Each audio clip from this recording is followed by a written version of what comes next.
the leader of the Kanavi fan club. Well, if I can get over there. To be honest, like, when it comes to Worlds, Kanavi's going to have fans because Worlds is in Korea. He's a Korean player. Like, when JDG is playing, a lot of the Korean fans, I believe, will be supporting Kanavi there.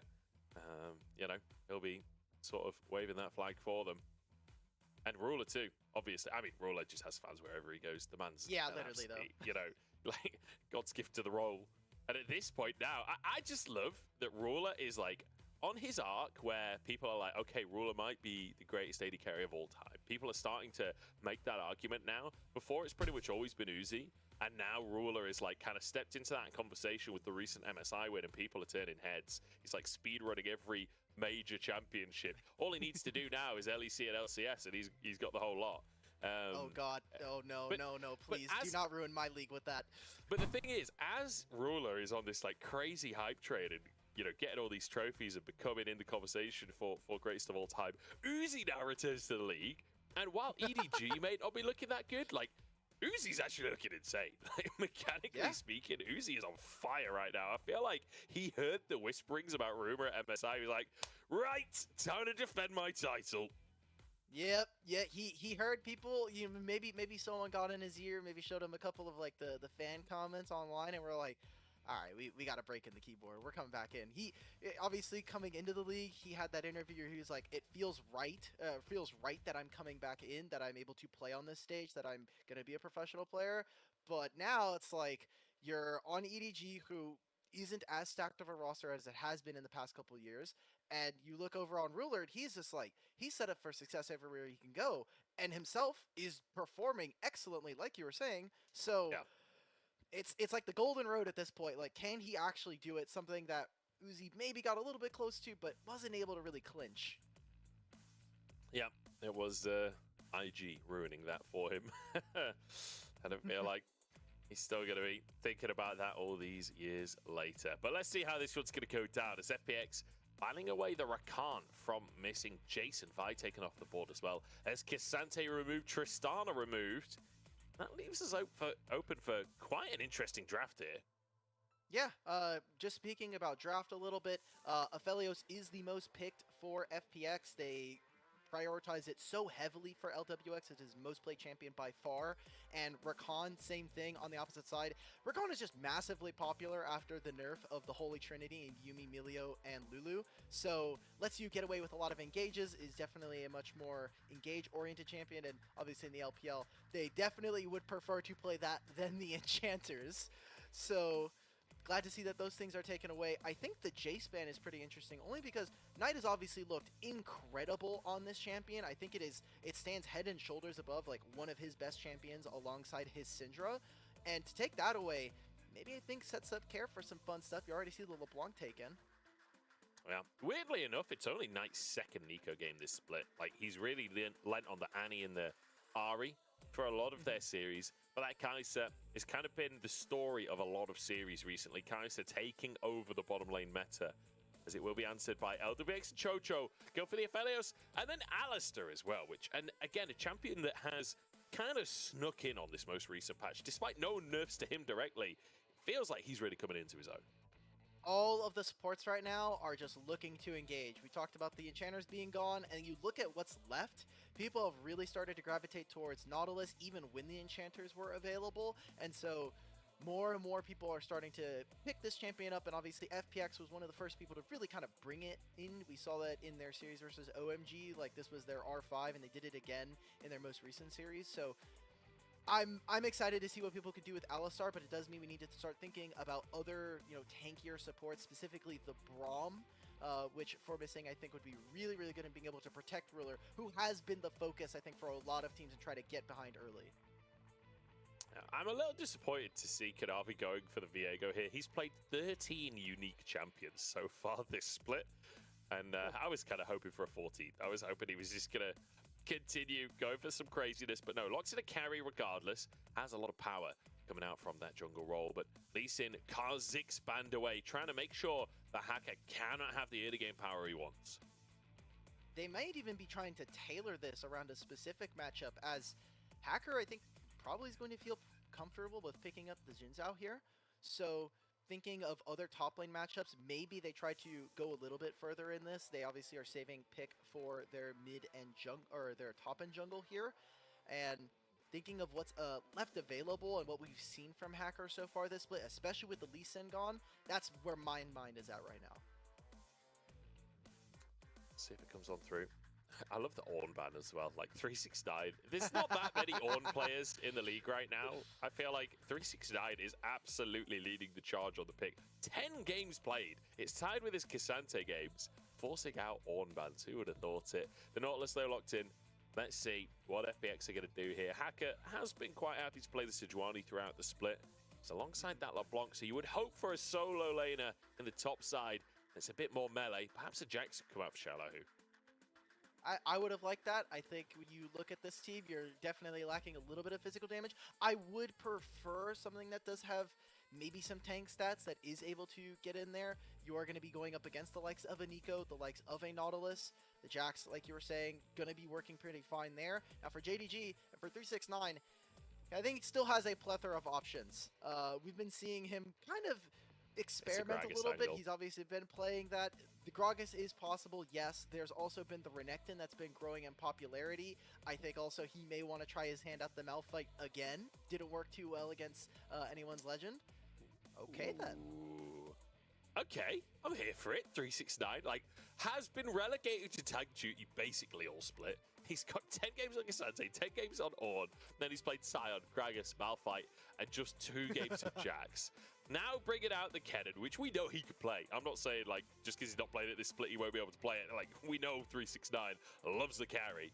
But hey, yes. JDG and Coach Hobie, like, finally letting the leash a little bit loose, allowing 369 to participate in the game too. He got R5 and he's like, "Can I please pick Kennen?" And they're like, "All right, man. You get one game. You get one. If you're able to pop off, if we do well, we might think about another one. We might even let you play Fiora if we're feeling very nice." But when we look at these compositions holistically now, JDG, huge team fight setup, huge resets, and I think big part of this game is going to be on Kanavi. We're already talking about how he has the Viego, he's played a ton of it before. I think when you look at how much damage is set up on this team, you talk about the Nico, the Nautilus, this is all looking for all of those resets, and I think we should be looking at I don't want to call it too early, but this is a game where Kanavi, I think, can farm MVP votes. Okay. Well, Kanavi set up for success with that CC chain, and I mean, like, everyone can just dive in, right, with this composition from JDG. On the side of FunPlus Phoenix, with a Sejuani having a Jax in the top lane, I wouldn't be too surprised to see Hacker put a little bit of focus up there, which it's kind of surprising to say in this season. I feel like the entire season has been all about junglers just focusing on the bottom side of the map. See where Hacker decides to focus as straight off of the bat, early shenanigans. They do have an Alistar at level 1, which is not really a champion yet, but it is just going to be Vision for now. We'll have to see how both of these supports are going to be getting out of lane. One of the things that kind of was a byproduct of how many enchanters were in is their ability to actually make plays going into other lanes was definitely hampered. And when you look at what JDG can actually do in the early game versus something like a LeBlanc, they're really going to have to commit a lot of CC. So I'm looking at missing, if you are going to be roaming, it is on you to be able to land some pretty critical abilities. Otherwise, FPX come later game, they do have the possibility of going for, a bit of a split push. You have the Jax who's there, and if Care is uninterrupted in mid lane with the static shiv build, I think there is some threat for them to be able to play, maybe even Care sitting in fog waiting. They can try to make a surprise play. Well, you should have seen the hook there. You see the missing pinks come out. He's like, what is going on? Wait, why can they see the hook there? Hang on, FPX though, 5 stack to block this invade. They're moving in. Knight will walk away with his life. Here's Kanavi, goes for the camps, but look at that. Double knock. He's more than just a minion. His missing flashes over the wall. Do they actually get away with this? That's insane. What? And I mean, Kanavi gets 3 of those. He goes straight under their turret and escapes to his side of the map. How did no one die there? There was a lot of summoners used, and Salahu actually TPing back top lane. So I think this is a win for JDG. Like, you got everything I think you could have wanted. It's absolutely a win, right? They managed to get the Raptors away. Nobody dies somehow. Granted, missing both summoners. Heal comes out from Ruler as well. But, I mean, cleanse from LWX, Ignite from Chocho. It's not like there was no summoners expended for FPX. And hello, homies. Kanavi gets the CS lead as the hook comes down on the level 2 spike here. Chocho, the target, low already as LWX being bullied out as well now. But yeah, I mean, in the meantime as well, 369 gets the CS advantage. Sorry, I was making breakfast. And gets to keep his TP. Why is prediction not up? Homie, I wasn't even at the PC. I think now for FPX, you're looking at what happened. Oh, Kiko, good to see you. Limited options. We talked about maybe. Let's do a prediction for the guy that thinks I'm Ghostface. Clear back down into this bottom side. JDG. FPX. What's the point of a prediction? Like, you're not gonna make any fucking points here. Which is not what you want on the side of FPX. So Rewatch the invade? Alright. Level 2 spike. I think you could have won. His missing flashes over the wall. Oh, fuck. For them to be able to play, maybe even Care sitting in Pink's come out. He's like, what is going on? Predictions up, homies. Why can they see the hook there? Hang on, FPX though, 5 stack to block this invade. They're moving. Oh shit, Kanavi's getting level 2 here? Goes for the camps, but look at that. Double knock. He's more than just level 2? His missing flashes over the wall. Did they actually get away with Oh this? my god, Houdini. What? And That's very funny. Ah, the game is over too. Holy based. They want blood. Chocho falls. Oh my god. Let me see how it fucking feels that. The way that they would play is LWX forced to flash in. Chocho gonna knock Ruler away, but missing already so tanky in this lane. It feels like, oh what? My god, he lands another hook. And nah, blood. Missing and Ruler. That is FF. The game's come so over. I don't care about this. We're gonna try and make this play. We're gonna cut FPX and LWX. A few more work than yesterday. Honestly, no. Out of the game immediately. We hop into I am suffering from. I just can't sleep. I can't sleep. I have so much neck pain and shoulder pain, and I have migraines. I don't know. I woke up today from a plate falling to the floor because of extreme gale forces and winds. Like right now, it's so windy outside, a plate fell to the floor. Getting the first on the 2v2 as well. Like the carries are set up so well. You got 3 winning lanes across the board here as 369 to be pushed by Hacker, but he's still got his E. He'll be fine. In fact, yo, Tungsten Zephyr, thank you for the prime game. Oh no. Ah, rip Bozo. Look at this Sejuani not even helping his bot on the bounce. GG. Right, well, we are 5 minutes in, and it is almost a 4,000 gold lead here. I am very afraid, guys. What happened? JDG are just stomping everywhere, man. Like, top side, you saw Hacker. He's level 3. Up against a almost level 6 369 on this cannon. Like, what are you supposed to do? It'll turn into an early dragon for them. More and more kills. LWX is almost wholesale. What a busy Kanavi, man. Busy Kanavi. I mean, they brought their Costco cards with them because this is wholesale domination, and they are. I don't know. They're buying it by the bucket load right now. It's like you say, 3,000 gold lead at 5 minutes with a Drake as well. And I just love watching this team because they don't. What's happening to this LB, by the way? Let's take it slow. Let's play. Why is this LB 23 CS? I don't get it. Like this Nico Dove bot and like. Every single fight, and they do because I don't know. It's just FF. Their mechanics are all absolutely insane, and it feels like obviously just dominating the 2v2, but then Knight and Kanavi both moving down for the earliest dive you've ever seen, and it just looks so clean every time. They're making sure to punish on every angle. Some players, some teams, they obviously won't play on every single wave for one reason or another. It's this LB like Nico Dove bot, man. All of these hooks, it sets up for these kinds of plays. And I love the fact that the way that they're doing them is not only through by poking, but by waiting for crashing waves. You saw there that FPX... I think LB followed the Nico to the dive on bad wave state and didn't get anything. Oh no. That's a nice pop blossom. Doesn't have the damage to finish the job off, but denying the nickname above health bar happened. Using that level 6 spike. He's 20 CS. Hold on, I never streamed this early and we see a lot of first time chatters. Welcome everyone. I will say today's gonna be a big day, but I don't know if I'll stay awake till the end of LCS, guys. I really don't know if that's gonna happen. stabilize that a little bit, but it's just not going to be feeling any type of good. Kanavi, Bro, like the wins in outside are crazy, by the way. Craziest wins ever, man. Janus on perma ult. Oh, here we go. Nice in trouble here. Oh, Rip Bozo. Kanavi. Coming out from FPX is Kanavi chased out. Still not level 6 either, so Go take a nap of the LPL. I think I need to go gym. I really have to go gym.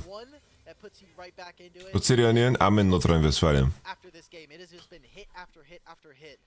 FPX now should be able to calm down, take a breath. Care will be able to finally get that recall, as Knight has been unrelenting in letting him have any of this. And now, as we get to pan over to the top side, as we've kind of moved from lane to lane in terms of the action, 369 is now enacting the legendary freeze. The wave is going to be pushing back Shalao, who is actually still experiencing some of that CS deficit, and you see who is on his side of the map. Kanavi can finish this clear, and now Shalao, who is just like, well, what do I do? Because now I just sit under my turret. There's a potential dive coming. He sees Kanavi on the. You wanna know why super teams fail? Here, missing, did roam up there and was able to put down some vision, but they really want to keep control of this bottom lane. Super teams fail because players are not as good as they seem. It's that simple. That should be the end of the play for FPXs. Kanavi at least will be forced off the Herald. No TP here available for 369 either, but he's going to respect the potential dive. Will back away as Knight. Very aggressive trading coming on through here as he finds a bit more damage. This is Mercs. I think Knight wins here. Oh! Alright. Okay, so what happened was here. Holy shit. AD LeBlanc just counters my Mercs, guys. Decided, alright, enough. You don't get any more of those. No more freebies. We're gonna take away your ability to punish. JDG maybe feel a little bit hypey. In particular, Knight getting punished now twice, which will give Care the ability to push out this lane and even look for potential roams later on. We're gonna take a look at exactly what happened. I think Knight maybe just over-indexing into how much damage he actually can do. Maybe just underestimating how much Care was bringing to the I think if Knight just R'd instantly, I don't know if he had cooldown. The flash forwards to the pop loss of wild Tomato juice, no apple juice. Perhaps a little overzealous from Knight, and you know, it happens. It happens. FPX though, they're going to take advantage of the fact that the two solo laners, like Knight dying solo in the mid lane, while 369, you know. Yeah, this matchup is pretty hard for Jax, I'd say. Some of that pressure does mean Herald goes the way of FPX now. In the meantime, though, Ruler building that lead in the bottom lane. The CS advantage is still absolutely massive in every single lane. Right, static ship. Ready to go. Can G2 be top 8 in LPL? Depends. Is G2 allowed to practice in LPL? Like, how long time does G2 get to practice against LPL teams? And do they have unlimited order?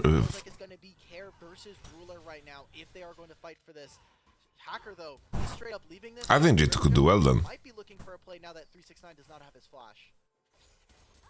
Could be the answer, trying to If they are like in LPL, if they're in, let's say, China for 2 months. But also, like, a Kraken Slayer versus a Noon Quiver. That is not a fair fight at this point. So Hacker, rightly so. Then I think current state of G2, I think G2 would. I think like impressive would be to break into top 6, and I think that's like possible, you know. But I think if they get to practice with the intention to do well in LPL and they have time in China and get to scrim against the LPL teams, I could see a world where G2 could maybe qualify to Worlds through China. He does, but he's got reinforcements on the way. And I think Hacker realizing that the play. But they need like solid 5 months of Eastern League of Legends, you know? Gathered by the rest of his team, given over to the top laner. They get the Drake, and they keep their top lane alive as well. They deny the Herald play from Hacker. So huge bit of map play coming out from JDG. At least Care will get himself a second plate in that mid lane. Oh no. They're going back up to the top side again. This time, no ult available. Flash on cooldown. 369 will go down. Hacker grabbing it with a balmy cinder. I love how I don't think that they lost because of Hansama Draven.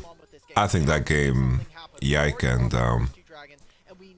this Rift Herald. Let's try to play towards our Jax, because right now, bottom lane is just not it.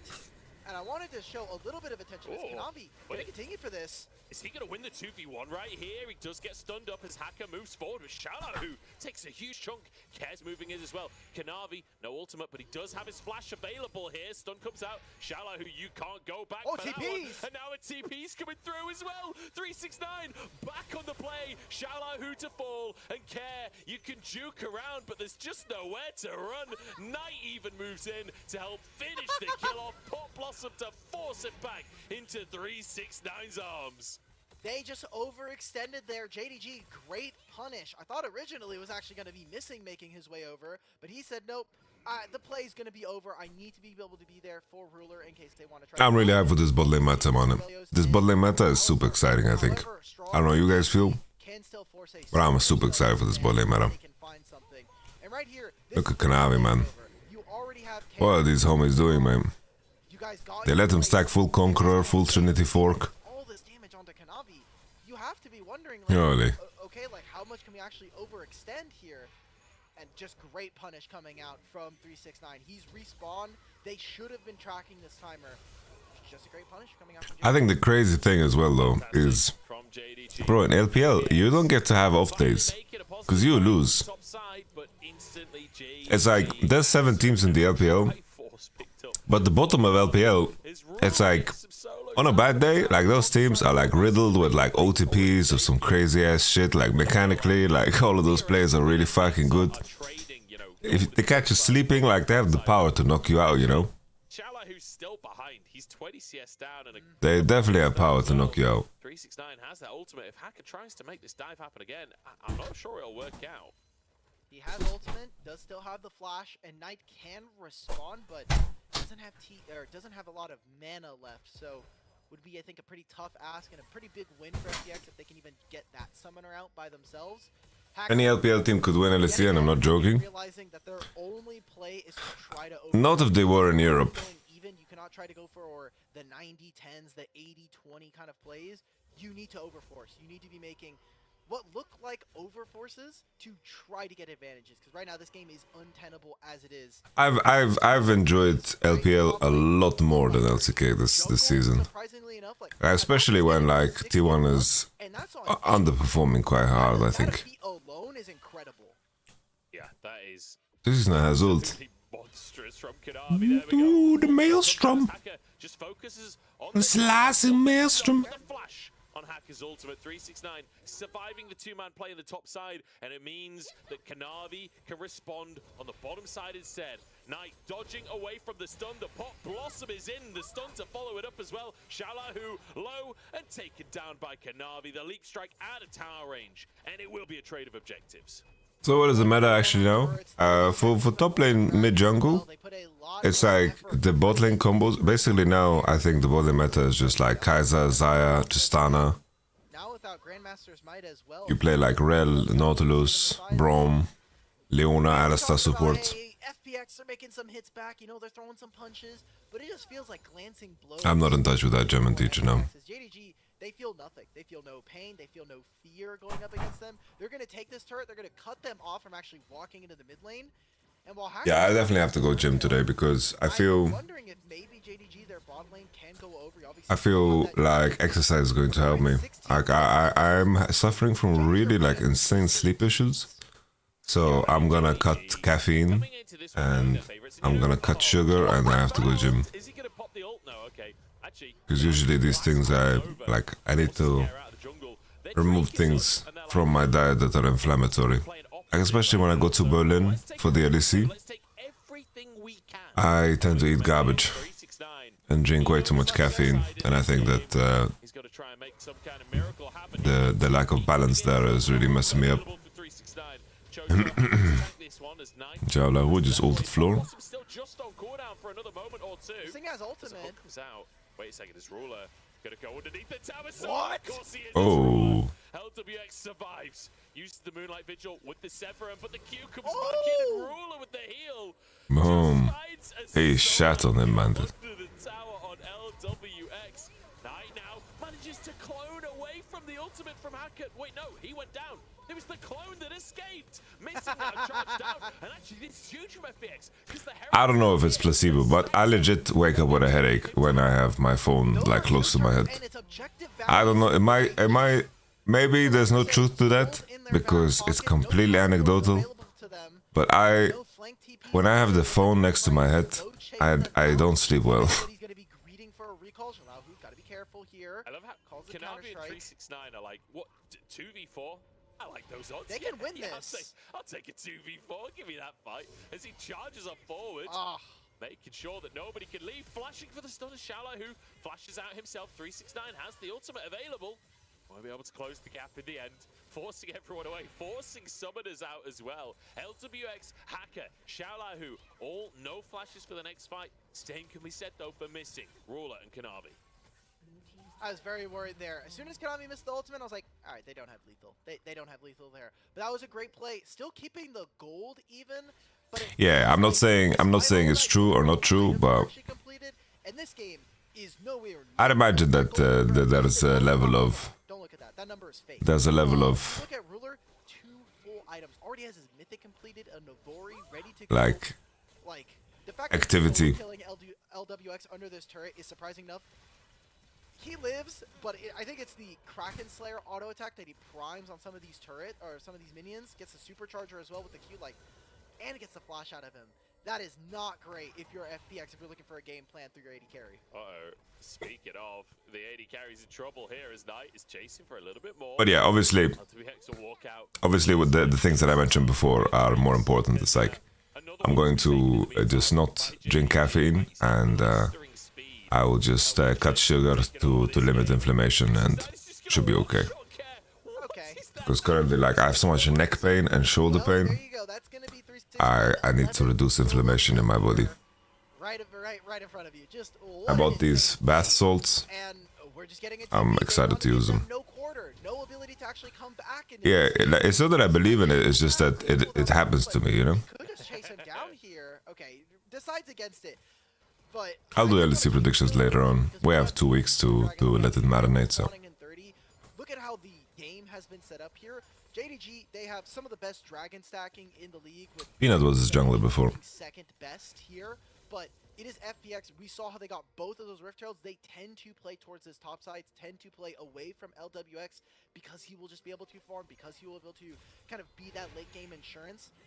But this is not great. This is not what you want. You want LWX to be going even against his opponent, not down 20 in just CS alone. Hasnain, Shaho, thank you very much for the prime. I think Vit will make season finals. I'm not so sure. Even when your opponent is Ruler and he's laning with missing, because even before the presence came out from Knight from Kanavi, they were dominating. Can recommend some Qigong similar to yoga.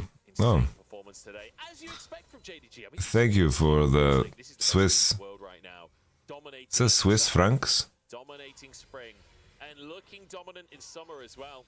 At this point, heavy favorites, I'd say, to win the whole thing. Yeah, I do acupressure, Sindrith.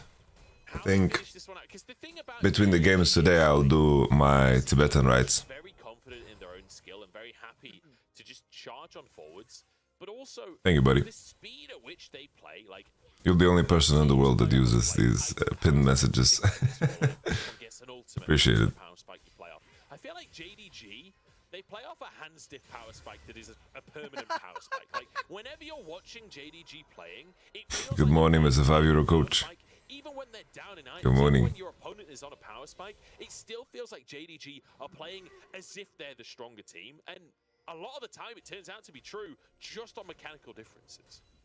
That is just a really great understanding of the game, really great understanding of what your opponent is able to do and how you can outplay that in that situation. So I love that we get to see that kind of from JDG because alright, soul fight. As Zalahu is going to invest here, we see Care. I got so confused because I see Viego TPing, but it was just Nico turning into Viego. Not be here anymore. There are multiple members. Pitch off from Care to poke them out 5 seconds before this dragon spawns. And this is going to be Soul Point. You've now pulled FPX over to this side of the map. Jax is going to have to teleport. They do not have many flank wards. And it looks like they're actually going to be fighting from the bottom up and try to pincer with the Jax. Jax is flanking. Where Knight is, though. Oh, Knight. Okay. The Drake, though, Hacker Moves in. Oh, oh, oh. Alright, here comes Jax. Ruler finds one. Oh, oh, Ruler. Ruler. Not a ruler.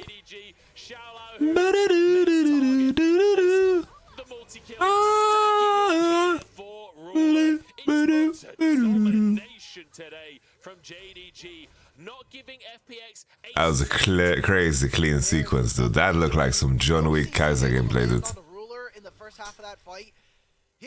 Finds Aphelos and then flashes Alistair combo just like that out of the bushy bush. Literally ults right in the back line, provides threat onto LWX, misses and dodges Chocho's ability to actually go in. They're going to take the Baron during this replay, and we can see what actually happened here.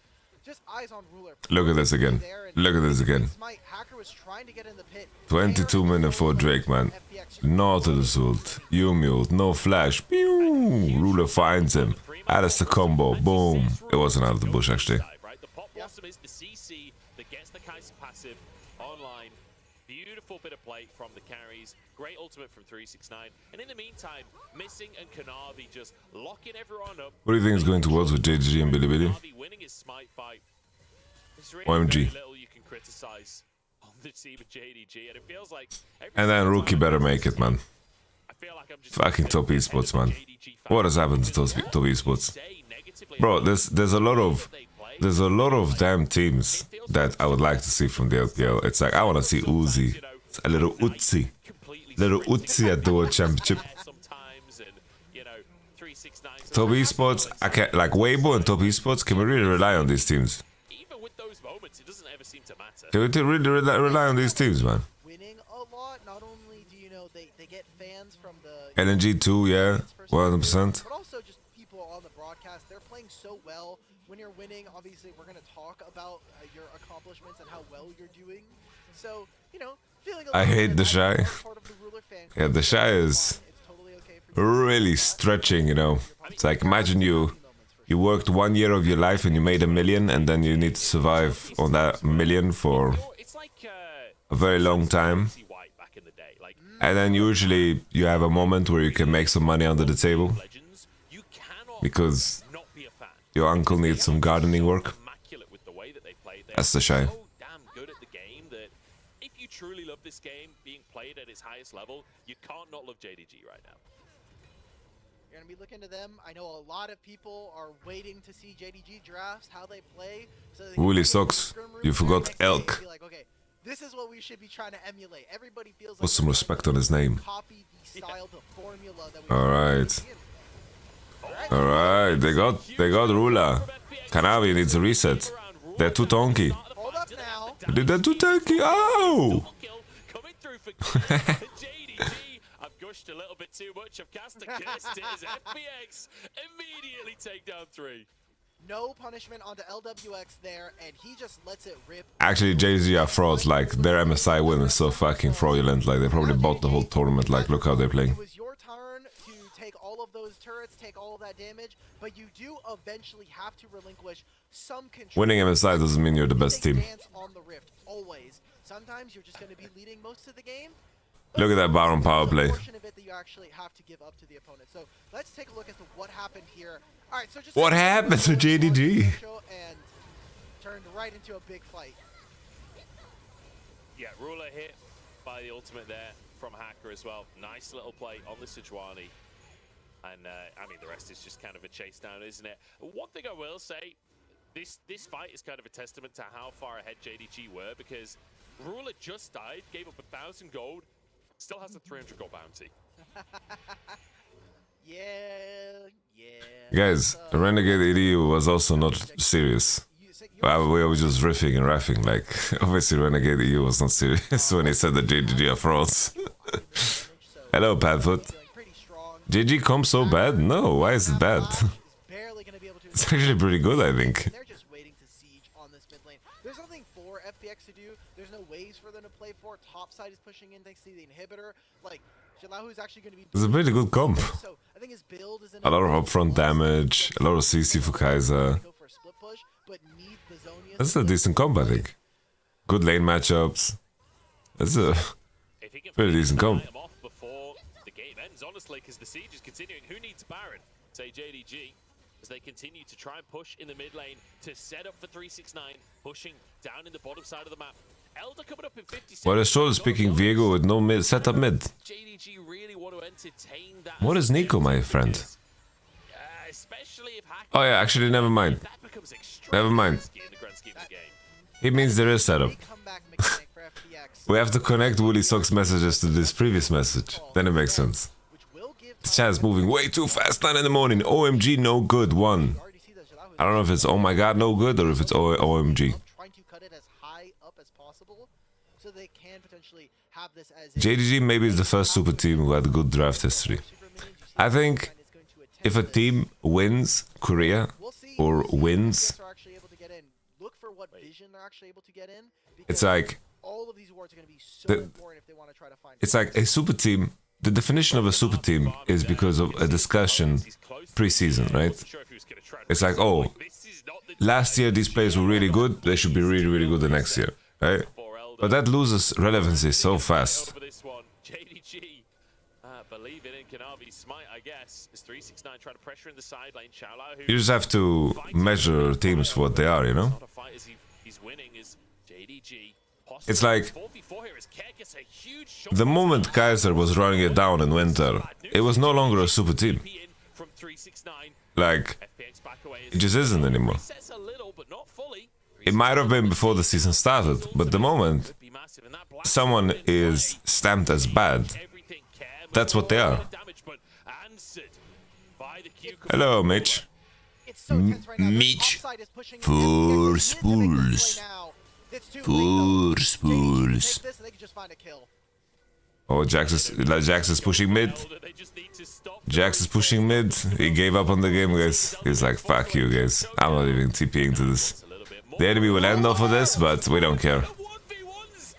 I'm pushing. While his I'm pushing the whole Nexus. that was I am not stopping. into the base. Are you ready for SK Supremacy? That's crazy, Mitch. You guys had a wonderful weekend. If you can see some beautiful skill expression come out from one of the best AD carries in the entire world, Yahoo, I'm just gonna throw up the salute. You tried. I love the attempt. Damn. Team, your base Oh, is two. solid. JDG Oh, okay. I thought the Z was very 30, but handily it was taking not. one here. Send us right into the second. I will say, This format is so beyond stressful, though. Nah. pushing them to 30 minutes off of an insane 5-minute lead. Like they were what? I said, Scored up at 5 I said to Riot that this is not a good idea, by the way. That you're gonna burn your players out. That fight in the mid lane that LPX Is these super weeks? Ruler mispositioned and instantly punished by Hacker. Like, fair play to FPX, showing up at least a little bit. Just make a best of 3 Swiss system already. It's what we come to expect, right? This is our purported, like, obviously the best, one of the best teams in the world, the ones that are winning everything right now. They're second in the standings just because they've played one less game than BLG. Whatever. The fact is that, like, we are expecting for JDG to win. FPX getting any kind of win is a huge upset, so kind of going to expectation, but I'm glad that we're getting to see some of the parity between some of our LPL teams, even if they are lower in the standings. Yeah, I Thank think you. That's only part 1. takeaway from me here are 2 things. Number 1, 369 is playing weeks. Yeah, blood. So far this year, like I don't want to hear about Carlos and his takes about World of Warcraft. Cannon here today, playing around Hacker very, very well. Did get caught a couple of times, but in the grand scheme of the amount of pressure that was being sent to that top side, he did extremely well. But also, I want to see that. JDG. I want to see the headline. Objective. Like, we've seen so The headline, not my words. like Baron and Elder and Not my words. back of it, and you're just like, Not my words. what are you doing? Reckless is a cunt. Not my words. Not my words. Not my words. That was the name of the headline. The game on a dime. That's definitely not the way to play it. JDG know it. No burger flips allowed here. They just said, nope, we're going to take care of business. We're going to make sure it's nice, it's clean, it's to our level. FPX, I liked what they were doing. They obviously knew that they were in a bit of a pinch, that they have to force for the Elder, and they just watched as their entire base bled out. JDG kind of putting them in a really tough position. That's what we want to see from the top teams, is how do they not... Why would you say that about Reckless? I'm sure that the video will tell us. ...into forced errors. It's just one of the things when we have... I'm sure it's not going to be like, yeah, Yeah, it's like this... don't Do the Elder ever stop them? I'm sure that we will find out. Actually, need the team fight right now. We just need to stall them and stop the recalls. Great stuff from JDG, and honestly, Ruler as well. Just like, I think he took LWX like actually locking in a champion and spawning on the server as a personal insult in this one, because every time LWX like peeked his head out of a brush, Ruler was there, like killer instinct, and just annihilates him. Like, that was one of the most one-sided AD carry matchups I've seen in a long time. That felt pretty tough. Aphelios is definitely one of the champions that if you are going to be a little bit behind, it does feel It is interesting how I can just, you can have, and when you're going against a my value just goes up is definitely one that can operate by herself while all of those ultimates, and a player like Ruler who is going to take that I just wait it is like a dragon. It's not impossible to not always feel like every wave is a threat. Can he kill me on this wave? Is he going to dive me under this turret? We saw it under the mid-tier 2. He took that very literally. He's like, oh, I'm going under that turret. You are not farming this wave without me taking at least some of your summoner spells. So, glad to see that. LWX, though, probably going to be looking for maybe a better matchup, and hopefully coming into Game 2, FPX can kind of tailor their draft a little bit more for their bot lane. So, my question to you, Alk, is who gets MVP? Where is Dom? Dom is probably waking up for OMG, dude. Pop-ups across the team of JDG. He's sitting there waiting. Alright, well, first of all, I want to apologize to all the Ruler fans for me saying that Kanavi was going to get MVP potentially at the beginning of this game. That did not happen. Why don't you do arena with the Wunder later? I don't have PBE set up. I'll wait for it to be released on live. We saw from him, and obviously how excellent his mechanical play was, or 369 for having pretty big hero moments in terms of just playing weak side and letting the rest of his team scale, letting Kanavi take all of these camps away from Hacker, letting Ruler and Missing do their thing in the bottom lane. Yeah, I agree with I don't want to play on 200 ping, like. Fantastic weak side performance, still looking like a strong side despite the lack of presence from his teammates, but I do think Ruler will probably get it. Just World of Warcraft like that. Him and Missing dominating the two was an insanely good game. If this 180 carry that can use a lead on I think it's not completely unreasonable to say the World of Warcraft is the best game of all time. FPX have up their sleeves, because I hope it's something. I hope we get a little bit more out of them, or at least we get some shenanigans from Kanavi. We'll have to wait and see after the break.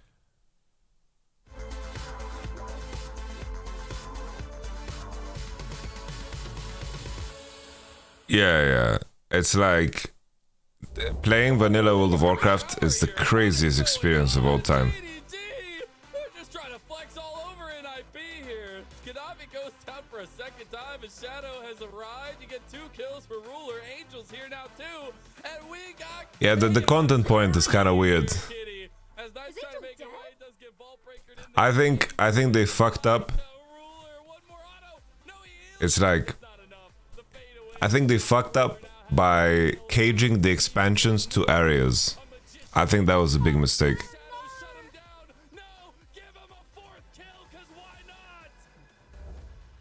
Yeah, we're getting to the point now as well where Uzi, 4 items on the Ezreal, like, this is an absurdly fed carry with an Ocean Soul as Uzi flashes away from the Pop Blossom. Here comes Ning on the back line. I don't know if he has the damage to kill him.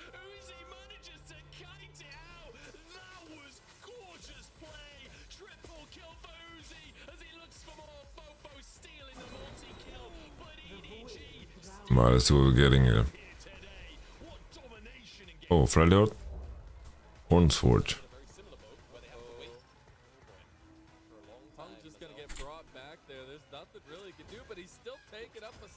Thank you. You are way too young to have enjoyed World of Warcraft at its peak.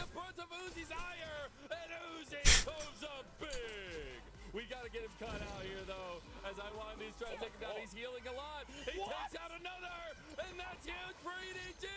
He can't get the third though. Mako on the other side of dodge, but it doesn't matter because W. But yeah, the content point is kind of strange because I think like TBC and Wrath kind of isolates.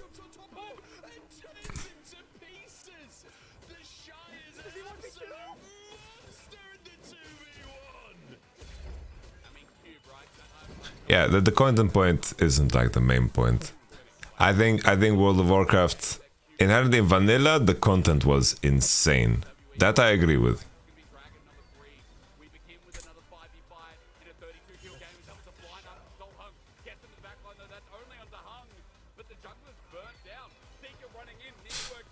under the connect, but it's an AoE. The kinematic fusion scout knocks him away, so then he gets his own kill. Gala flies in, flushes over, quadra kill. Gala, Fuck, I really want to buy this way. legendary. You know, it's Penta time for one of the best ADs in the damn business. Oh, it is so on. Excuse me, please, but I'm standing. Left or right, we trapped in the middle. Excuse me, please, but I'm crying. Cut your cross before you get old. I couldn't stay for the battle. I couldn't cross in the middle. But we are far too much too young. Yeah, Diablo 4, I'm not really excited for Diablo 4. I don't know, I think like something that was really cool about Diablo 3 was that every class had so much depth in terms of like abilities. And I feel like the depth in the scaling of Diablo 4 is just like stats. I told you before, playing is gonna be shit. What, you're the authority of knowing games being good or not?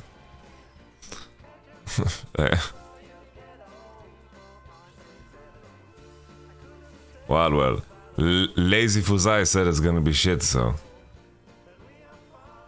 we all wasted our time, guys. There's a lot of good things about Diablo 4. There's definitely a lot of good things about Diablo 4.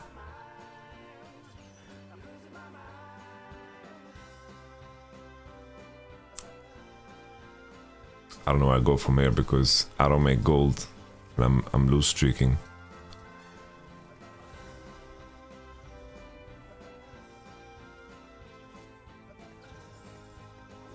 I will hold the Vi until like 2-4, 2-5 to see if I can make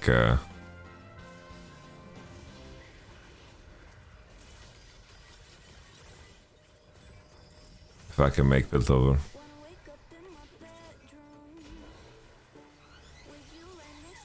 I'm not too starting Vi, I want to get income here and make 10 gold.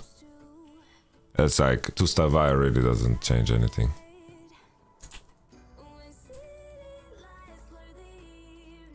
I should have slammed Gargoyle, probably.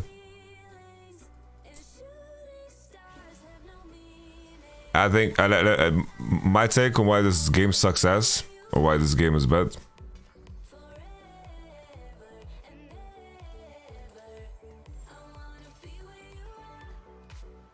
is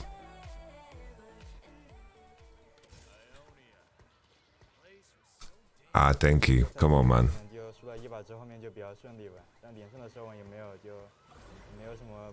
The reason this game, the bad things about Diablo 4 is that the scaling of the game is terrible. The way you upgrade your gear, like the stats of the game are so boring. Like, who thought these stats would be like a good idea, man? The stats are insanely boring. Like, every stat is like more damage while vulnerable, more damage when high HP, more vulnerable when, more damage when this happens, more damage when this happens, like more damage when you suck a penis, like more damage on Friday, more damage when you have socks on.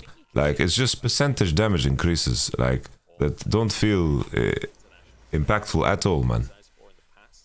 I still think he looked decent in previous years, but certainly not to the level of domestic dominance. So it's interesting to hear him talking about that in an interview. But our MVP is not going to be Knight because he sprinted it twice during the laning phase.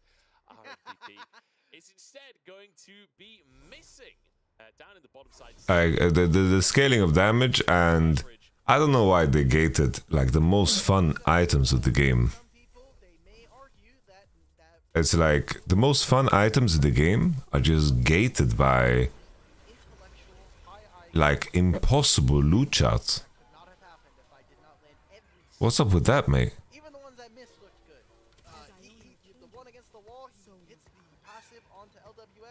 and it's looking good. This one was the one that opened up the lane. It opened up so many ganks. It opened up for them to make dives onto this bottom side. And Missing is just loving the idea that the Nautilus hook has reduced cooldown. So just doing a fantastic job here. This ultimate actually right here, so obviously cleanses, he gets the ultimate right onto LWX, sets up Ruler like It's like Diablo 4 is meant for casuals though. So it's like feels like for JDG, almost every single all the players that are playing it that definitely like overplayed it, they're like the canaries in the coal mine, you know? It's like these are issues that the casual fan base will eventually reach.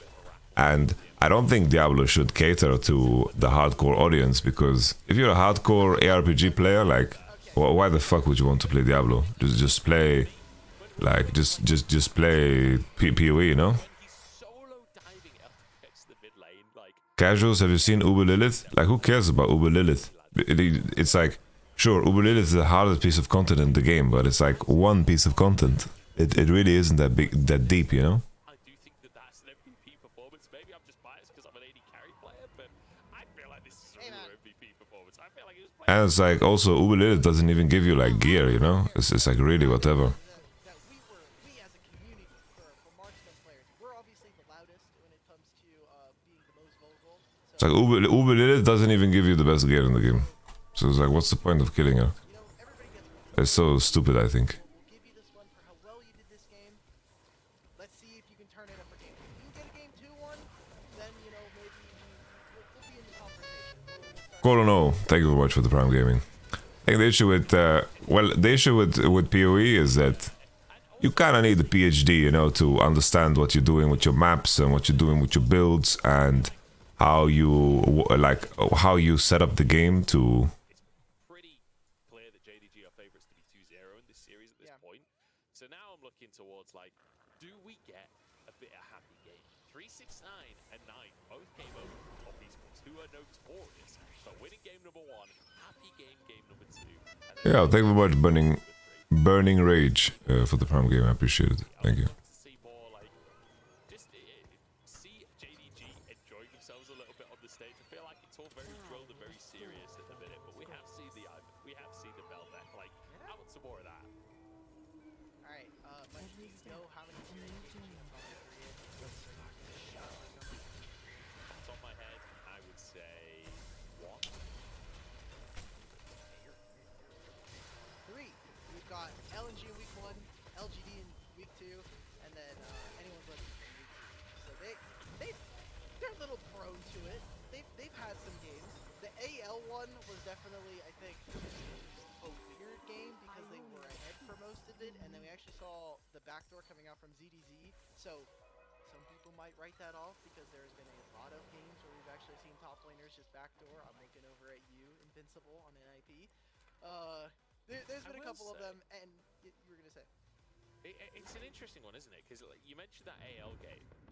Like, I'm trying to remember how that early game went, because statistically, JDG still have a 100% win rate with a lead at 15. So they must have been at least like 100 goal behind at the 15-minute mark, and that statistic still to exist in that game, and AL to then win it. So I feel like I might go back and watch that one after this one and figure out what actually happened there, because my memory is that they were ahead of the early game too, and I don't know, apparently got a 15. So maybe want to go back and watch later on today. But going to the draft for game 2 between JDG Yeah, of course, it's like... Sante. Diablo 4 has the potential to become a better game, but right now I have zero reason to play it. FPX, they don't want to go against So I will not play it. Interesting. They don't want to first pick the I got my money's worth. them actually take as a response and prioritizing the AD carry matchup. Ruler has really been loving this. We've been seeing the rise of these kinds of champions. I was hoping that maybe we might see Kaya Zaya Trist start to up. Oh, Munchables. There you go. Alright, Ivan. Game 2, happy game. We get to start off with an Ivern. Can they play Rengar?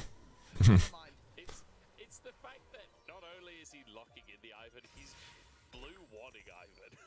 Like, I'm not sure this was necessary. Yes. I don't think Hacker was going to contest this pick in a big way. He's certainly not played it so far this split. I like, it was possible he played a tree, but if he was going to do that, it'd be Mab. Yeah, wrong tree, but same board. Hacker actually I'll mute my game. very aggressive. You see how he's cycling through a lot of these picks. a little bit more potent. When you are playing a Okay. Ivern is a What's the plan here? Daisy. Rakan is out, Ivern is Mondo broken, and this but Zaya should be picked still, I think. is that I think Zaya should still be picked. gutted the next patch, unfortunately. So I'm trying to get in as much Ivern as I can possibly can because after this he's just gone. Yeah, we'll see. I mean, there are some believers out there still. I know Molecule is a big Ivan enjoyer. Yes. But we'll see how Ivan does post nerfs. Right now, though. Alright, reggaeton Ari. Maybe a little Annie on 3. I like Annie on 3 here. Nice, Annie on 3. Setting up for big damage in each of the solo lanes. So good priority coming out from them. Expect for JDG to have a lot of Rift Herald priority thanks to this Renekton. This is what you pick this champion for, to get you early move into that Rift Herald so you can make the play for it. And now AD carries need to be kind of looked at because we've gotten rid of Tristana here, which we saw Ruler even in the highlight package trying to pick up. Varus, a champion that he actually hasn't been able to play since his debut in spring. Here in Alright, LPL. Varus out. So thinking of Jaxi. what AD carries he can kind of pick up here. Do you know- It looks like they might be trying to force him for into Aphelios. Do you know who it is? Who the pick is here? It's Neela, isn't it? Give it to me. Because Neela is actually in a really good spot right now. Okay. And if there's an AD carry I trust to bring it out on the big stage and show up on it, Miliben. Ruler. I think it's just a Zaya game, no for Ruler. For some kind of like a Nautilus or something like this to set up these fights, I can believe it. I like Orn top here, last week support. I'm just saying there's an angle. Samira is definitely also available. We've seen that the champion No meme, I think maybe like blind pick Brom is legit as fuck too here. is able. The enemy team needs melee. Like you blind pick Brom here for JDG, I think it might be honest to God, It do be like that. Happy game. checkmate. Yeah, I was gonna say we were kind of ignoring the rest of the actual like good AD carries. I know you brought up Neela. I've played a little bit of Neela.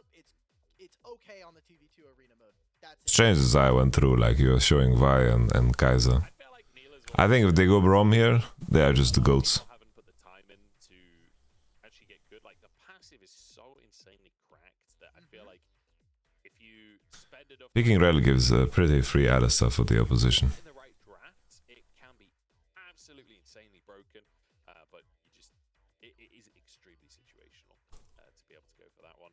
As missing, gonna go for the Alistar alongside Zaya and FPX. Final lock-in could be the Rel. We've seen a lot more Rel coming in. I do still like Nautilus. I like Kaiser Nautilus. Is just such an insanely consistent combo that I think this is probably the better lock-in. Okay, Picking. Alistar blind. See which one they Follows the same idea trajectory of what I mentioned. Resist is going to be name of the game here for JDG. Picking up every single form of Merc Treads that you possibly can is going to give you extremely Same line of thinking. here. And Hacker, I feel bad because he doesn't have a ton of great targets here. Are you going to be ulting Ruler?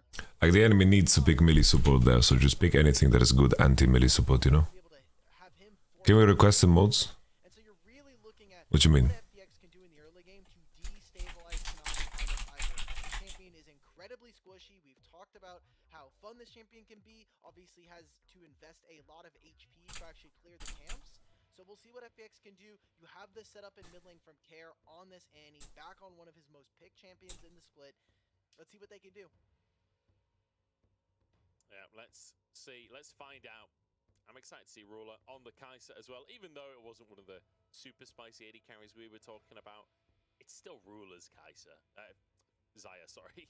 It's There you still go. like, it's still the champion that he's got the skin on. You know, it's still the champion that he won Midge. the World Championship with. So still Midge. great to see that one. And Ruler, very unlikely to actually. I don't know how Zaya went through. Said in an interview that he only ever uses his skin in games that are. I don't think melee ban makes sense because it's like if the enemy doesn't pick a melee support, they are completely griefing. It's like only Vitality would do some shit like that. In game number 2. And Didn't feel like you needed any power to me in game 1. I think it'd be really funny. He's actually Oh, he's using the using skin. Now, okay, I He think needs that it'd extra be, power. it would be very funny if Ruler said that to kind of like be a little like troll a little bit and then just like uses it in very random games. I remember the last time he used it, I was like looking at this match, I was like, do you really need the extra power versus like a 10th place team here? Like, do we need it? Do we need like the extra 15% coming out of the skin? I don't think so, but if Ruler thinks he does, then who am I to say up against the best AD carry in the world? Equally, maybe sometimes he just wants that extra bit. of swag. What's blood smoking? True. If I had a world skin, I'd lock it in every single game. You absolutely know it.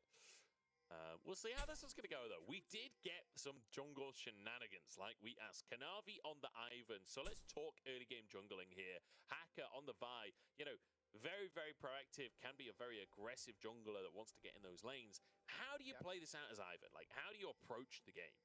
Well, first of all, it's by getting early vision, which you can already see Kanavi has done. They know exactly where Hacker is. And so being able to avoid Vi is going to be the most important part. We'll see if Hacker does anything special. Okay. Level 2 gank would not be completely out of this world, and I love that Kanavi is showing a little bit of expertise with some of the Ivern clear, showing that, you know, you have to, you know, do some pre-baking of the kind of jungle camps, get back to them later. Hacker, though, especially going for the press the attack build, wants that upfront damage, upfront DPS, so you can find those Move my camera. Sorry guys, it's very hard for me to view chat. I need to get a third monitor.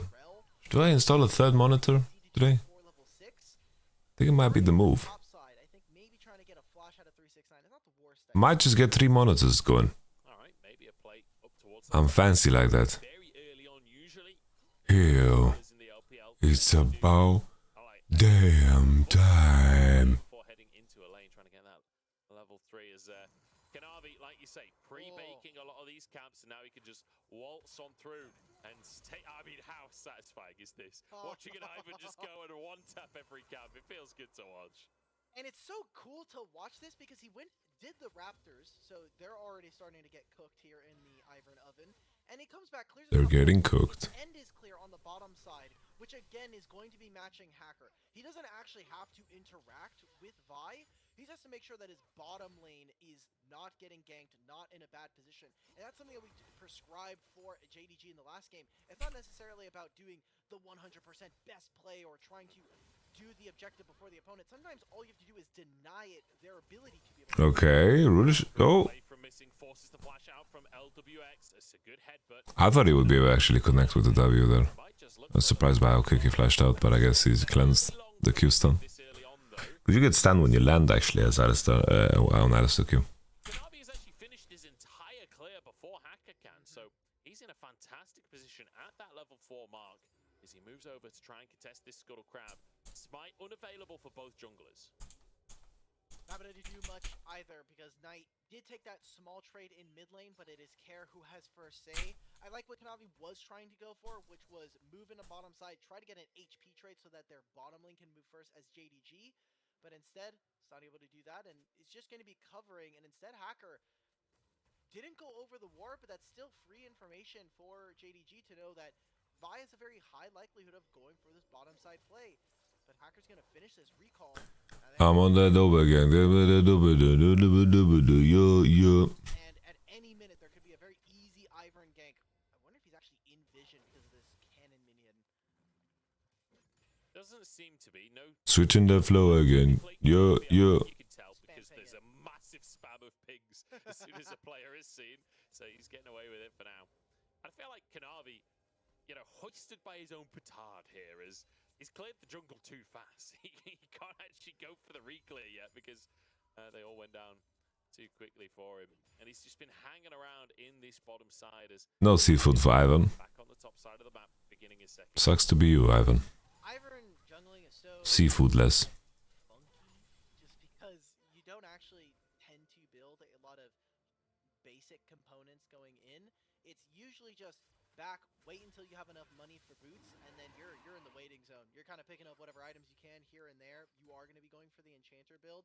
I don't know how much of like solo lane Ivern you've played in a couple patches, but I played a few Zero. games. And, How is Renekton in such fine conditions? there's no reason to give Daisy. She's just the goat.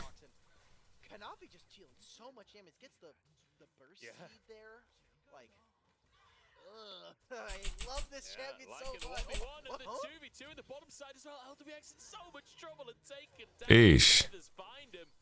And I don't think Jojo is long Look for at the world. Just like that. Available, but Rule is blocking Just like that. the headbutt. Just like that. Jesus. Double kill How unfair is that, man? for a kill. World champion versus world champion. Kills on Ruler versus one on a rel.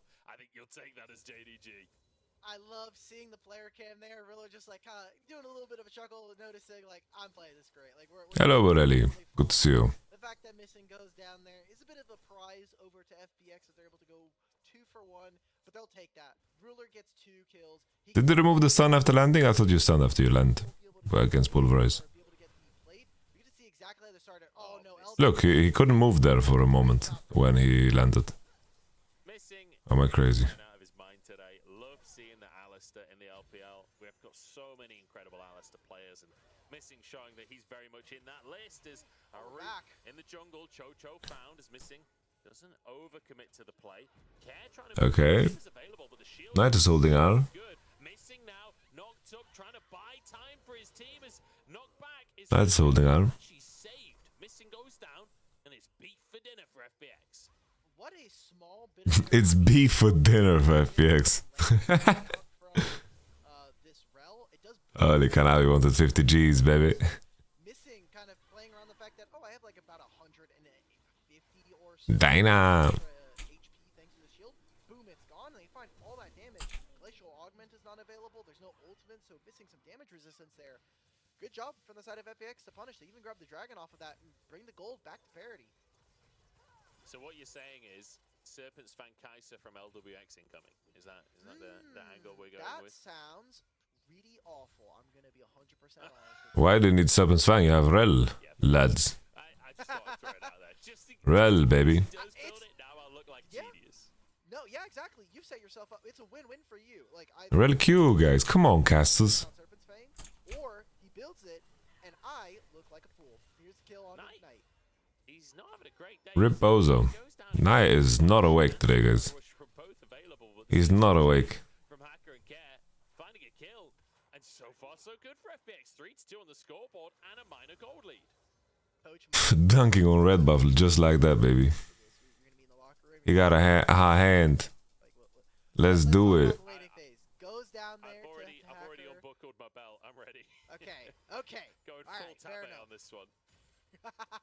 He's unbuckled his belt. Look, Huh? you're one of the best teams in the world. You have to be able to keep up that consistency, and it's something we saw in their interview, right? Like, Huh? level up their performance. When you are at the top, it is pretty tough to actually continue to find bleeding advantages.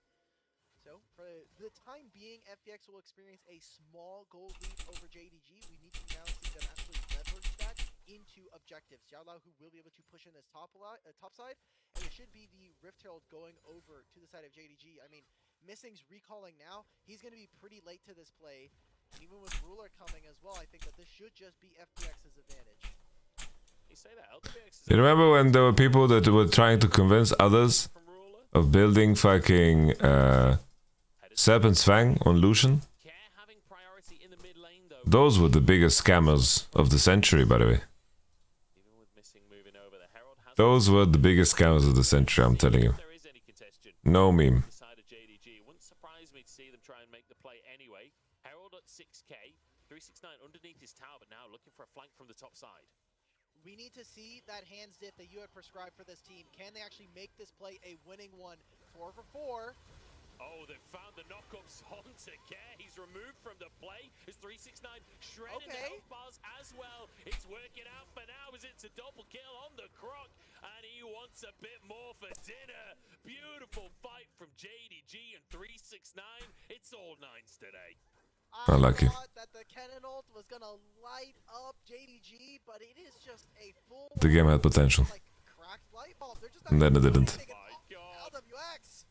Rip Bozo. Kill here. He can finish this one off, but No, the shield no, comes out no. last second. Oh my days. Actually gets away with it. And Daisy will finish the job on Go on, Kanavi, get him. Get him, get a horsey. Wants to give Kanavi so much Look at that move speed of Daisy. Come on, Daisy. Jojo trying to get away with his Come on, Daisy. Ruler's gonna do it again. Ruler's gonna go for a solo dive again. The Featherstorm. Oh, Pull the flash as well. This guy is damn. Okay. He's the well, it GOAT. looks like Hacker, he's gonna not let that slide. He's gonna try He's to get unironically the GOAT, guys. So even in the trade there, pretty good shutdown for him. But Unironically the GOAT. now look at what's happened. The entire map is destabilized. LWX wasn't here to catch this wave. It'll be more gold. in Unironically the GOAT, guys. Just like that. Missing here for Care as well. Fantastic stuff from JDG. Just a across the board. They took what was an even game there for a little bit, and they took that personally. They wanted every single bit of that smoke coming out from FPX. I mean, 369, this is why you lock in Renekton for early skirmishes like this, and Knight ends up going down, but you've got a Renekton that has an Alistair to CC everyone, and an Ivan to shield you up and buff you. Like, what can they do? He just has such a whale of a time. And then, I mean, Ruler just no cares in the world. Oh, and he even predicts the flash. He's able to get that. That's crazy. Coming out from him. I lost my TFT game. I don't know if he needed to do it. I will not Definitely. tank my yellow playing Right, like, in between matches, actually. one for one, you actually miss out What a on it. waste.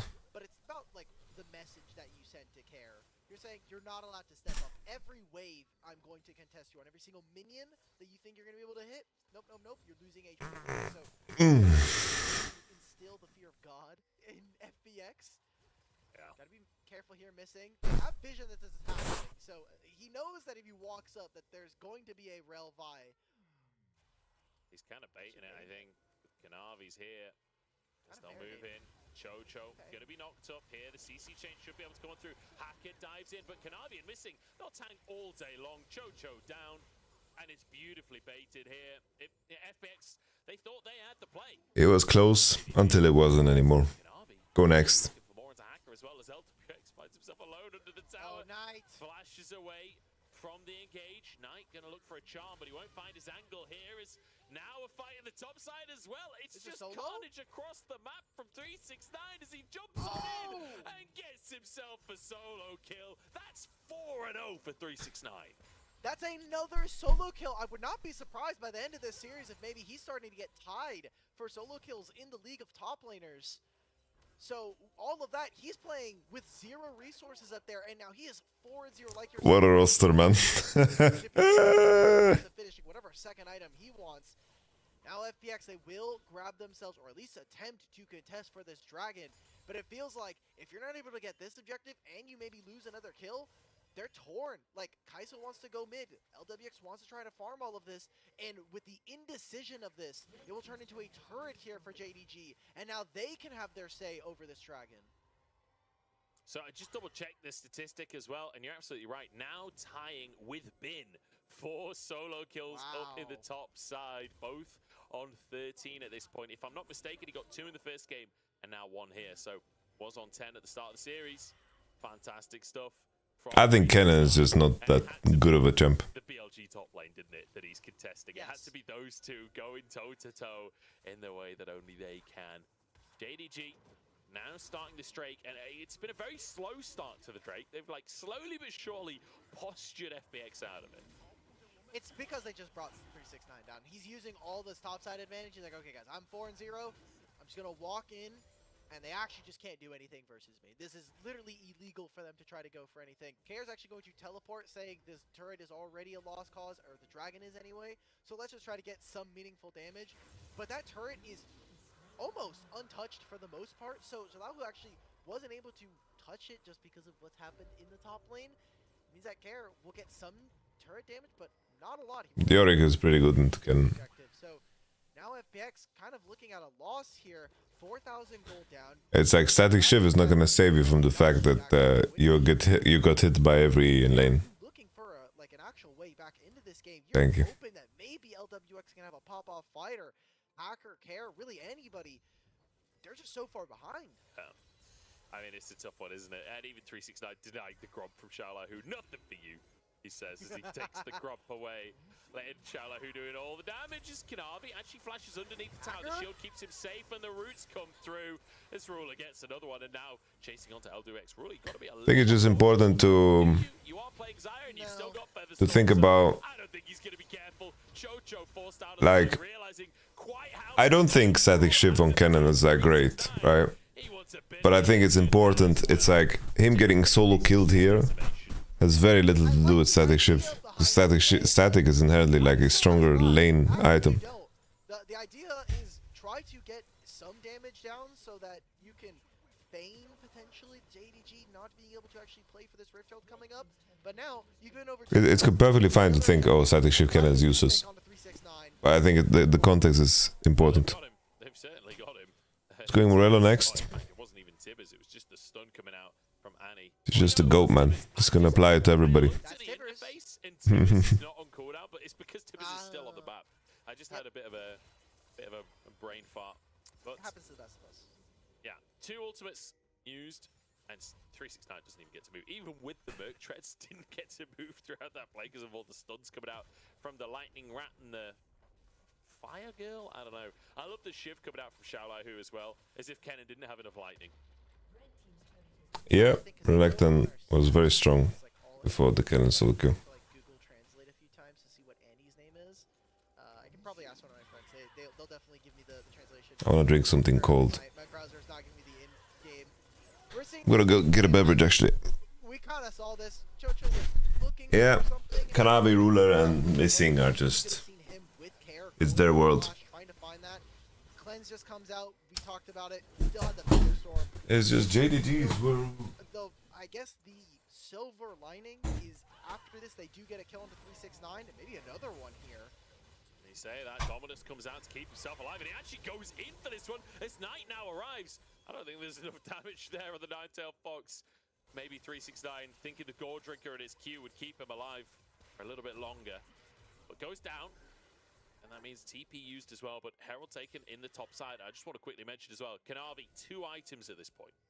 Oh no. Oh no. He's gonna be doing so much for being able to buff up Ruler. And again, there's no champion like Ivern currently in the jungle. There's just no enchanters, something that allows you to buff up the best player, one of the best players in the league in general. And so being able to give Ruler all of these free stats, the kind of free care to say, do what you want, I'm gonna just point you in a direction and you're gonna win us a game. Hey, you'll take that any day of the week. We got Dragon spawning in about 1 minute and 20, and FPX, you don't necessarily have to contest this one or the next, but you really need to be looking at how strong are we going to be looking at our items. Like, Are they gonna just kill Hacker here? I think they actually Yeah. are, and the Wolf Oh! even survives, so Kanavi can finish that one off. The Xiaolahu gets a TP in from Care. Flashes forward for the stun on 369, but I'd say a bit of a questionable flash. I like the build. We've actually seen this Kennen build start to pop up even way before when Static Shift got first introduced. I think it was London over in LCK was kind of picking this up as maybe an answer into some of the tanks that we're starting to see. But Hola, Kikelo. for a split push, like you're just trying to win ¿Cómo the estás? The all-in is not as strong. Might have to hold that thought as JDG taking in hip tap. Muy bien, ¿y tú? I won't push for more. I wasn't sure if they were Muy gonna bien. try and force this. Gracias. Xiaolahu and Care stuck around in the top side a little too long, and if there's one team that'll punish you for that, it's JDG. Okay, and they're just going for their recalls. They're picking up gold. FPX now, they can use this time to put down Vision to try to pick up a little bit of gold. I think this is about as strong Mueve tu as culo, mueve. FPX right now. And 369, this is the 3rd time now. We saw it in the beginning of the game. It was all 9s. Can you escape? It doesn't have flash. Dominus coming up soon. 1v4 here. If he can survive this one, it'll be impressive. It's a brush here. And we'll make it. I'm just saying the Spanish that I know. I'm sorry, guys. The trigger seeds coming on through for the damage as well as Kanavi gets the kill. Did I say move your ass? The target as he dashes back out again. As Chocho will be left to the wall. Okay, good. Taken down by Night. I guess left to the Foxes. I'm sorry. Shortly chased down as Daisy pretty much killing him at this point. He falls. Xiaolahu trying to escape as this is all happening as Baron spawns onto the map as well. Yeah. I also know. It doesn't. Me gusta marihuana, me gustas Okay, tú. this game 1. This is just good old-fashioned. Me gusta. Just completely stomp their opponents. FPX have 0 recourse, even with 369 going down. He is still so powerful. I think some of that early game that we saw from him, that 4-0 lead. I didn't smoke weed in like 5 years though. Leeway. They finished that Baron incredibly quickly. It is 2025. My issue, In less than maybe 10 seconds. my issue. Hacker, you Oh cannot my step God. up. Ruler is just fierce. Holy ruler, that fucking cleanse was beautiful. Levels up on Hacker. Yeah. He's 5 levels pulls up on Jojo. They try and contest the Raptors. It's like, get out of my jungle. This is my territory. Yeah, between 16 and 18, I smoked weed every day. Like, Such an insanely talented player. that was a mess. Knows it. He wants to make sure that they know it as well. That you can't just turn off nameplates coming into the server. You know that it's Ruler that you're playing up against.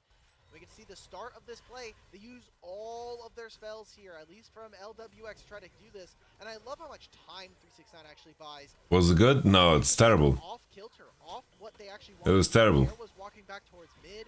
LWX Were you playing professionally back then? Yeah. Like, what was the play here? What was the intention here for them? It felt like 3 different Age, guys 16, 18. It was terrible. wanted to do different plays. Really, really bad. JDG just split them apart, continue to amass their gold lead, and they're just going to take this as a It was a 2-1. complete grief. Feels pretty chalked, and I'm sure that even the gold lead is going to lie. 6,000, almost 7,000, but you look at the level advantage, like you were saying for Ruler, it's going to accentuate. Yeah, I don't buy into the whole idea that like shit like kratom and weed is He's got a reasonable lead. He's doing pretty well. like fault free. Down in the bottom side. And we'll see how this one's going to pan out for FPX. They do still have some late game power, like Cannon ult across the team, LWX flying into the backside to try and find the 1v1. How did you quit? I just wonder whether or not he'll be I able just to kinda did. find a 1v1, because it's just like you said with the I said to myself, I don't want to do this. for LWX where And then I stopped when I moved. Probably not because of the feather storm. Can you find Knight? Probably not because of the spirit rush. And no one else is really a very good target. Kanavi tough to kill because of all of his shields. Daisy missing, looking for an engage onto Jojo here. Oh, the charm lands. The Everfrost is in as well. Hacker coming into they do enemy it? lines here, but Care's already gone. LWX got onto the back line. Rip Bozo. Just got shredded by it. Hacker falls. And JDG not meaning to stop any time soon. Hey. The spirit rush from Knight as he That looks is flash. as well, flashing forward. Oh, they slow. Comes out. Nothing to dodge. He CCs himself with his own movement. And now JDG break open the base. I love how they just completely skip the inhibitor turn. They're like, step 1, kill one of these members. Step 2, chase them into their base. Step 3, whatever. How easy is that, mate? At this point. It's going to be 23. How easy is that, mate? And JDG, they're going to be the Can I be vibing with a little Ivan game? 11 and 1 here in the LPL. Just like that. Next, do you anything on this repeat? Like, Me gusta JDG, me gustas tú. Jojo's gonna go down here. Ruler's still untouched as he just decimates. Boom. And Care as well. Why not? Give him a triple kill. We'll just get some bonus frags on as we finish. Bro, I'm really in the mood to play a league game. Absolute Way too dank. I want to play a league game. Should I queue a league game? Baron that they finished off in like I just queue a quick league game. Like the Ivan as well. Not just a pick that Kanavi's playing for Because OMG starts in 30 minutes, no? just for giggles. Like that Ivan looked actually insane. It looked so scary. I felt like there was some thought behind it, which I think across the world, as we're starting to see some other regions start to pick up Ivern. How about we check out LCK? What's happening in LCK? Putting all of their thought into how to do a particularly different clear than what we. Guangdu Freaks versus DK. It's honestly probably a good read. It's like, do we go for the 99% loss or the 100% loss in this one, right? So DK, they just totally ignore that. They're pushing bot as a group, and It's a sleepage, no? The way to the finals and potentially win it all again. It's a badge, it's a badge. Different looks are we gonna get? It's a badge, guys. It's just a badge. I mean, that is the question, isn't it? It feels like Kanavi, one of the most flexible junglers in the entire league. I mean, I mentioned it earlier in the first draft. 13 individual jungle picks across the course of this split so far. 13 different champions brought out by Kanavi. And I mean, JDG looked good no matter what. I think the big question for JDG is a question that won't be answered until very late in playoffs. But it's like, what do you do when you don't have 3 winning lanes? Because it feels like Blood looks like a fucking AI generated homie, man, with the background being grayed out. is dying. Like, he still seems to be winning the lane. He still seems to find pride. What are we playing? I'm feeling the Braum, guys. Braum. Stand behind Braum. I think it's fair to say he didn't Do we do a little Braum? the greater scheme of the game. Like, I feel like we need a stronger team to challenge them during the laning phase so we can actually see what JDG looks like if they start to fall behind. You know what we do? We actually have to invent time I want to play travel Rel. and bring JDG from World Finals back to now so they can beat JDG now, and then we can say like, oh, they lost. Okay, cool. We've seen it before. If you are Michael X. Braum. armor, I think that doesn't come necessarily from trying to attack bot lane. Do you guys know that you can Bromy the Cardus ult? 369, we're talking about it. Doesn't get If you aim it in the direction of the Cardus? but if you can blow up top lane Ain't that mad? early on, I think there is some route there. We've seen them lose certain games in between the series. We obviously talked about it before. LNG. How about Rel? We just do a little first time Rel. Anyone's legend. There are ways. We have seen them lose. Stand behind Rel. At the beginning of the season, they lost to Weibo. But I think a lot of people would attribute that to a lot of the MSI hangover coming in as a champion. So seems like they're finally leveling up. They took some time coming in for the first couple of weeks, but we're in week 6. Do you guys prefer to watch T1 or do you want to watch OMG? Perfect time, I think, for JDG to That is the question. up and make that run. Certainly is. And on the side of FPX as well, it's a tough loss to take. Holy. Obviously, like, it's not going to be... my viewer base is too synonymous with the Dominator. On the standings now, that's a tough place to be. You're now relying on other teams also getting 9 losses. You're relying on the top 10 not being at that 8 and... Guys, no meme. I haven't played a league game in like 2 weeks. The team in playoffs is on a negative win-loss. The bottom team usually is 7 and 9 ever since we expanded playoffs to include 9th and 10th place as well. There's been a Go stream with the crackhead. so it's still possible for FPX, but it feels like a little... Yeah, we will go stream with the crackhead. Let me just smurf in this game real quick, okay? Saying it requires their fate is out of their hands at this point, and we did talk about it a little bit before the show, but like the people who are directly in front of him before Ultra Prime and Rare Atom, they lost to them very early on in the season, so head-to-head is not going to be favoring them in that instance, and you're looking at the rest Holy. of the schedule, going up against Black Chroma looks kind of sick. some layer of Makan's D4. I mean D2, I think. It's NIP and WE. So you need to take wins off of the rest of these teams as well as expecting Ultra Prime and Rare Atom to have some falter. I think it's going to be a tough road to playoffs if they are going to make it, and they still, even if they do make it, then we're looking at an entirely different beast, right? You're looking at them actually play in playoffs. We'll leave that for if it actually happens. I'm obviously worried, and I think a lot of people who are fans for FPX, people who have come to love and know some of the names on this team, they're looking at this like, is this season, maybe, is it a little too late to try to turn it around? Yeah, we'll have to see. We'll have to see. Look at that map cover, guys. For a bit of research. Professional stream. But at this point, it is feeling like... I mean, we talked about it when the standings came up earlier on today. Like, there's that 10th place mark, and everyone 10th and... Get some aim getting sound up in this bitch.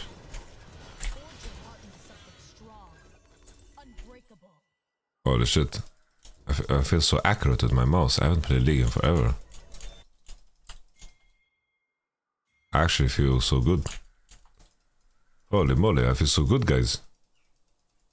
Welcome to Summoner's Rift. When steel clashes against steel, it's so loud, I almost forget. Unbreakable!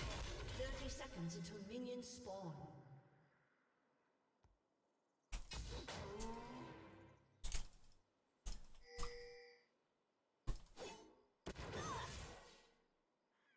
The armor keeps the world out. The lance does the rest.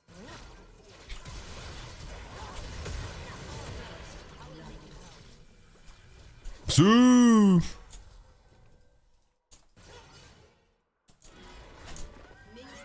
Sue! Suey! Chop Suey! Hurt me enough and I'll split your head open. What the fuck did she just say? Look at me wrong and I'll split your head open or some shit? Damn!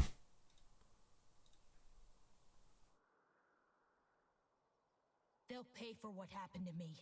Noxus, the Black Rose, everyone. Why were both supports the second? I had to switch both of us.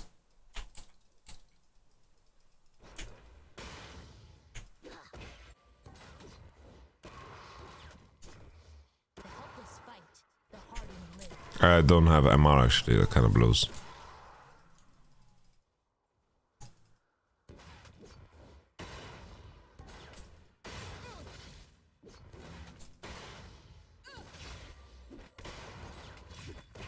Sit down.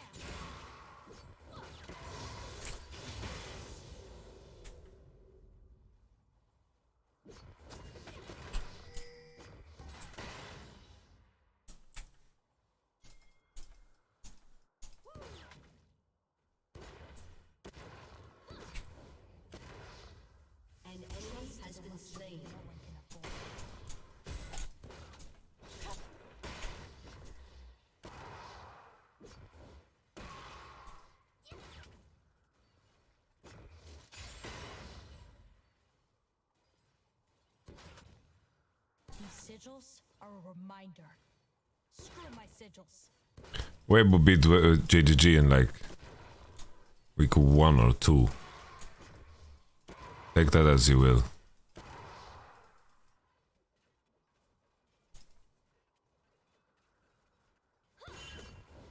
They call it ferromancy, metal magic.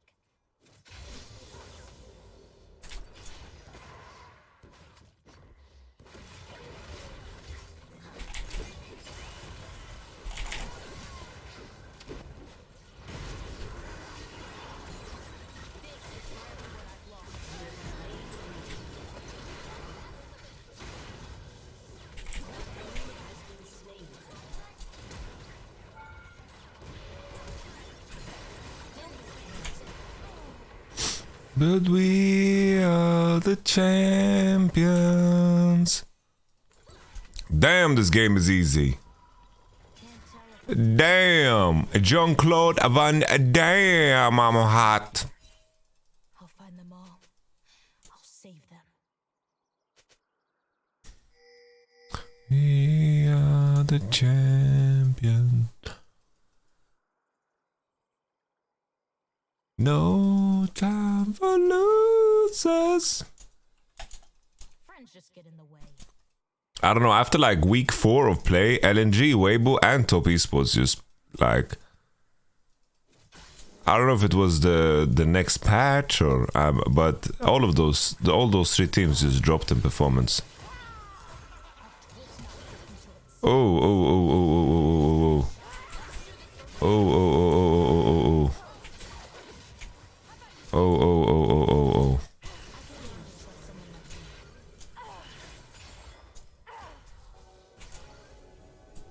I fight for the lost, but mostly I just fight.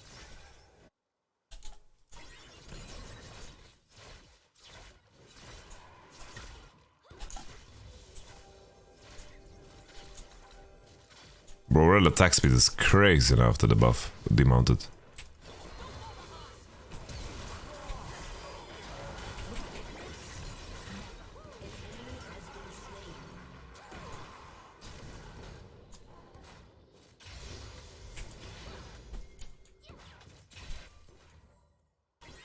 Oh shit, my league powers are just completely recharged by the way.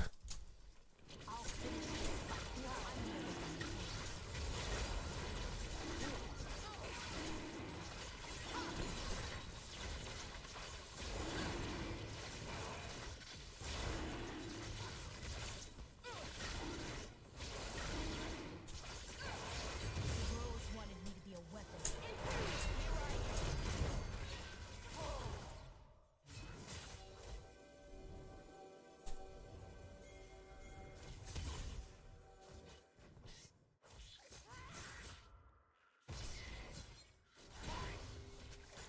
If I trusted people, I need to be more of them.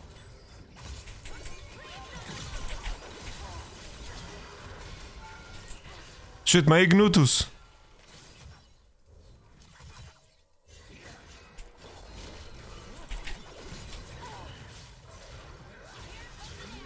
That's why I saved Ignitus.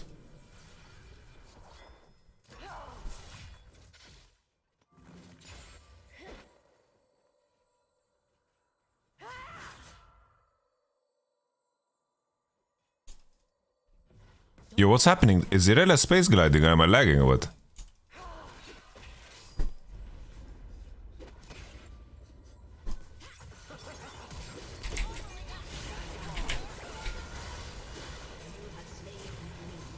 No. Fuck it. No! I don't have a mark, I just stole the cannon. Well,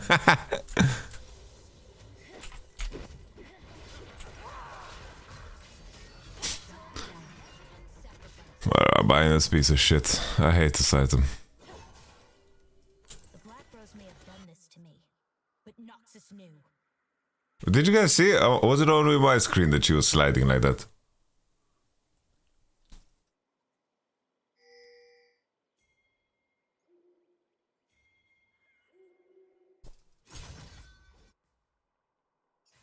The people who hurt me are dead.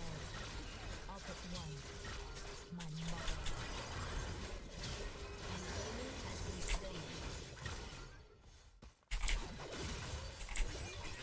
Run.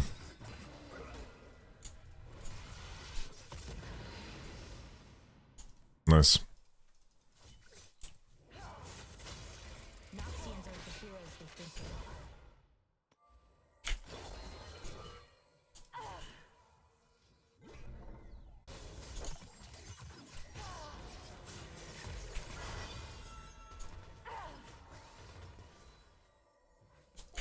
I survived the academy.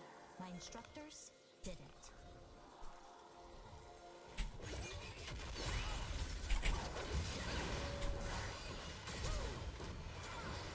Holy, we're in Sweden. We're in Sweden.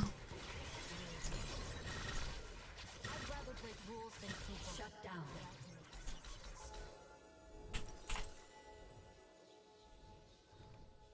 An enemy has been slain.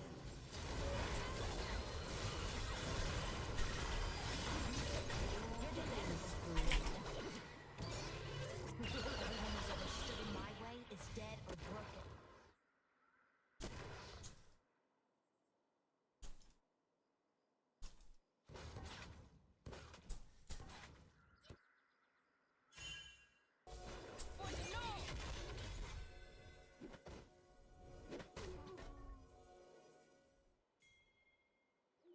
Memories suck.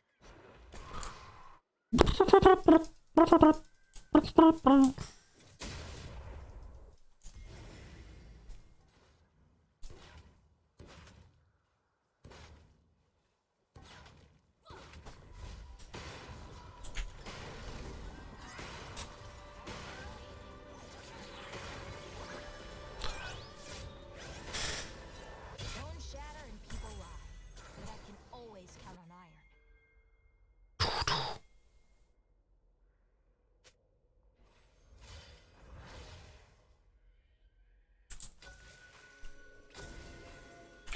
Ooh, that's a jam, guys. The rose ripped the magic out of my friends and put it into me. I hate them.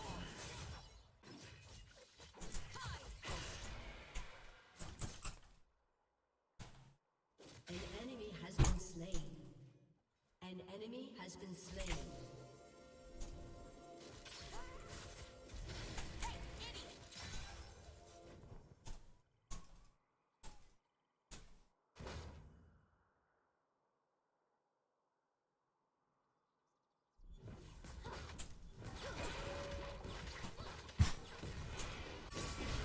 Don't let anyone in. An ally has been slain.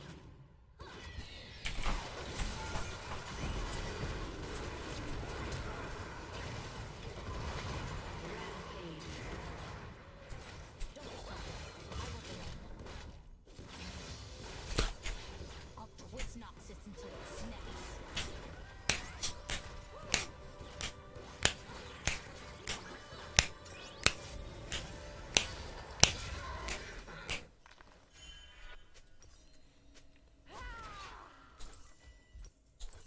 Everyone who's ever stood in my way is dead or broken.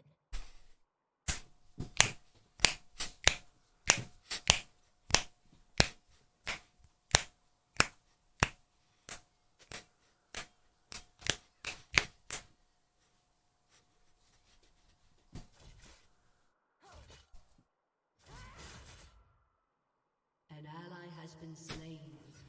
Trust is a luxury no one can afford.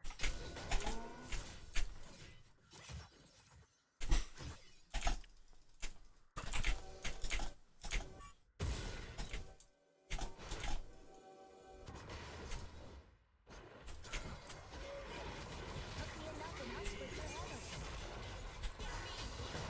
I like that.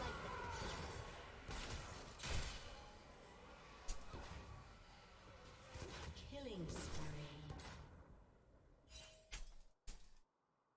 Sweet. I wrap myself around you.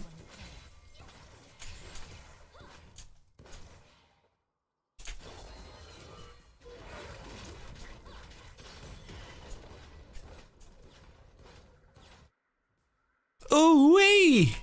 How do you get sister? I eat the Chistana. My instructors did it. Your team has destroyed a turret.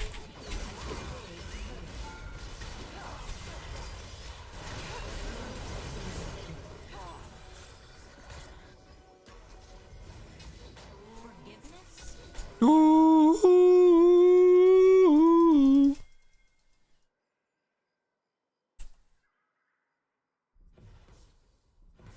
Your team has destroyed a turret.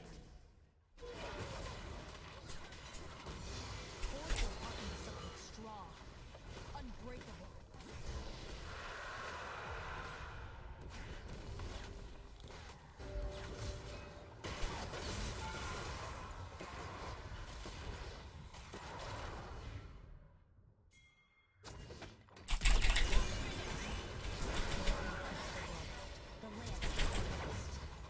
Oh. Jawohl.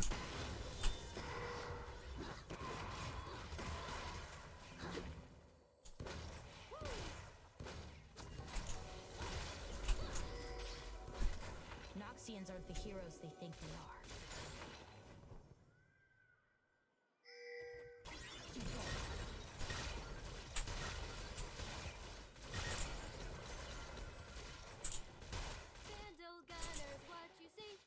Actually, this is a banger. Oh, the bufferoo.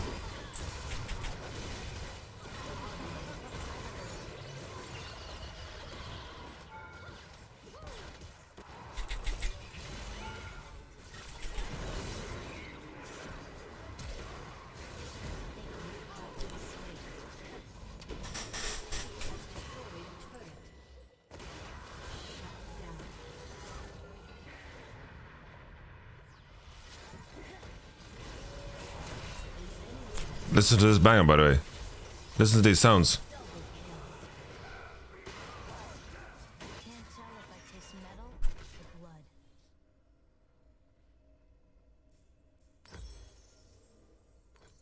If I trusted people, I need even more armor. No, see. Let the be free. Come along with me, and I will ease your pain. Memories. And let's seize the day.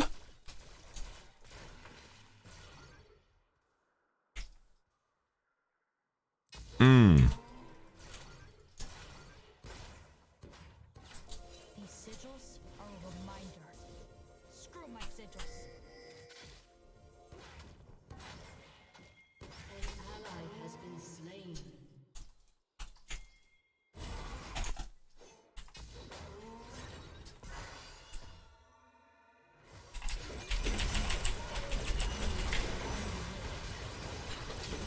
Well, you see, I'd like to be free.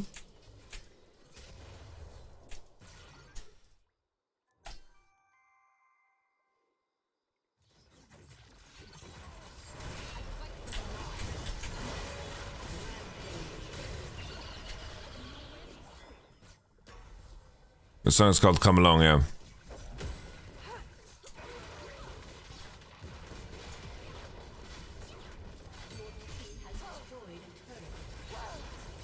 Shatter and keep on. That can always come.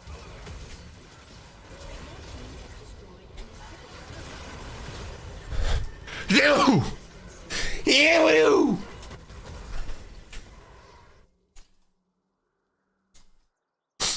Sorry. Black Rose may have done this to me, Thank you, guys. but Noxus knew.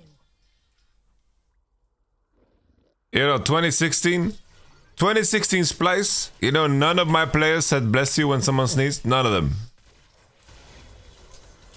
I think that's fucked up. No wonder we lost finals against G2.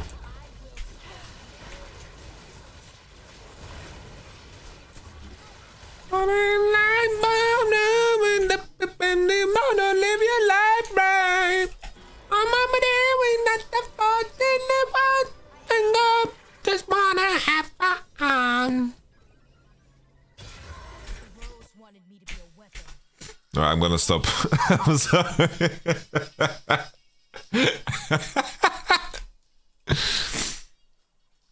That is such a rel playlist.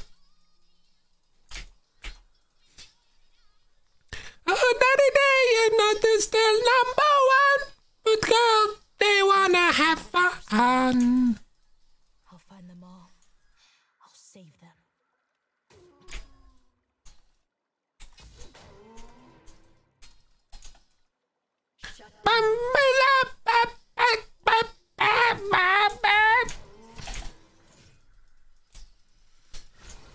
We still wanna have. They wanna have fun, boom. They wanna have. Yo, what instrument is this? What instrument is this?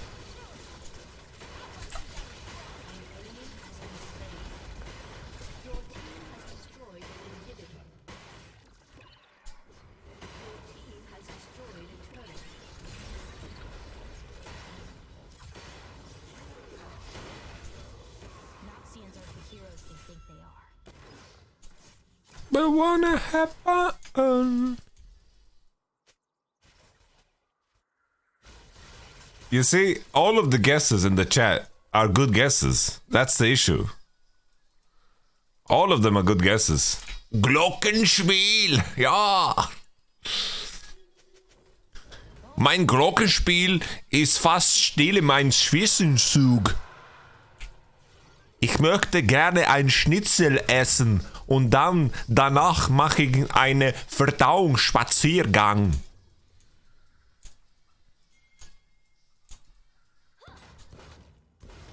The Black Rose may have done this to me, but Noxus knew.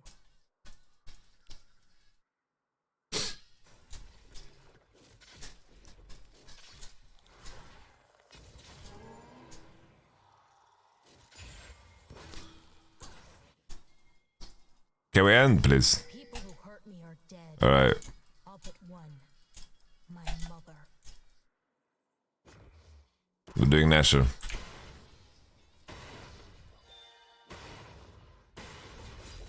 Oh! Oh! Oh!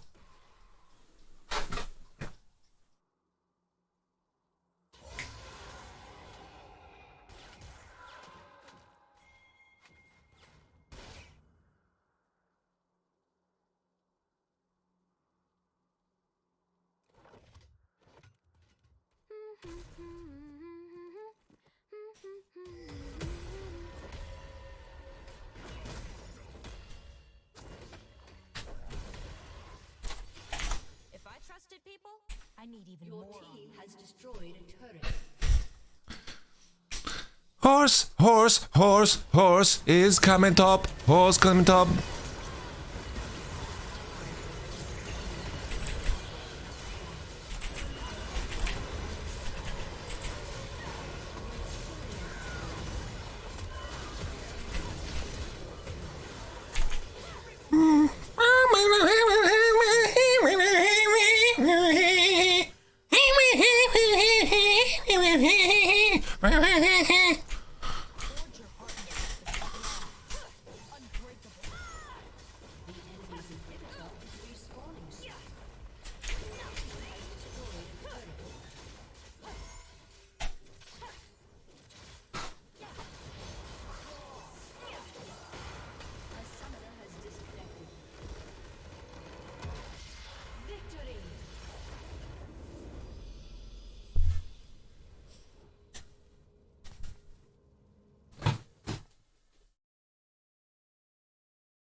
Somebody help me in.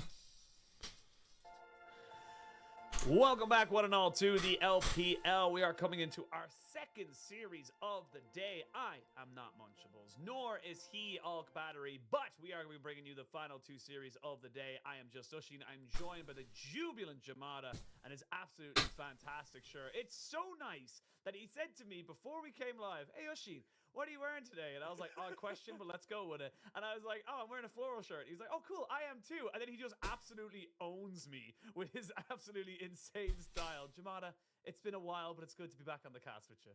Yeah, and I'm very excited for our matchups today. Sorry that Art almost stood you up in the dress department. From Marisa, I found that the instrument is a synth twig marimba. Actual floral rather than a nice floral. It almost stood me up. almost, but yeah, I'm happy to be back with you. But not only that, we've got two really insane, but also very exciting series, right? I think the context of Ultra Prime against OMG, is kind of hype, I think, especially considering how OMG just lost their most recent series. Had first row seats to that, so we'll get into that. Somebody help me out. My mind for them to catch up to the playoffs race, so they really need to actually take a win off OMG to keep themselves relevant at all of making it into that top 10 bye. And then, of course, I feel like the match of the week afterwards needs no introduction, but what does need an introduction is this Ultra Prime lineup.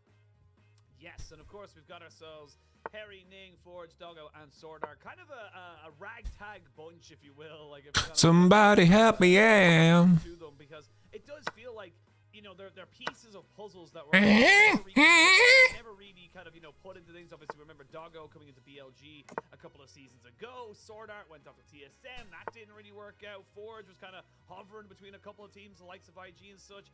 Never really found himself a home. And now they're kind of coming together. And I will say, I'm like pleasantly surprised with how somebody help me out. you can see on your screens there, they're being very diverse with how they're actually playing the game. They're not just a one-track mind. If they don't get this, they're screwed. They are trying to be as diverse as they possibly can.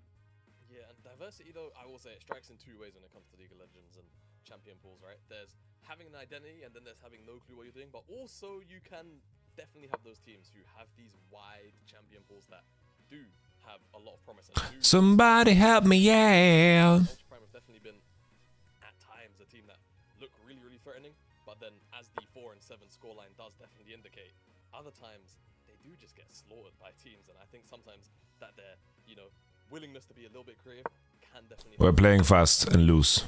Like OMG is definitely the like a goose. Title. Yeah, for me, the kings of that. Absolutely. I mean, look, OMG kind of coming off a little bit of a spanking, if I'm being totally honest. LNG took that loss against IG and said, OMG, nothing personal. You know, we just kind of absolutely smash you out of it. And it's a little bit of a knockdown, but still sitting there at 7-3. Plenty of series to kind of go and bring themselves back up. This is where they start to separate themselves from this middle of the pack we almost have from 6th to 10th, where it is everyone on 6 wins. Differentiate themselves and push themselves more. I want to break free. Exactly right. We're starting to get to that point now. I want to break free. Still going to be pretty close. Actually, more accurately, right below where OMG are right now. From 6th to 10th, everyone is sat. Need you. I want to break free. And that absolute gladiator pit of God knows. God knows I want to break free. Make it to that top 4, right? I've fallen in love. Ideally. Yeah, I mean, like the thing. I've fallen in love for the first time. Now this time I know it's for real. I've fallen in love. There's not a lot of time between the end of the season. God knows. God knows I've fallen in love. Like I've been saying, all split long. It is a sprint of a It's strange, but it's true. And that means we only have a week and a half.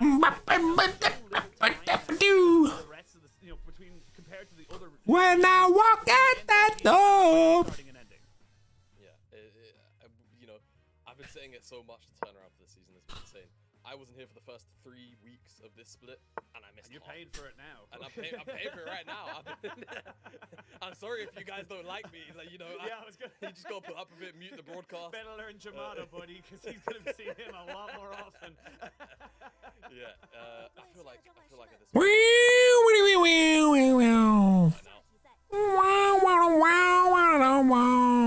Yeah, we had our key matchups there, Aki, and of course Ning, both very, very crucial chess pieces to both of their teams respectively. I feel like for Aki, he's always the one that's setting up the plays for a lot of his laners, right? And obviously it's a bit of a cop-out when you say that about a jungler, but in this case, it feels like they do perform. I can get used to living without you by my side. Where you're getting the fight started, but you can also kind of carry. You can certainly 1v9 on picks like those as well. As for Ning, a little bit more towards the truer facilitator side, where he's on more utility picks, but certainly has been given room to flourish and pick up some more carry-orientated champions from time to time as Ultra Prime. I'll take him to the stage right now. Yeah, and look, for Ultra Prime, it's kind of hard not to like these guys in a lot of senses. Dude, living without you by my side. I just want to be alone. In a league that is just built around Can't you see? like, Whoops. you know, kind of such a hard role to shine in, and he has been one of the shining lights, in my opinion, for Ultra. Oh, damn. Like, he has been one of those Only bangers on this playlist, mate. kind of step forward and be counted amongst the likes of, again, Shanji, 369, Ben. Shy anymore, but you know, the hateration always has to come through. But anyway, but I mean, like, this guy has really come together here for Ultra Prime. Unfortunately, against, you know, so many teams and not, you know, against so much talent that we have here in the league. Oh, I mean, I do. Damn. Agree, but he has been having genuinely very good showings across the board, right?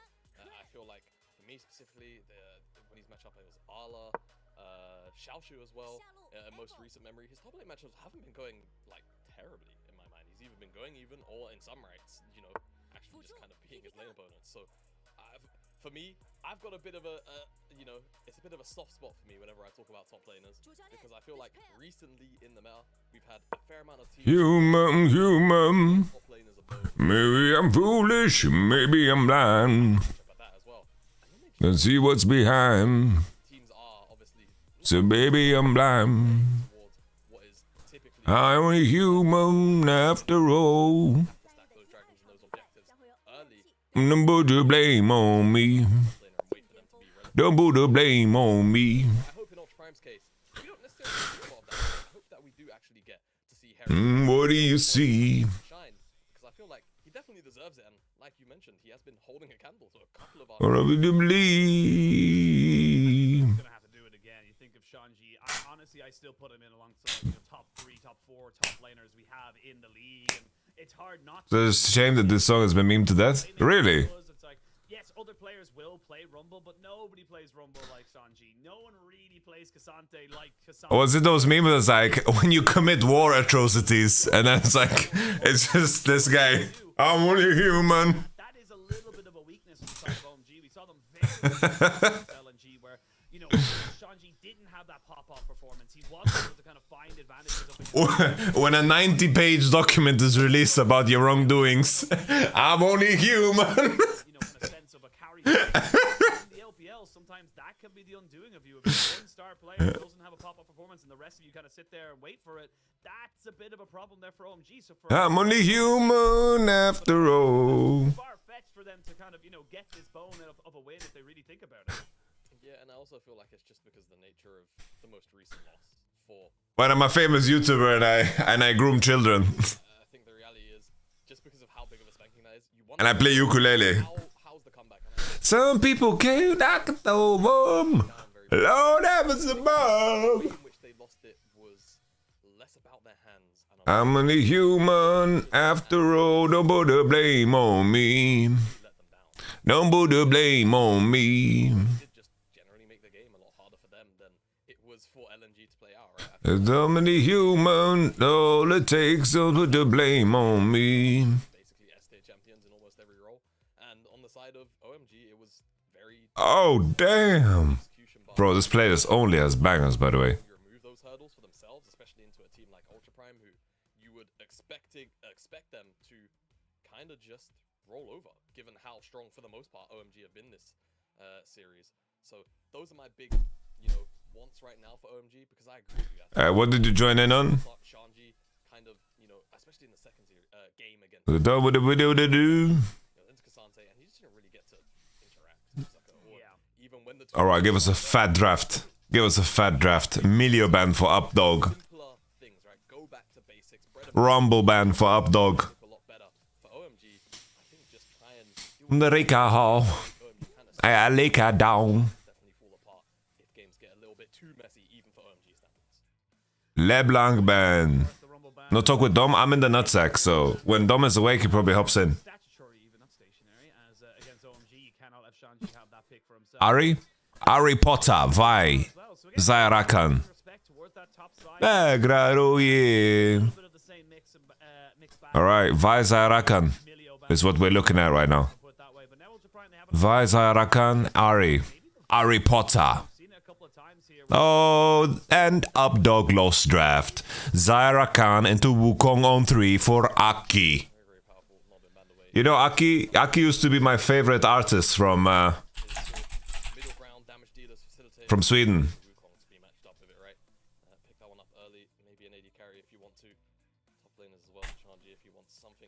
The fuck is this? The fuck is this? I want Labyrinth. Labyrinth! Kartellen!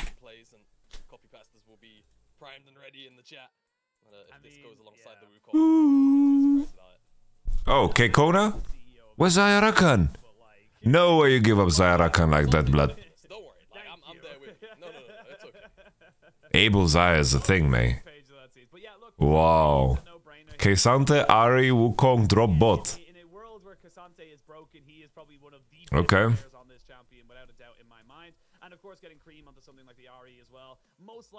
Where's Labyrinth? Well, Labyrinth is not on. There they are. What the fuck? They have so little monthly listeners. Bro, they have less monthly listeners than I have. Wow. Yo, these guys are gods, man, of the music. This is Aki music. This is Aki made this music. Full top side plus jungle. You then don't want to draft like half and half. I feel like it makes second ban phase a little bit too easy for the opponent. So I like the OMG are matching, and I mean, I feel like. What do you mean? What is this draft? It's not that crazy, no? They pivoted out of Zyra Khan because they want to lock mid lane, and because they lock mid lane, they need to drop full bot to pick combos. And just because there's Annie, LeBlanc, and Nico ban, then Ari Prime was high, and then with no other champions to play, he just picked Akali.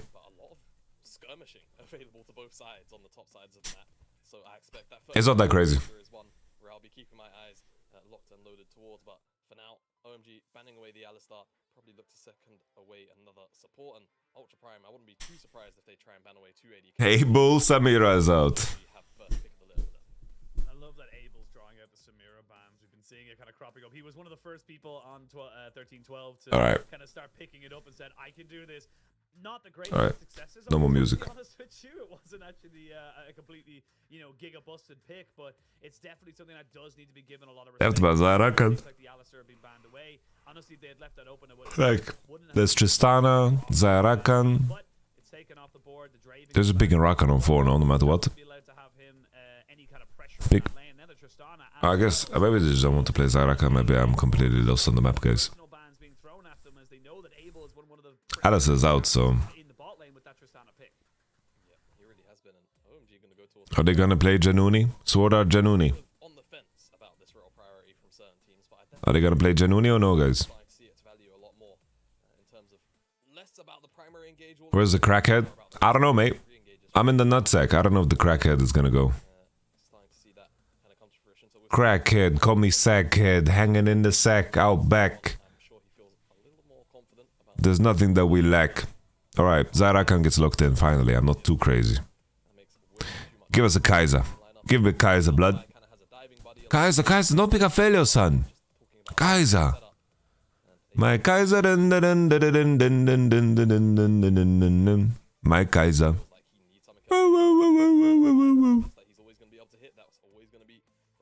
Our fellows. Why would you not want to play Kaiser here, blood?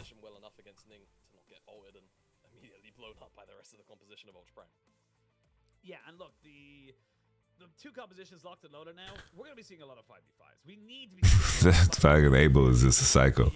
Psycho, groupie, cocaine, crazy. Psycho, groupie, cocaine, crazy. Abel plays Aphelios. Makes me high, makes me high. Will there be no recap from last day of LEC regular? Probably not, no. Like, I was way too tired on the day, and now, like, the timing has kind of run out. So we will do more content in regards to LEC as a whole. I'm trying to piece together, like, a little podcast episode with some of the favorite homies.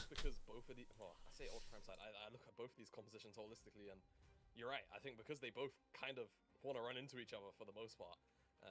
That one, we get loads of blood, and two, this just turns into a game of execution. I feel like scaling's kind of out the window when you have two compositions like this. It's more about all right, who's stacking up the early dragons, who's able to actually, you know, consistently pull out lane prio, and who's... No, like I was like chronically tired.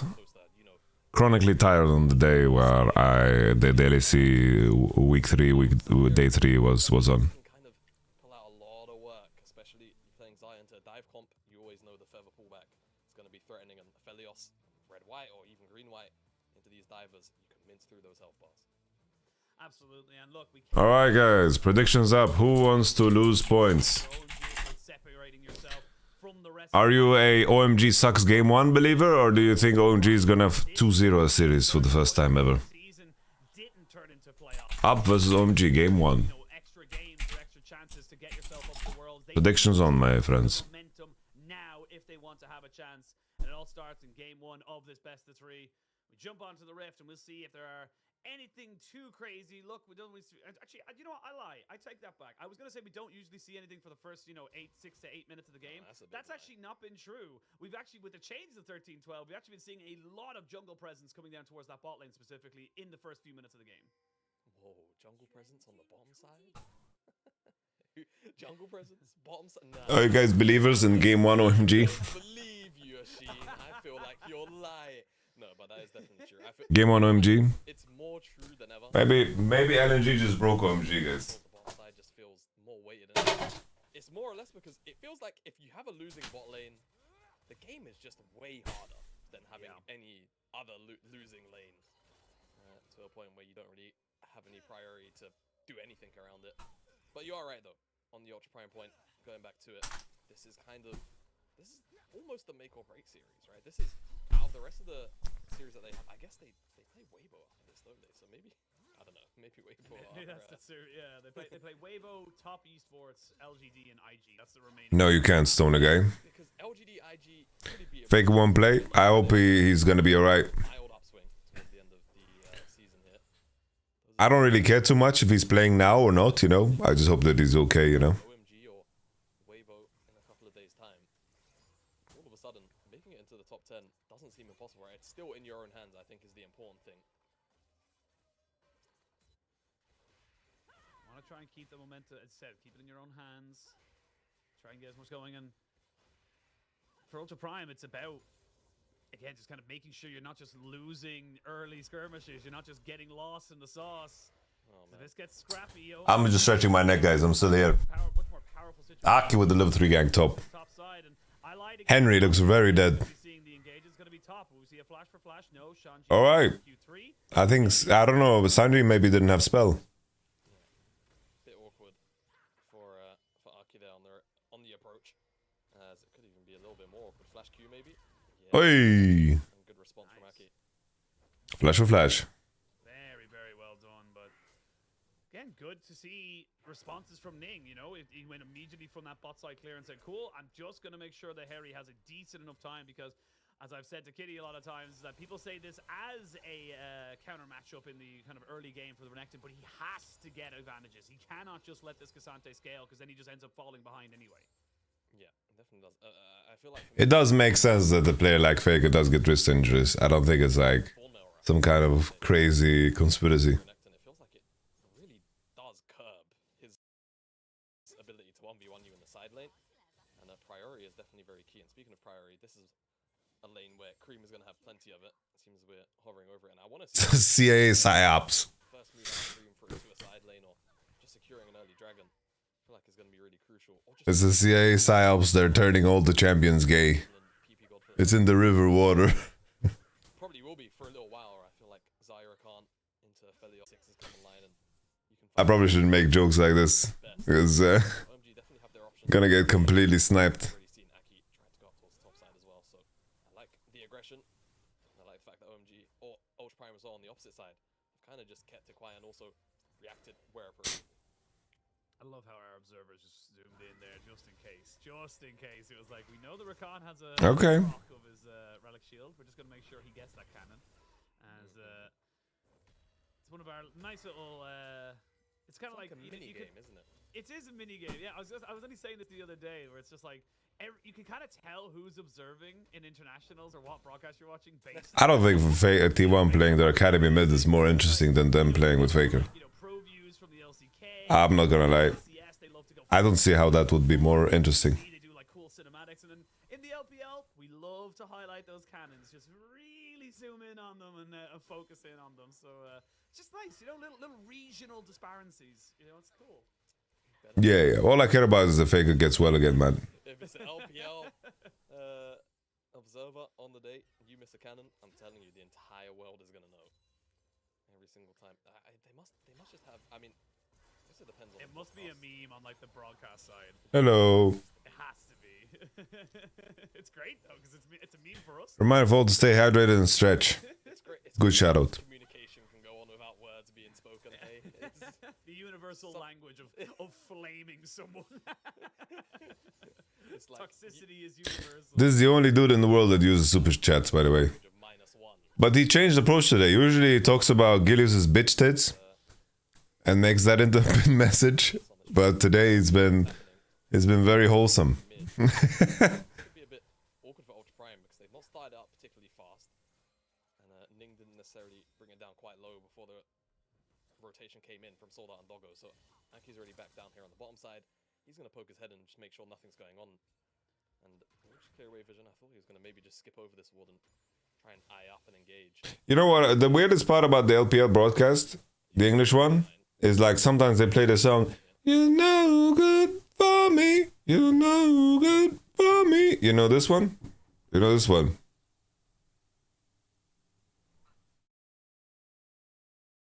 No flash on Ning means a flash cube. I don't know why I'm lagging, by the way. Vicinity to kind of happen. We might see some Scuttle Wars, but honestly, I feel like Aki doesn't really have the kind of presence to go for this one just yet. I will say, though, we can see PP God now going crashing down on top of Doggo's head with that extra sentry turret from the Crescendum. We might see them go for a little bit of a fight, but it's kind of scrappy at the moment now. Both teams kind of taking weird engages, but there's a great charm right Okay. as the AD carries What? fight each other. Look at all those chakrams. Flash away, but does able to have the damage with the Calibrum. Yes, he does, and survives a tower as well. But while that was happening, What's that, man? as it ends up being a 3-for-2 trade overall, Cream with the movement speed, but not got the range. Yeah, not got the range. I'm really surprised there. I think I'm not sure about. Bro, did the Matrix break or what? Mana for W. Maybe it's 40 mana. I missed the whole game. really messy Can I go back? on either side of the map. OMG went out in the jungle exchange. I feel. Cream with them go for a little bit of a fight. Look, it jumped so hard. At the moment now, both teams kind of taking weird engages, but there's a great charm right. 2v2 as the AD carries What is that, man? all those chakrams. I want to see the game. Was able to have the damage with the Calibrum. Yes, he does, and survives the tower as well. But while that was happening, a flash for flash as it ends up being. Oh, man. Whatever. Okay, we got a replay at least. Goes in. A little charm. That's why he died so quickly. A little damage on Ning. Forge is doing his best. Yo, Cream, did he intentionally block the E, by the way? He's just a goat? Look at that. I think he blocks the E of Akali intentionally, by the way. Near perfect combo. Wow. Bah. Had it at the back end, and that's why he was late. Woo. Good engage here from PP God. Oh, yeah, I'm just start DCing because I mentioned CIA PsyOps jokingly. Do this, and even he's able to get out with his life. You would think maybe you'd need flash to get out on the back end, but That's crazy. he's able to walk out. And the big thing that I love that. is that yes, it's a relatively even trade. Come on, lads. It was 2 kills. This game is already in shambles for Blue Side. They only have one gear, and that is to fight. Getting that attack speed, getting himself a little bit of extra damage as well. And honestly, the boots are Alright, Aki got spotted on a ward though. available to him. So good vision control. For No him. flash. Updog is completely Honestly, I've said this now. connected here. I don't think OMG can actually contest. About this dragon. They need these early dragons, and it's kind of becoming a little bit of a pain point for them if teams have an opportunity to fight them. Fortunately, though, for Ultra Brian, they do not have anyone to contest. Alright. They should be able to pick up that dragon, no problem whatsoever. Easy But peasy. this dragon with the Chemdrake, we are going to have a relative. It's a bit of a nightmare at top. I think if Aki can cross into top side, 3v3 should be favored for red side. Yeah. I don't know. They'll buff it one day, Ashin, one day. But They'll Ultra just Prime. completely rework it as they always do with things like this. Yeah. What do we feel? My favorite Gilius move in chats. Like we can be like 8 people. Gosh, are we gonna get into the? We can be like 8 people in the call, and then he will be like, listen. Dom, Dude, I don't know. I have a question. Out there for, for my lack of. What do you think about Conqueror on Vi? I'm not game dev either, but I feel like sometimes. It'd be like, okay. Oppressive or on the opposite end. Not Remember the Chem Rift? Yeah, let's not Chem go back Rift to was that. bad. The Chem Rift was not. That's a classic Gilius move. When they announced the Hex Dragon, because again, I don't have a problem with them trying new things. I think it's awesome to see, like, you know, them try. As they're not that bad of a conversion, all things considered. Like they managed to secure Herald and they secured first Drake. They managed to connect well. Ooh, ooh, ooh. Oh. Tower, but Cream just get himself out with his life. But yeah, Hex Dragon universally loved. Like everyone was like, absolutely. You missed that great team fight, by the way. No, we saw the replay. Universally hated. It was so busted. The Rift was so unfun to play around. And Morpheus, like when you were you need to relax, mate. further behind because you couldn't even ward to get yourself back into it. Like it was so oppressive. You are treating the stream as if you have a TV remote. It was a silly. Yeah. You know, I prefer the rift that we've landed on now. I'll say that. Oh, I but- love the plants. I love the Rift of the Chem Rift now. It's awesome. Oh yeah, they're excellent. But yeah, definitely do feel a little bit of ways about the soul. I think it's just one of those things where, to me, souls need to be about.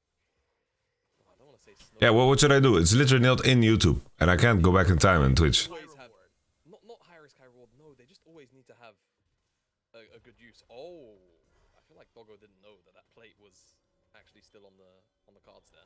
Yeah, and PP guys Not gonna stop it. Just like that. I was gonna say, it's like, oh, he's gonna stop the base here and just be a You nuisance. can see it on He's the gonna- lens as well. Yeah, he just I didn't wonder- auto attack. I don't know. I wonder if because I think the way the lens works is it always shows you the model. Because Yes, Doggo the was recalling and it animation. had that carriage, he was just like, what the heck? Yeah, there was 2v2 bot fight, and they went 2 for 1, no? Just saw sword art. Like, what was going on? Oh, diable. Well, look, you know, maybe he Miable. the plate going down. The little platings in the bank. Getting a reset in. Yo, they need to update the LPL like overlay. Give me some gold information. Give me some juicers, man. Give me some LEC action. Give me some of that LEC production, baby. Inject that shit into my veins. Love your research. I feel like OMG have done their research and acknowledged that Ning likes to go through lanes. Give me some of that hooya dooya fucking scrolling text that covers the whole screen. For this one, Give me some of that. we'll just hit the tower. It's only going to take one plate, which is going to feel a little bit bad, but it's really Nearly close to two. taking a second. So it Nearly shouldn't be too hard to get that. Nearly two. Nearly two. But this is good for Ultra Prime. They can keep pressure up high down here on the bottom side.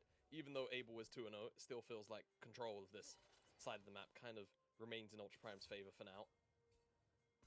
Unless. We're looking Okay. at a bit. Yeah, I was gonna say. I was like, I don't know if you really want to go for that one there. We do see plenty of presence in that bot side. Good vision control here for Ultra Prime as well. This will be cleared out by OMG's PP God. Again, just kind of waiting to see where the next real big explosion will happen. A minute till the next dragon spawns. You have 3 minutes until the Rift Herald's there. Honestly, it feels like if you win that dragon fight, if there is one, you will kind of convert it straight away into a Rift Herald, much like we saw Ning do earlier on with the first 2 objectives. He got at the dragon after the fight, immediately back up to the Rift Herald. So this could be a little bit of a momentum swing back for Ultra Prime. They're not too far down, only about 1,000 gold. I'm on YouTube right now. I prefer YouTube. I have YouTube Premium, so like for me, YouTube is a no-brainer choice. Like I don't consume any content on Twitch. I'm not gonna lie, homies. I think Twitch is just like when I click a stream and I see 1 out of 7 ads, I can't tolerate it, mate. Backline threat and just ability to one-shot most targets at this point in the game.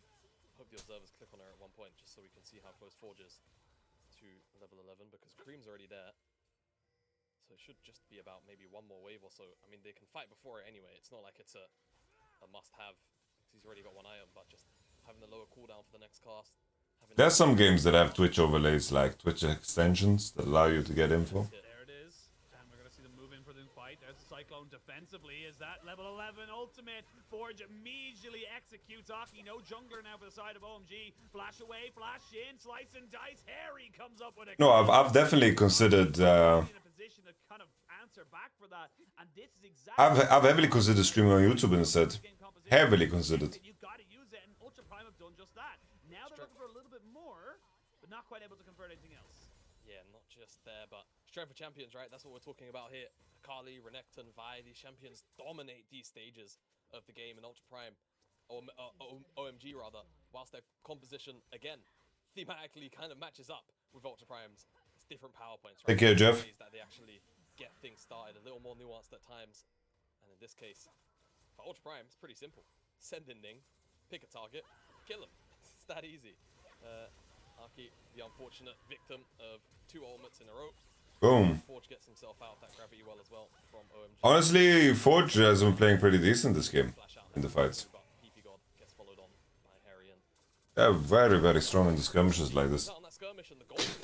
That's why I'm not super big fan of the Felios here. I don't know how much you'll be able to play actually. Less than 1,000 gold, so very, very big swing. Don't forget with Herald being up now as well in 20 seconds time, that's another objective with realistically. You can multi-stream nowadays and do both? No, you can't. They'll get Forges on the bottom side for a teleport, so keep your eyes on him and his ability to find the backline access with that summoner spell as well. Big swing back in favor now. You can see it went from 1,000 gold down to 1,000 gold up. 2 dragons, and we're on an Infernal Rift, so it's actually a lot better for Ultra Prime to find those flank angles, get Harry in behind the enemy lines, jumping onto the affiliate. I'm definitely paying attention to what's going on in the YouTube stream.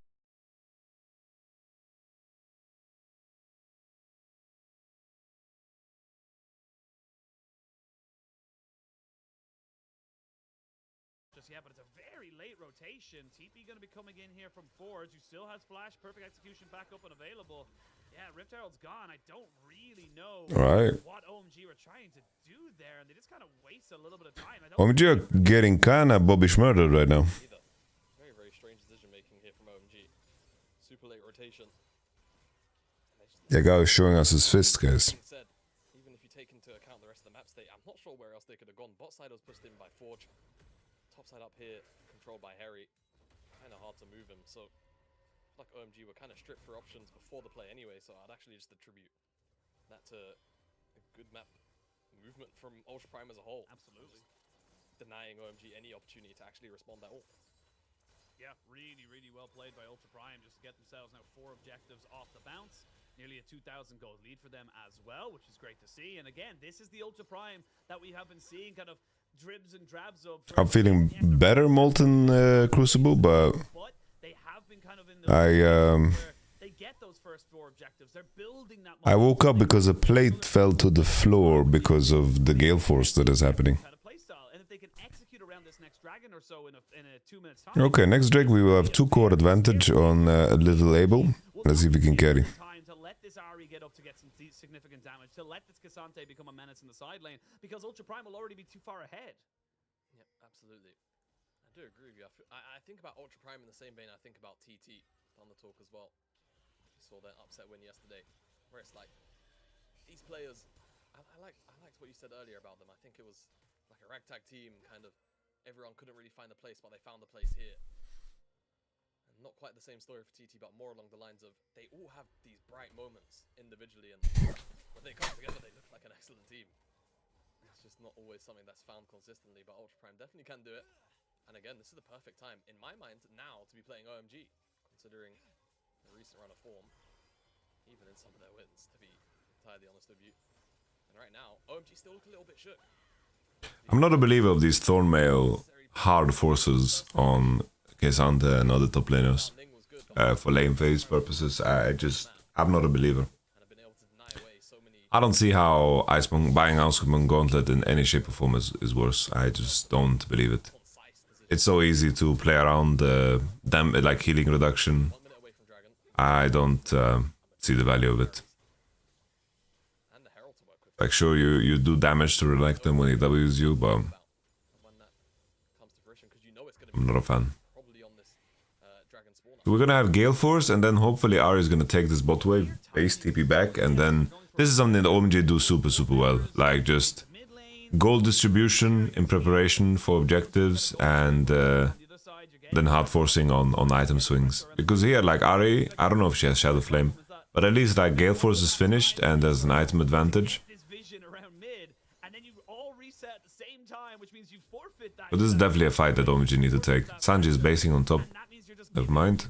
More space to kind of come back into this, so just very strange kind of setup here from OMG, and they really want to try and find this front to back team fight, but with Forge on the bot side and Harry. FA checking. Sanji doesn't have base yet. Haven't cleared out this ward, which could be pivotal around this. Oh, this ward is on Inferno is pretty damn good. Which finds another ward. Vigo has 2 wards in his inventory as far as I know. Now only 1. Now 0.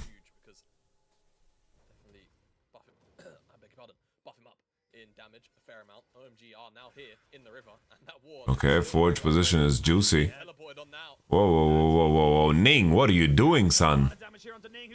Wow, Ning gets through. Wing survives. Oi! Oh! Abel! Miable Abel! Oh my goodness, he survives! What the fuck?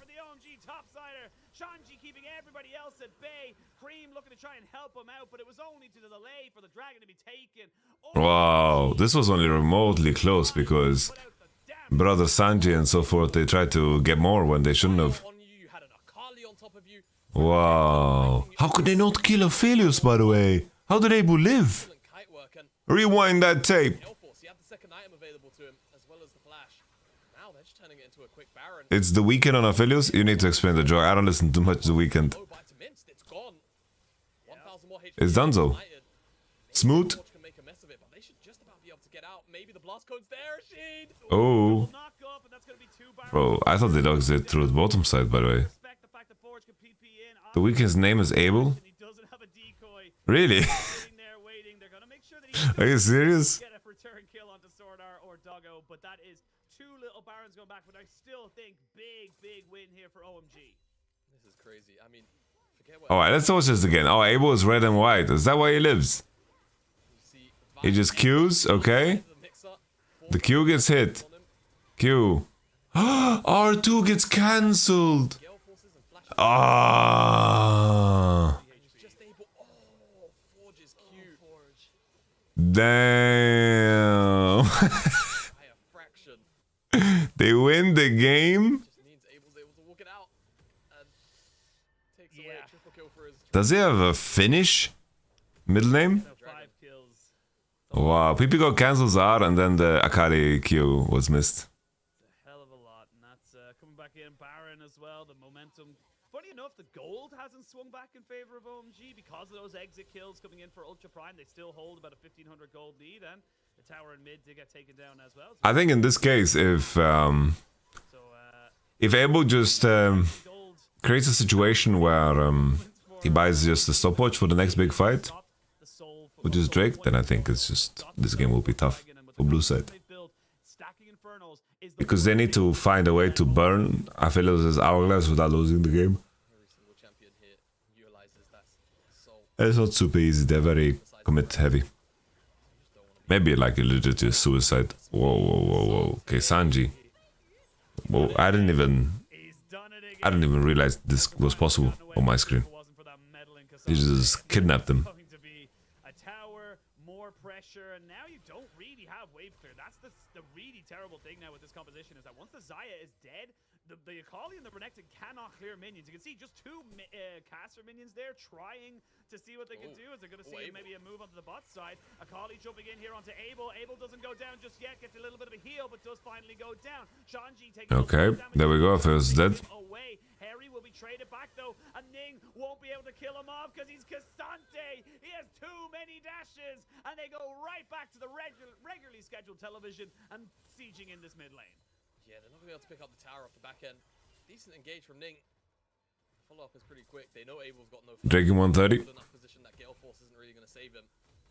But OMG, able to just... Aphelios will have flash. ...to the targets in front of them as collective and kill off Harry very, very quickly. And Ning could not kill Cassante. He's got a Thorn Mail and this Iceborne Gauntlet. He's got 247 armor.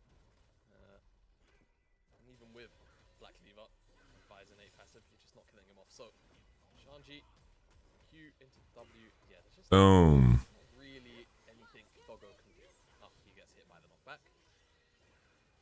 Spends about 3 seconds in CC, but angle comes in from Ning. There's no ward here from OMG.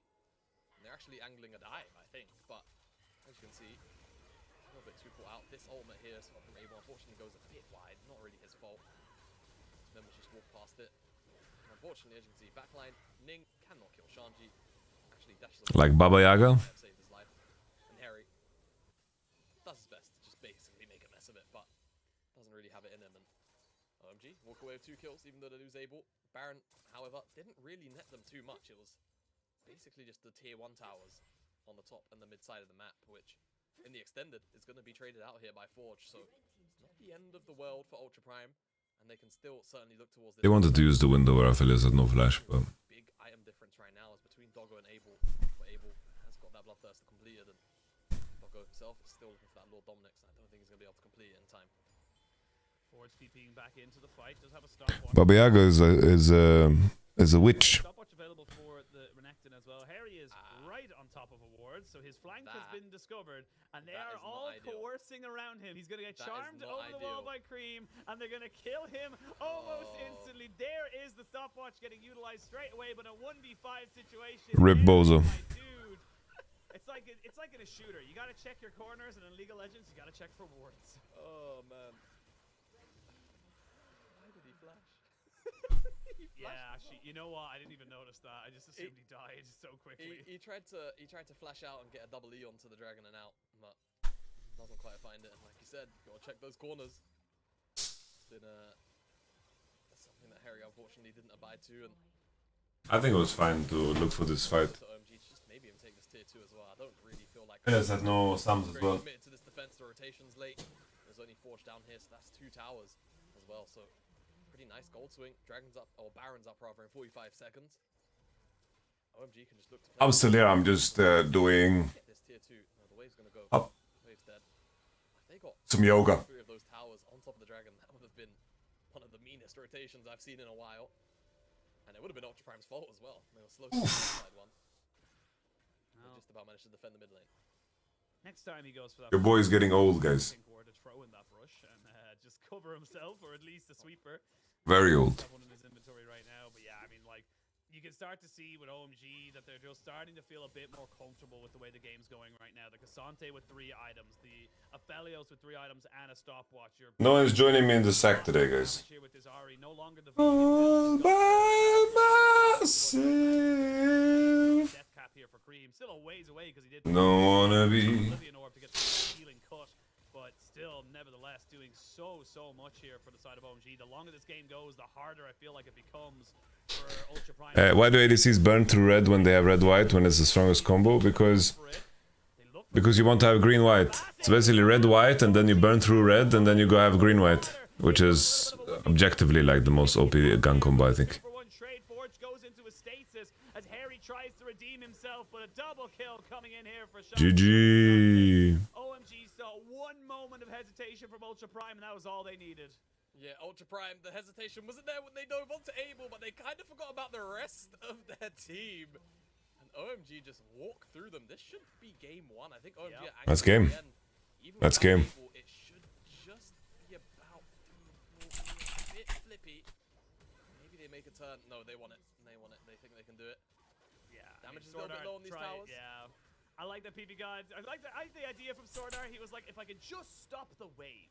Unfortunately, PB God got us up them. I will say though, they are Okay. No ending. We get one more fighting goodness. They don't want to, give away 4 kills and then a Baron. No, Hey, no, man. I'm derailing the cast now. Throw the baby Why? out the bathtub. What? Throw the baby out with the bathwater. A Or did I say bathtub? I might have said bath. Never heard. Wait, I definitely meant to say throw the baby out with the bathwater. Have you never heard that saying? Heard that saying. You've never heard throw the baby. Look it up, dude. I'm not crazy. I'm not crazy. Either way, replay here. It is kind of a mental thing to say, even though I know it's a saying too. It is a mental saying, like throw the baby out with the bathwater. Hello, engage. Okay, Creme flash out, Rip Bozo. Now we have an ending. Oh, bro, Abel is just. I hope Abel plays last stand, bruv. Like, he should play last stand. Abel should really play last stand. Like, the value Abel would get from last stand, this game alone. I'm just wondering, is it an age discrepancy thing here? Like, is it the fact that I'm just a not little that bit. old. I know you're not that Jesus. old, but I'm just like, is it just a slight generational gap? Maybe that's all. I don't know. Just Maybe all it's a I'm asking. cultural thing. It could be. Yeah, maybe it's a cultural thing. Maybe it's a cultural Yeah, thing. maybe it's But, Irish people and their sayings, you know. yeah, but I think there's a culture of winning right now for OMG. And that one's return after their series loss against LNG. Game 1 looks pretty decent here in the return. Ultra Prime, let's go back to the drawing board a little bit, but I like the ideas of the composition, and I liked how aggressive they were. Yeah. Yeah, team gap, draft gap. The only thing that people were hoping for was OMG game 1 angle, but Competition was going to be just my bad. the comp was a bit too OMG. A little bit kind of late on your re-entry here at the stand-up. Alright. Behind the scenes. But yeah, honestly, look, for Ultra Prime, it was good until it wasn't, and it was. 다들 하는 말이 It's a good interview. 그 질이 안 좋아서 연습을 못 하겠다. 뭐 그런 말들을 Ashley Kang. 하시는데 어떻게 보면 핑계죠. 다 하고 나서 그렇게 말을 하면 모를까. 사실 안 하거든요.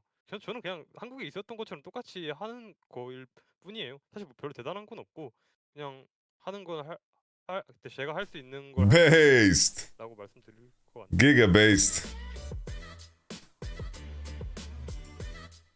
Hey guys, this is Ashley King of Horizon Esports, and I'm joined by Berserker, the bot leader of C9.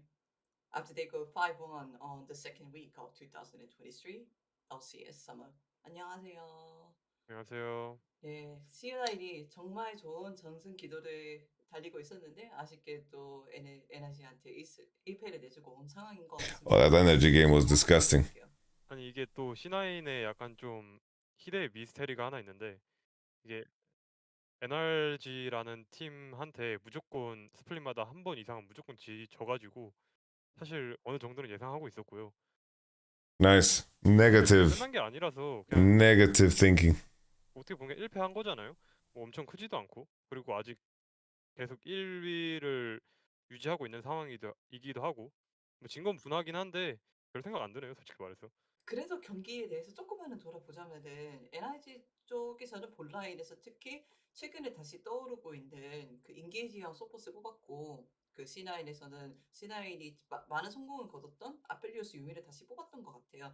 전체적인 본라인 구도는 어떻다고 생각했는지 그리고 어떤 상황에서 게임이 좀 기울어졌다고 생각하세요? 유미 밀리오가 너프가 됐잖아요. 그리고 원딜 템도 좀 많이 비싸지고 그래서 다들 이제 레인지 섭들은 다 이제 놓아주고 약간 좀 이제 원딜이 어떻게 보면 숟가락이라고 하죠.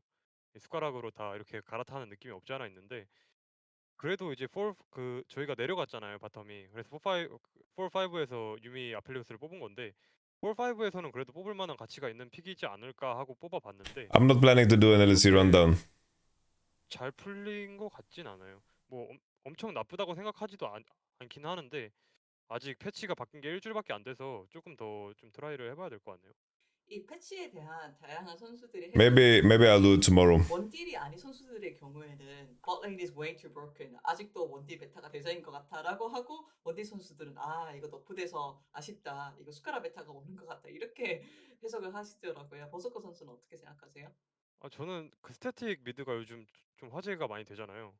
그래서인지 뭔가 원딜 캐리가 나온다 이런 경우를 제가 거의 못 봐가지고 최근에 게임하면서 사실 이제는 진짜 숟가락 메타가 온 게 아닌가 싶긴 하네요. 저는 슬프게도.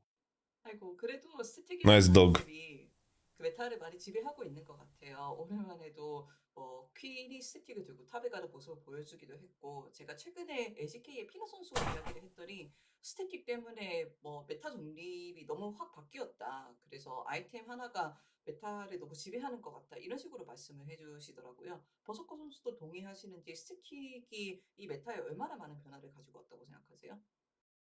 스태틱이 뭔가 나오기 전에는 그래도 You going to watch T1 today? Probably not. 아이템을 가야 되고 We have a pretty big game. 근데 이제 원딜 LNG versus, I mean, Bilibili versus Top Esports. 하위 빌드가 AD 원래 아이템이기도 하고 That's a pretty fucking big game, honestly. 너무 강력하다 보니까 그냥 스태틱 나오는 순간 라인전이 진짜 어떻게 보면 끝나거든요. 그냥 한번 딱 평타 한 대 때리면 라인이 다 지워져서 이제 어디든 붙을 수 있으니까 뭔가 좀 사기인 것도 사기 같은데 좀 인상에 찌푸려지는 아이템이라고 해야 되나 그게? 그래서 좀 개인적으로 별로 마음에 안 드는 메타네요. 이제 미드도 많이 들은 이유 중에 하나가 라인을 정말 빨리 푸시할 수 있어서 순푸시하고 본 라인에 텔레포트를 탈 수 있다라고 하더라고요. 그런 면에서 또 픽되는 챔피언이 너무 많이 바뀌는 것 같아. 뭐 이때까지 연습하는 게 좀 의미 없어지는 느낌이다? 이렇게 표현하는 선수들도 있더라고요. 그쵸. 아무래도 저가 특히 요번 주에 이 스태틱 관련한 챔피언을 거의 연습을 안 했는데 제가 또 어저께 AP 제리 그 스태틱을 했었잖아요. 근데 솔로 랭크에서 해보니까 너무 좀 말이 안 되는 것 같은 거예요. 그래서 연습을 안 했는데도 불구하고 그냥 바로 해버렸거든요. 그래서 아마 다음 주 이후에는 좀 어떤 픽이 나올지 좀 저도 예상이 안 가네요, 솔직히 말해서.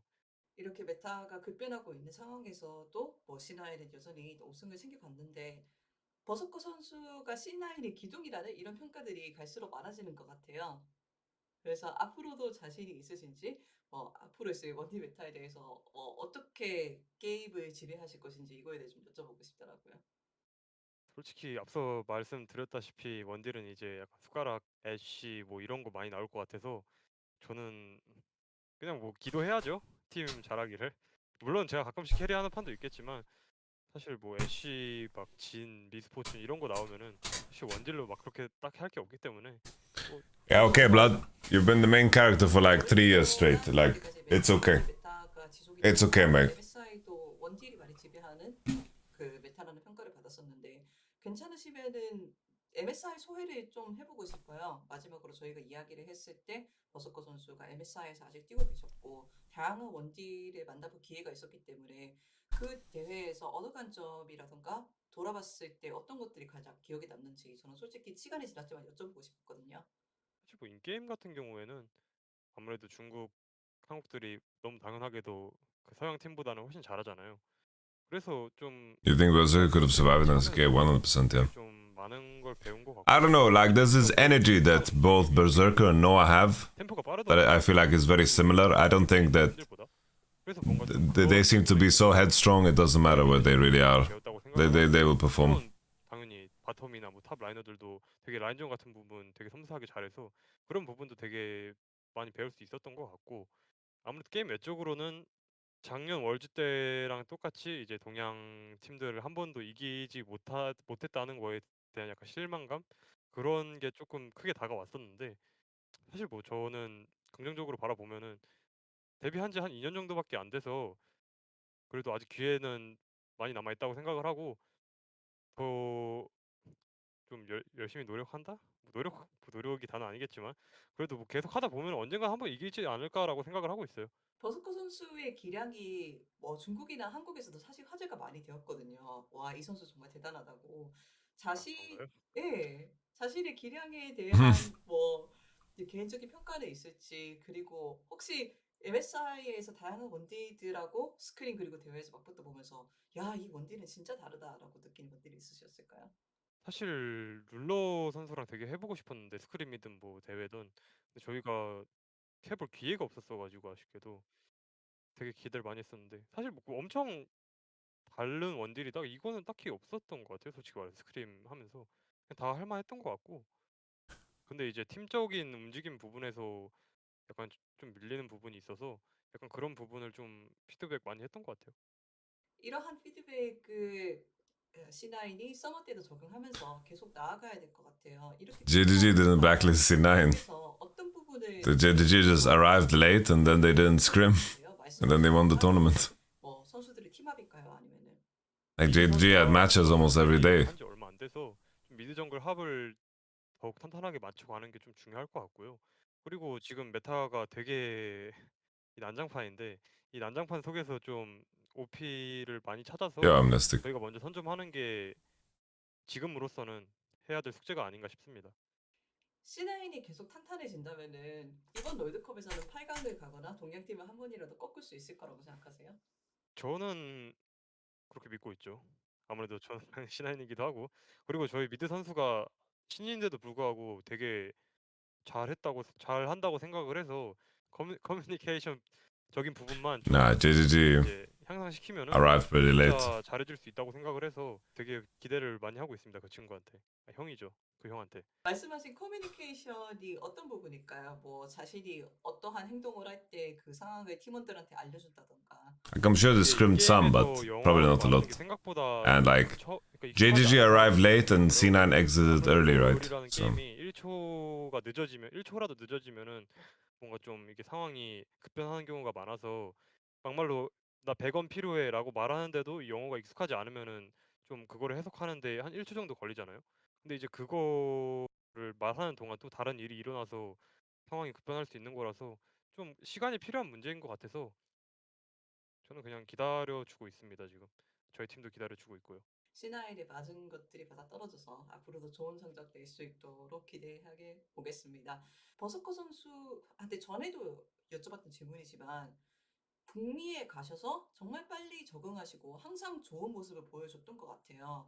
그리고 언제든 As a coach, do you think there's such a thing as too many scrims? Yeah. 기대를 I think when you have to perform, recovery is insanely important. 이렇게 계속 버서커 선수가 자기 기력을 유지하고 나아갈 수 있게 하는 제일 큰 동기부여를 보였을 Like probably if we had super weeks, like I would consider doing 2 break days with super weeks and then scrimming on match days. 생각을 해서 사실 이 한국 선수들이 북미 오면은 좀 Like 하는 말이 after a super weekend, the most important thing that you recover well. The issue is it's like players don't have time to recover because they need to play solo queue. If they have 2 break days and they can space that out and, you know, take time to breathe, I think it'd be more beneficial. 하는 건 제가 할 수 있는 걸 할 뿐이다라고 말씀드릴 것 같네요. 알겠습니다. 감사합니다. 수고하시고. Alright. 경기를 계속할게요. Guys, make sure to leave a like or whatever on this video. Thank you, Ashley Kang, for the interview. I'll leave a like and very good. Berserker has just solved the energy vampire crisis. The gameplay vampire crisis.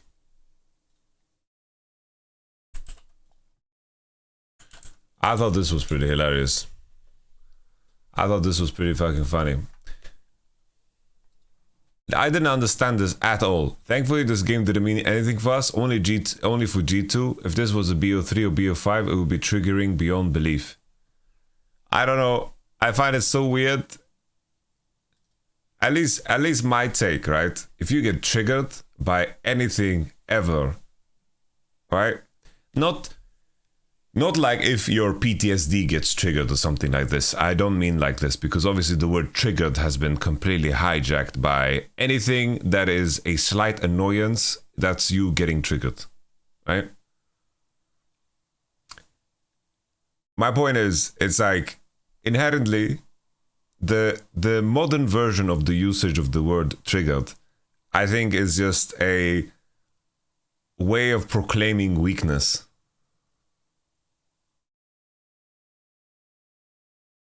You know? It's like, oh, if this happened in a BO3 or BO5, we would have been triggered beyond belief. I think admitting that is inherently, like, really, really bad. That's why, like, when Gilius and Dom say that they get triggered, I'm like, you guys get triggered. Like, what the fuck does that even mean, you know? Hey, we're getting one guide. I've joined for 1 minute. Oh, hey, Dom.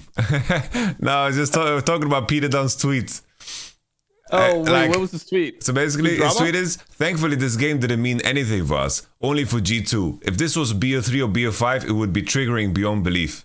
And like, I was just making a conversation about how the modern version of being triggered is insanely cringe, because it's just an admittance of weakness, right?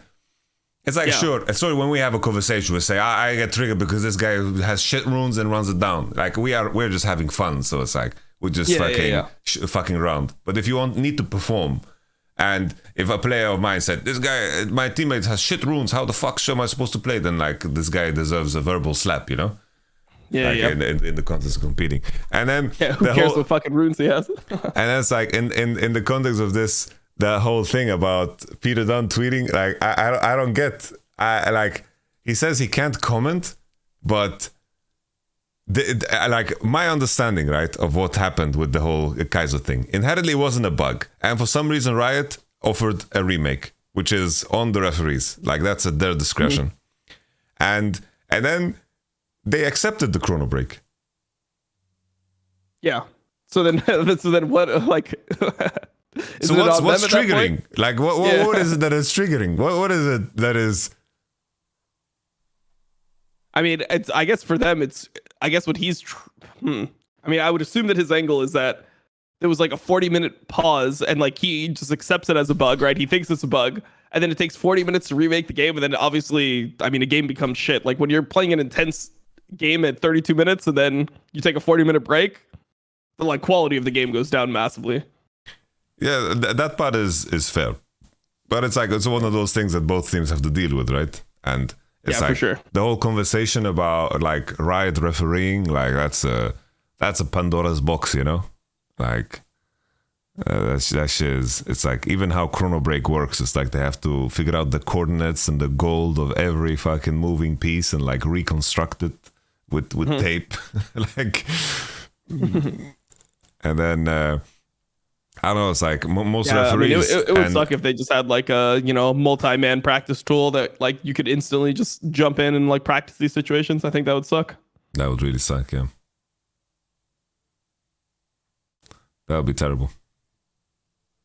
Bro, Harry playing Jack. I mean, would you want to play Jax into? I feel like Maokai here does so much heavy lifting in this game. Maokai into fucking Jax, Vi, Ari. Bah. Yeah. Bro, last game, I couldn't believe, bro, Abel should just play Last Stand. Like, this guy survives on 1 HP. Like, he should play Last Stand all the time. Because when he locked in, I thought he was just going to lock Kai'Sa because it looked better into, like, Akali and all of these champs, but he's just locking Aphelios. I said the same thing on my stream. I said he should lock Kai'Sa. I think Kai'Sa's a better pick because, like, Aphelios, it's very hard for you to survive there. I mean, you're essentially just bait at that point. Yeah. It's like, early might be stronger into Xayah, and it paid off, right? Because they went 2 for 0 like in the bot fight. Did you see that bot fight roll? I just TP'd because I was watching on YouTube. Like my stream, there was 15 seconds of that Drake fight that just disappeared from the stream. I rewinded. Which one? Like, the Drake fight where Ning just gets one shot and then Ari like ults to catch the shuriken of Akali. It's basically, it ends like 3 for 2, I think. Like Wukong dies and Rel dies, but they get 3. And yeah. No, I mean that fight. Yeah, it was pretty crazy. I mean, I think that in general, I feel like OMG was kind of outcomped in this game, in that game at least. Like it's very hard for them to ever protect their Aphelios, and on the other side, I don't feel like you could answer and ever kill Xayah, but Xayah was obviously fucking up. And then you just end up in a situation where like they just have like their champs do what your champs do, but better in a way.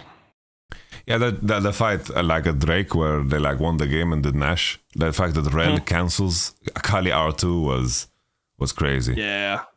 I mean that should have been even better. I mean, Shanji just inted at the end. If he just doesn't int, then he just survives. Then they just 4v2 on Baron, and then they save at least like 3 Baron buffs as opposed to 1. One second, I just need to roast this guy. Guys, just because a Riot referee deems something a bug doesn't mean it's true. It's like it's very similar to refereeing in like a traditional sport. Like it's like he makes a call based off of the information he has, and he needs to make a call in the moment. Riot is not some crazy entity god that knows all of the physics and the laws of the game. I mean, I don't know. Based on what I've seen with how they operate their tournament system, I disagree. But sure. I think they are the god kings of the universe. Also, in the NBA, at least, we have perfect refereeing. They never make a mistake. Really? I disagree on 2 points, actually.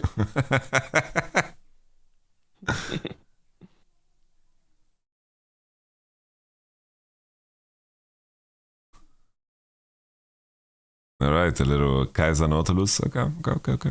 Abel plays Kai'Sa. I was getting shit. Some chatter of mine said, yo, Abel is not a Kai'Sa player. I was like, bro, you're not the Kai'Sa player on 13-12, man. I mean, he's not really a Kai'Sa player. But I mean, I guess he's picking it up. Just fucking lock it in, man. No one was a Kai'Sa player before this fetch. Yeah. It's like, sure, some homies got some Panthers in the past on it, but... Yeah.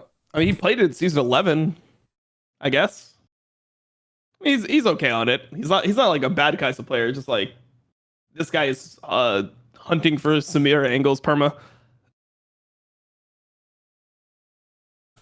Forge wasn't too shabby last game. I think it was unlucky. Yeah, I mean, if he didn't miss that Q though, and the whole game changes. Yeah.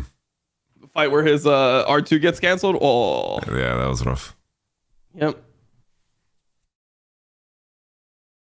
Ning kind of running it down though. Yeah. I mean, he's been pretty good besides for this series. Up has been like a pretty skippable team for me. Like I've missed a lot of Up series. Yeah, I've been missing a series, but like, I mean, so I watched yesterday. We watched TT versus EDG with Gilius. We were sitting there and we're like, what the fuck, man? The bottom team's mentality is so much different than the mentality of like bottom teams in other regions.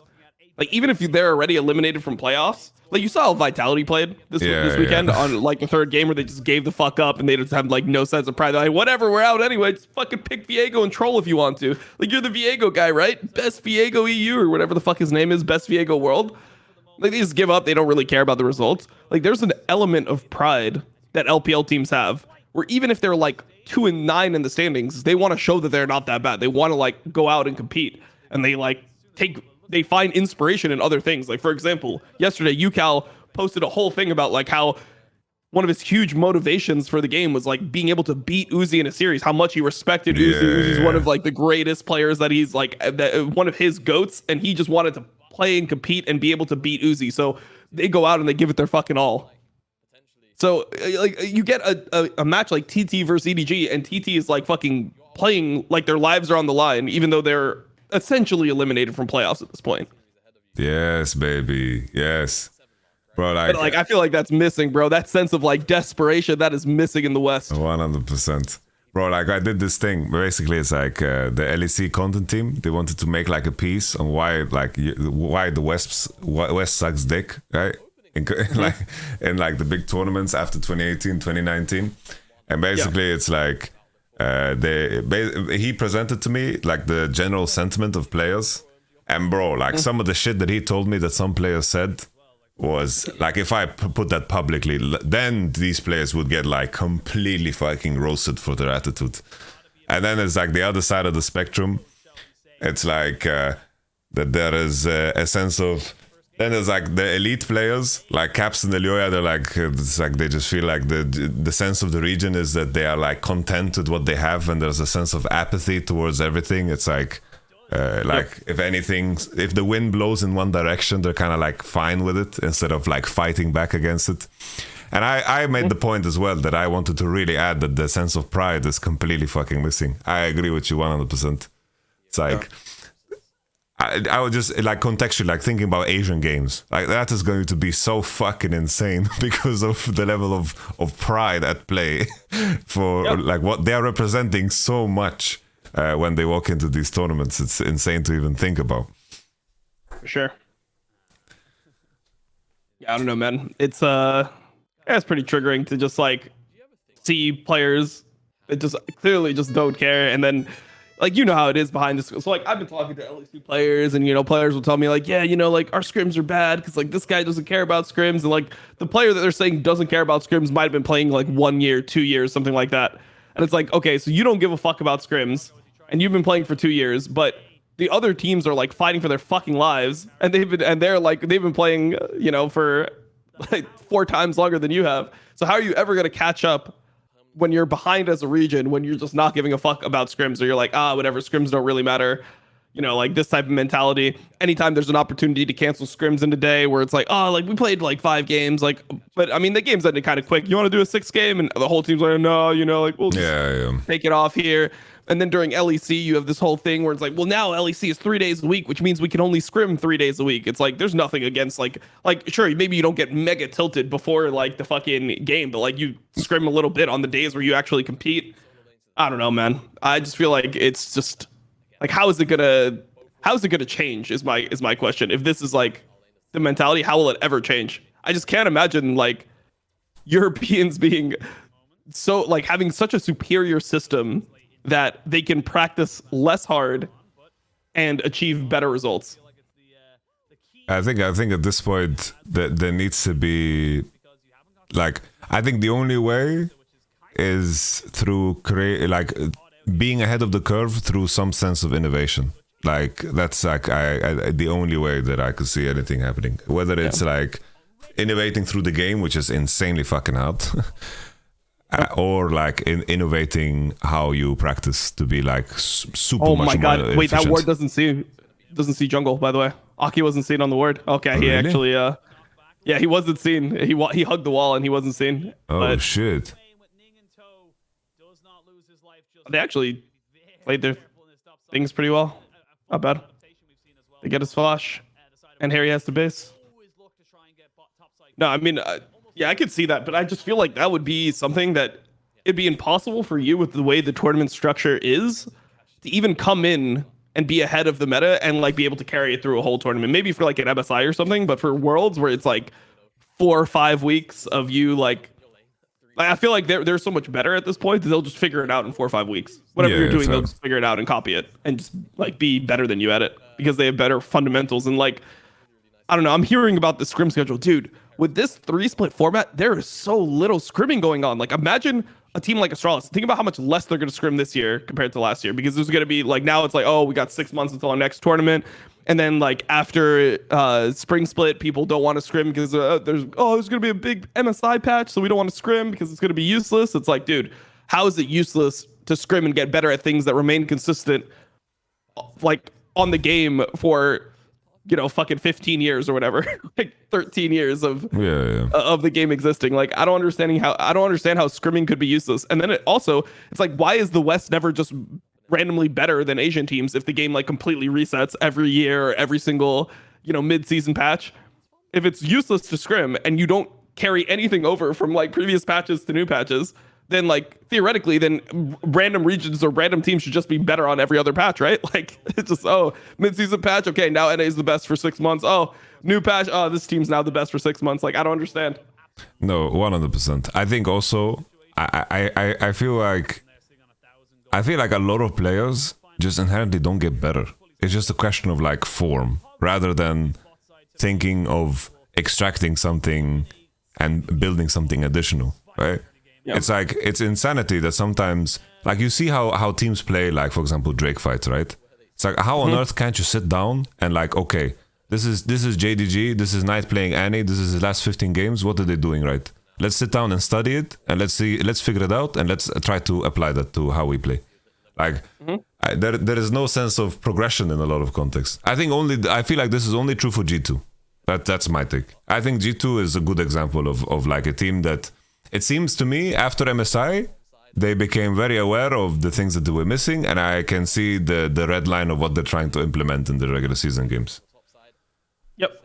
But other than that, I think it's just a question of like, are you performing or you're not performing? There is no sense of like active chase of a progression, Yeah. I can see that. Okay. I mean, it's hard because like the thing about Ooh. So I think that one of the I made a video about this at some point. One thing that I think pro players struggle with is like feedback for their progression.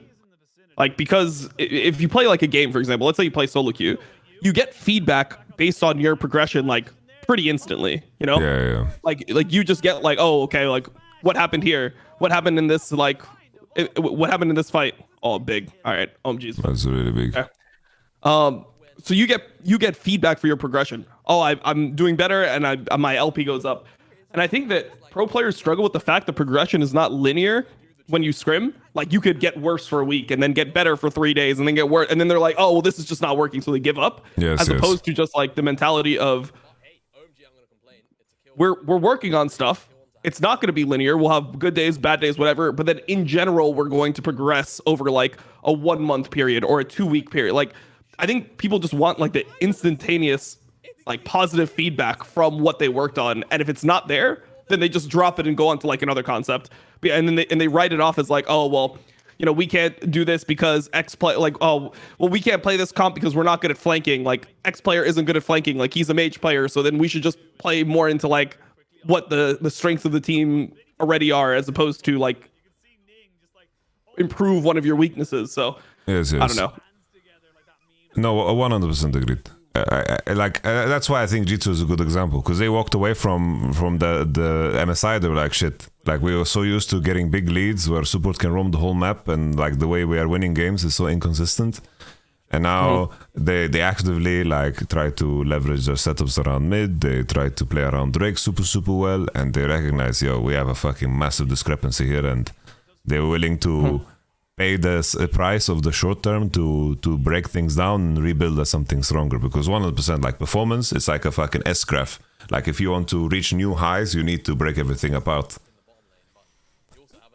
I got to fucking pull the fucking Last Dance thing, but in the beginning, fucking MJ didn't feel comfortable with the fucking idea of passing the ball. Like, yeah.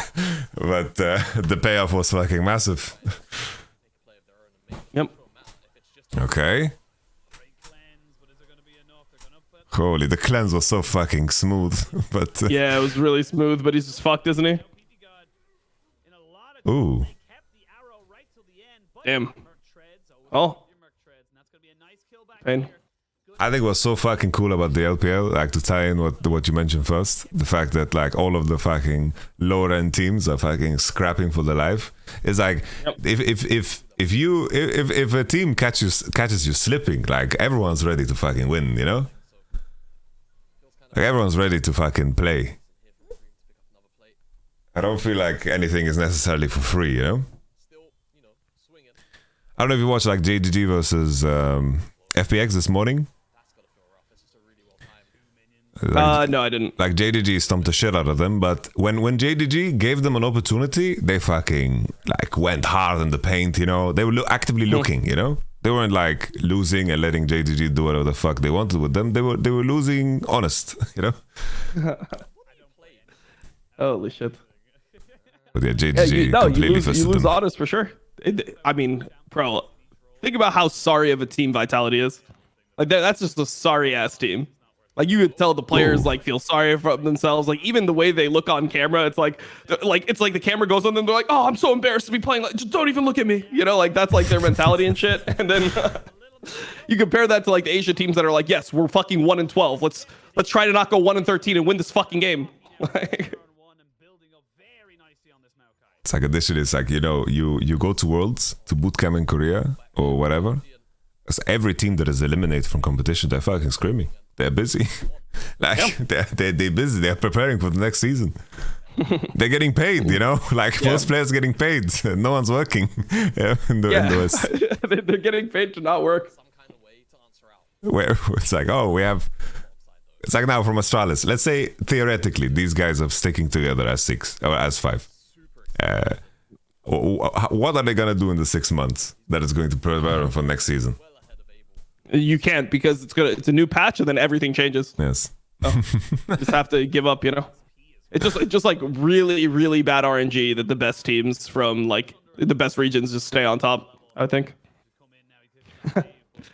Dude, I'm getting one guy. One guy says, so when we were talking about the performance point, but he said, you guys have been reiterating the same point for 15 minutes. It's like, bro, we had like 15 different points that we made. That was like, what about like scrim preparation, performance? Like, what about like pride? Like, what? Like, there's so many different things. We just, whatever. Tell you what, a good snap from up. Whoa. This is like game losing.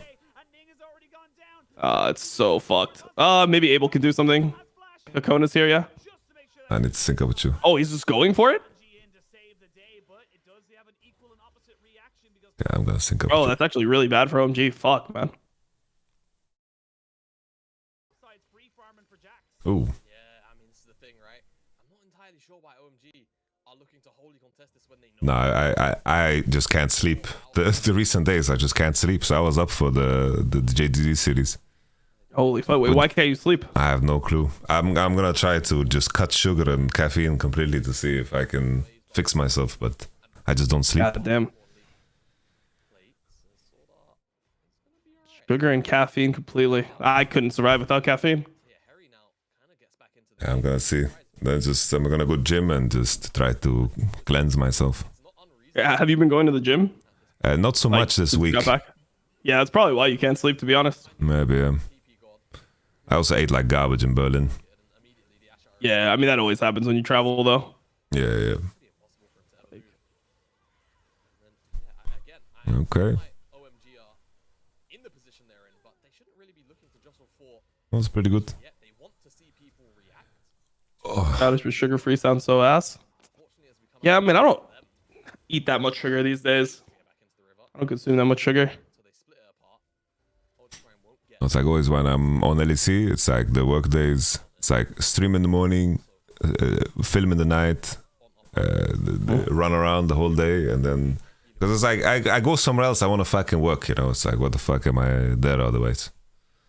Yep.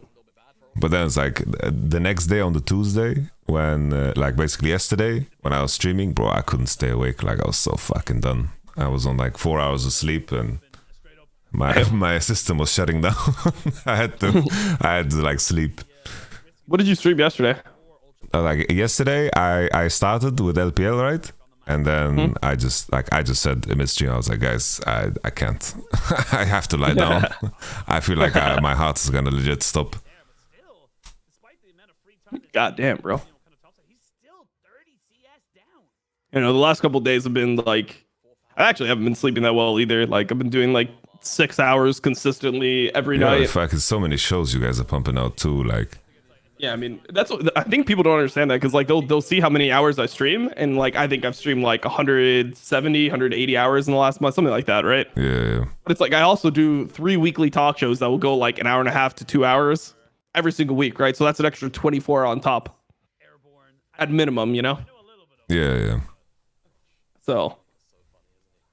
And you probably consume like League in preparation for this, right? It's like, yeah, I consume League in preparation. I have points that I want to make. I look at the fandom and, I'm trying to find like things that, number one, I mean, the thing that I learned after doing so many talk shows is like finding processes to actually remember all the games and like important points and remember like how my thoughts through the week progress. Because I think a lot of times you'll come out of an LEC week with like a conclusion and you'll mistake that for like being your thoughts during like every game, and you don't really like remember how like the the roller coaster of a week, and you're doing this for obviously 10 different teams.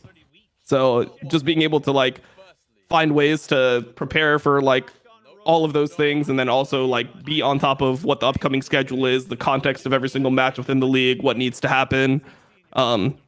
Because a lot of the narratives that the like people have are just false. So something that I discussed on my show is the 28% of Vitality making it. It's actually like over 50, by the way. The way that they like the 28%, like it's not a weighted probability, it's just like in all situations, what percentage do Vitality make it in? Yeah. That's what it is. It's like whereas possible outcomes. Yeah, it's all possible outcomes. It's not a percentage chance of them making it. Yeah. Because like out of all those possible outcomes, anyway.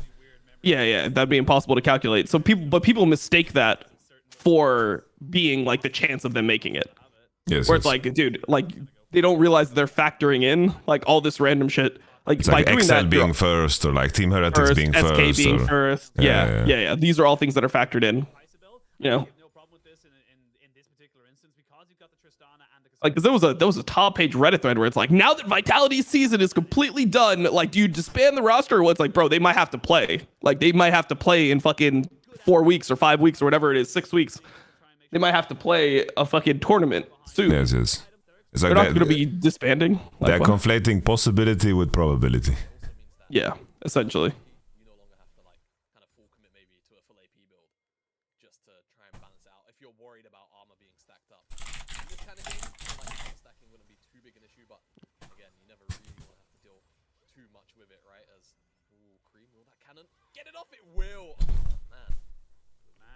This game has been pretty slow, but it's mega favored to OMG, I think, if this goes like at this pace. Yeah, I think this Kaiser just needs 2 items. I feel like always this build curves out worse than the Kraken build. Mm-hmm. But when this build reaches 2 cores, it really kicks into gear. I think it's good to pair it with the Tristana. Yo. I really like that flash trade, by the way. Like just flash trading onto the Ashe here. Yeah, that's good. I wonder if OMG will consider actually not fighting this Drake, because I think this is probably like the worst chances they have to like. I think if they get 2 core on everybody, I think the game is just over. Yeah, I just think that here it's like completely setup based. I mean, if you have setup with Maokai into their comp, It's like fair, even yeah. if you're not super strong with items, like you're just gonna have enough of an advantage that you feel like it's just sided enough to you that you don't care. Yeah, no, for sure. It's like this is still should be favored. In my mind, just the next one is so much more favored. Yeah, I mean they're all going. Oh, I mean Tristana's in an insane position. I mean Tristana carries this now. she's in Sweden. Oh my god, he lived on 1 HP. I still think it's like Tristana carries the fight if he could just get on anyone. Oh, Full Shanji. lethal is in. Oh, he missed. He missed. He never misses. Oh, Penta, I don't know, Penta. they just win. Oh. Nah, the Ari lived. Oh, Cream didn't do short jump. You do the short jump on Trist? Yeah. Bro, I Banana remember. jump. It was Abel was like trading in bot lane in the LOG series, and he did a short jump instead of a long jump, and he just died for it.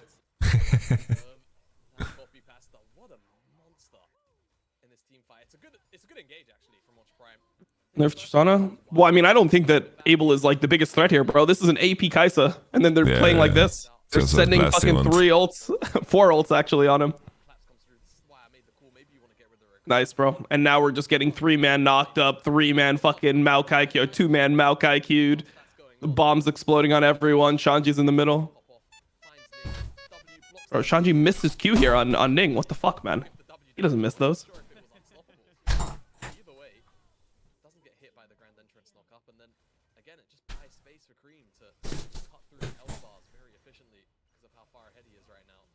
Excellent team fight from OMG, even after losing Abel so quickly in that team fight.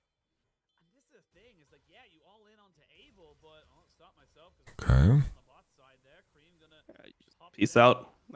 Aki, bro, relax. It's fine. Oh, Shanji's here. Oh, okay.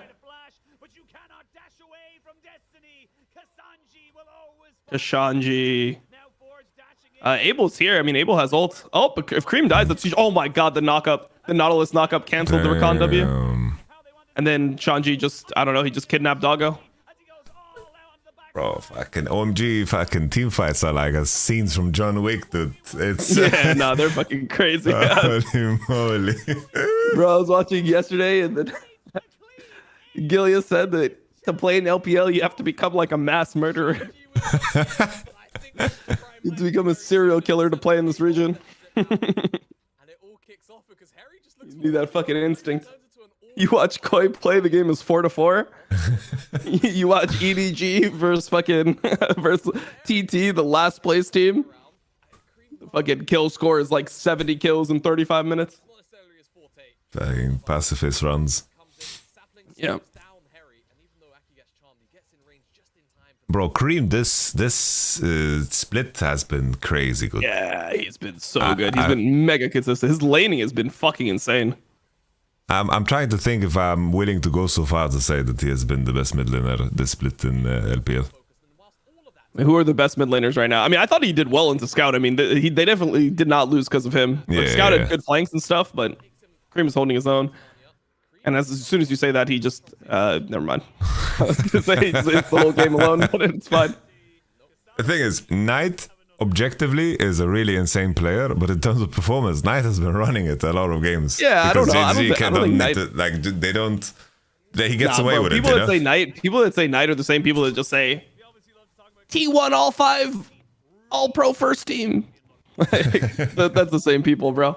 Like Knight literally is playing Annie, fucking flashing, missing 18 Annie ults a game, and they're like, "Yep, he's the goat." Like Knight has He's been the goat. griefing it. Like even today he griefed it. Like I didn't see today.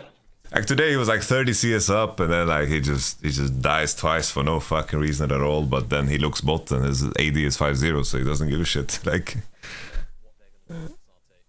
but definitely Knight has been pretty bored or some shit. Yagao has been pretty monstrous too. Yagao's been really good. He's been more consistent than Knight. I mean, Knight is like, I would say Knight is the best mid laner, but that's just because of like his, you know, his body of work over years and the fact that he just performed well at an international, and like, you know, you give players like that credit for, you know, just being able to turn it on. For sure. Like two separate questions. Like, are we building a team tomorrow and we're picking up players? It's a very different question than like performance. It's annoying that we need to make that distinction when we when we talk to homies. Yeah, and then no, I mean it's annoying that like then you're gonna see something on fucking Reddit the next day. It's like, well, Dom said that like that Cream was better than Knight, so clearly he's fucking delusional. Like, I think Cream is in tune with the meta. I think like, it's just not as clear. I think his LeBlanc is insane. I was so his impressed by LeBlanc is SLB. really good. That was the only time I've heard Jizu compliment LeBlanc since like everyone was playing Shiv. I had to convince him to fucking watch that shit, man. So, ooh, fucking 40 CS per minute LeBlanc. Oh, this is not looking good, bro. This is looking pretty fucking terrible. Oh no. The OMG. Wait, they never throw like this. What the fuck do they... What the fuck? Oh my god. Wait, they just like threw the whole game. Game is like now randomly losable. They've disrupted the whole balance because they didn't run it down game one. Yeah. Fuck. That's actually really bad. They get a mountain and like now they get like an opportunity on Baron.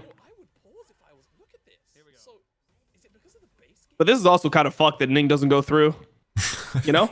Like he ulted him through the wall and then Ning just didn't go through, and then now he's like just an ulted Cassante and they just didn't get the pick that should have been free. Or like get a flash or whatever. They should have just ditched here though.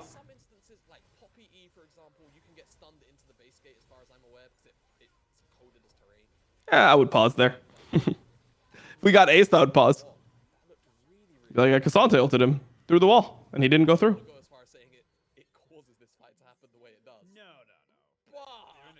Oh, did he just bah on stream? Bah. Bah. Where's Gilligan today? I don't know. Is he missing out?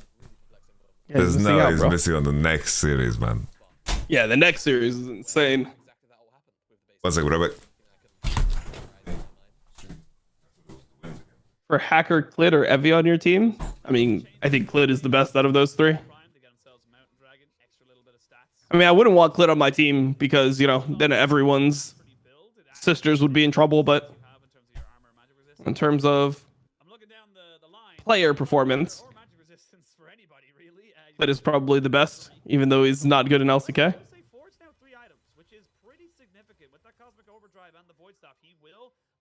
Somebody up, and Harry has a TP opportunity. Thank you, observers, for showing us. That is a unique ward. You do not see that ward every now. No, you never sweep that. Never. You never sweep that. So let's see if Harry actually can find the angle. He's gonna Oh, they're TPing. Cream got hit. Cream is dead. Oh, this is not good. I don't think Kaisa can carry. Cream is not. He's dead. This is really, really bad. OMG is actually gonna fuck this game up. They legit just lose this game, I think. Shanji's trying to do it. Do they get Baron off this? They should. Maybe they don't. They have to cover bot and him. Maybe they don't get Baron. Aki's still up. Game is not looking good, bro. Fuck. They just threw super hard and they don't have Drake win con anymore. I mean, at least now they get the TP out, which means Baron should be easier to set up. Wait, who had Baron? Wait, OMG had Baron? Wait, where did Baron go? Wait, did I get Baron timer wrong? What the fuck? I thought I saw that Baron was up in 1 minute when they were sieging bot. Maybe it was the timer that they had it, and they were all dead, so you couldn't see any Barons.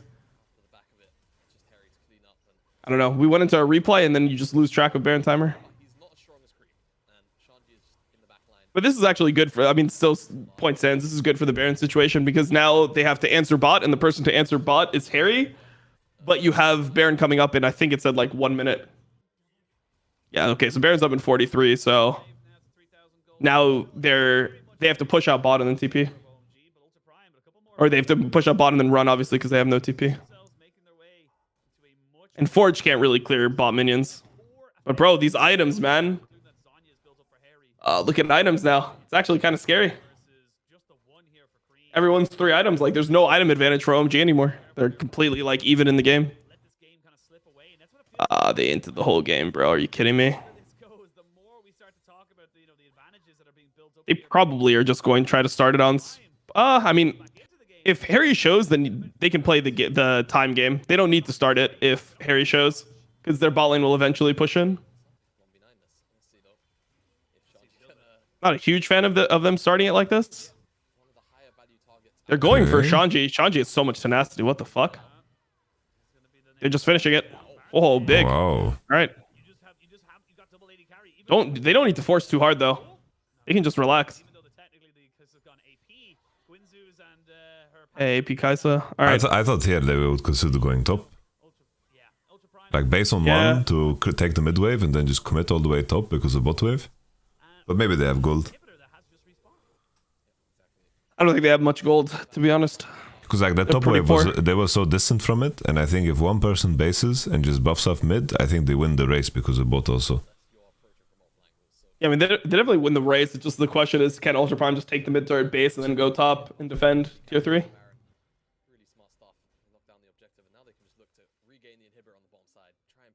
Yeah, could be. All right.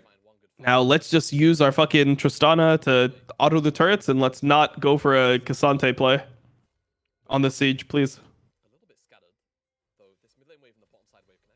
Okay, good W. Kaisa is blue. She has a million Ws now.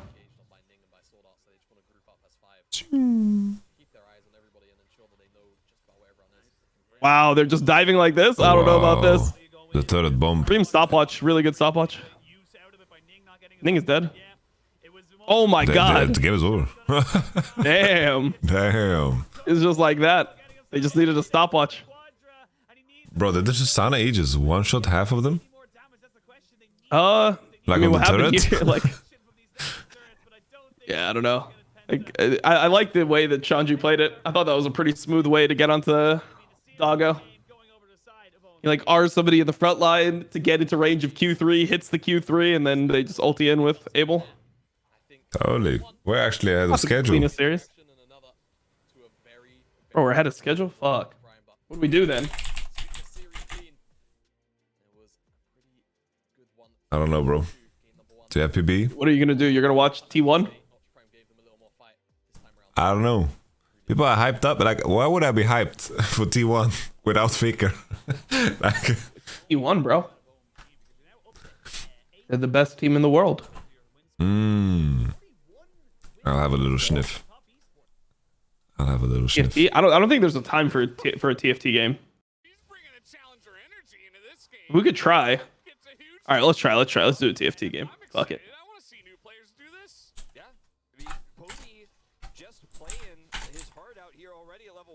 Miss the shock blast. If that connects, fades down to a 4th health.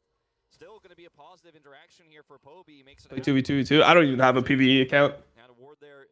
Have you played the 2v2v2? No, I'm not so interested in playing on like on high ping. There's so much going on as well. Like, I don't feel like I can really commit my brain to it in the way that I would want to. Yeah, same. Yeah, we'll play one game TFT and see.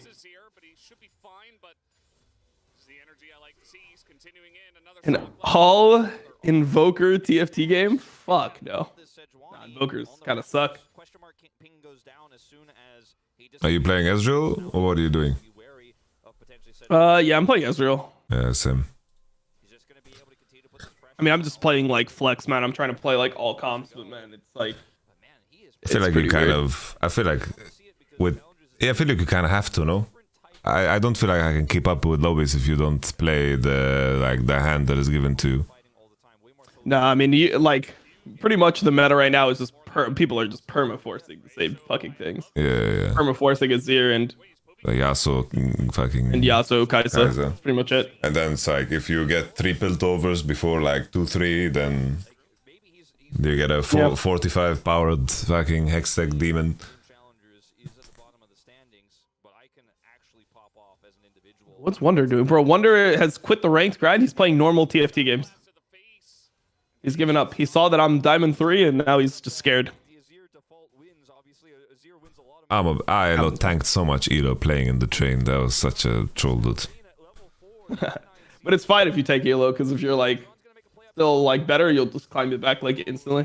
I don't have a lot of volume. How many games do you have? I think I've got like I don't know, maybe 20? I don't know. I don't know how many games I have. Bro, I played a league game for the first time in like 2 weeks. I had so much fun. Really? Yeah. Dude, I hate playing League. I played a League game. I won 17-2. I hated every second of it, bro. Just everyone was fucking complaining. You know what I realized? I just really don't like League players. I just have like something against League players. I think that's what's shit about TFT, dude. Like if someone's being a dickhead, it's kind of just funny because yeah, he's pissed about the game.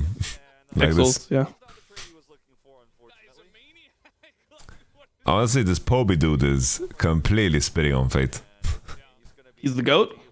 He's like playing... Like he's currently like a solid 10 CS ahead with a better base in his pocket. Like he's been pushing forward the whole lane phase. And now he kind of grist. Poby is gunning for that job. Okay.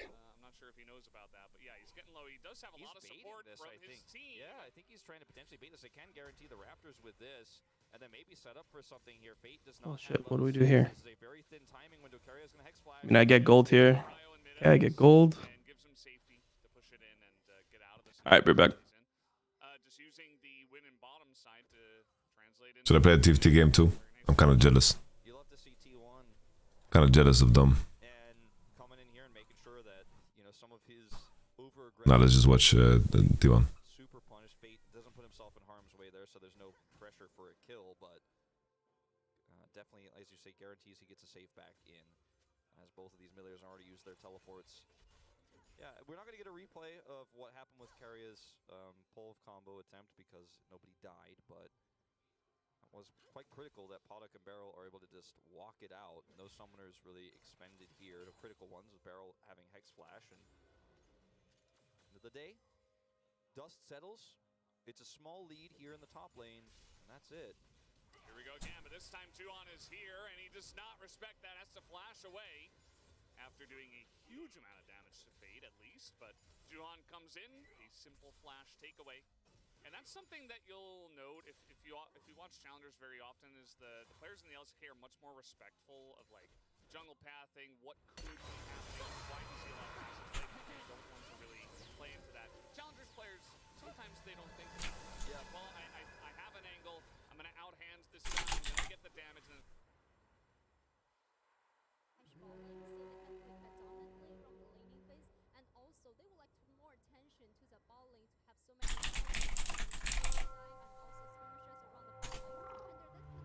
I'm so hyped to learn.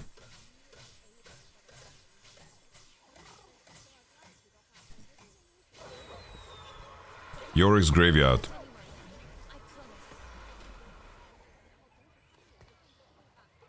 Bow is not bad on first base.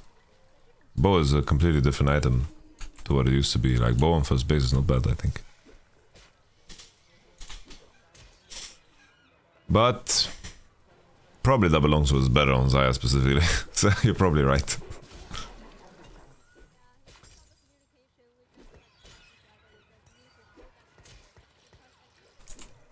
A bow plus longsword sounds pretty good.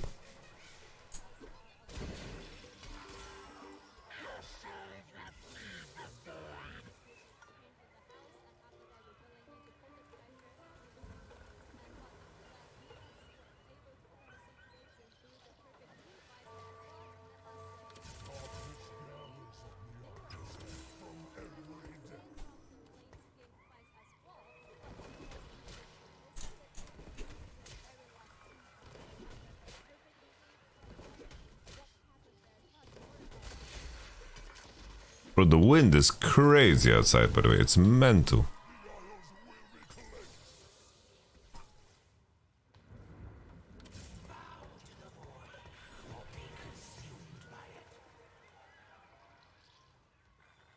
I don't know, I just have...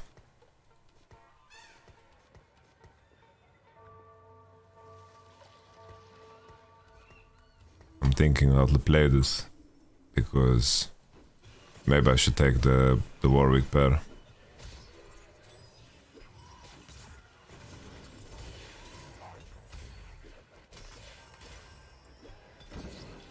I think I'm taking the Warwick pair.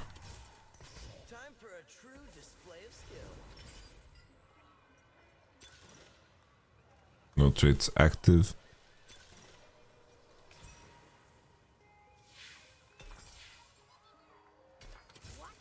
Zone.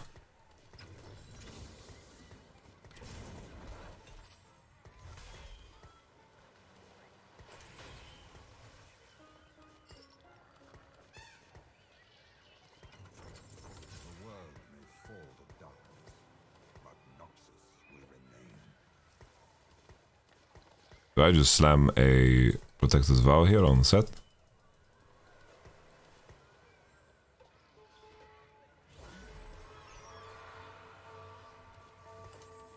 I think I do.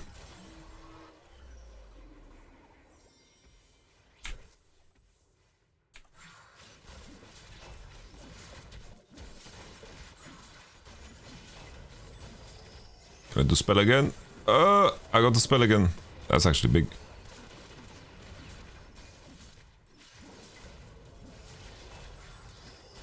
I think Gunblade is not worth the slam.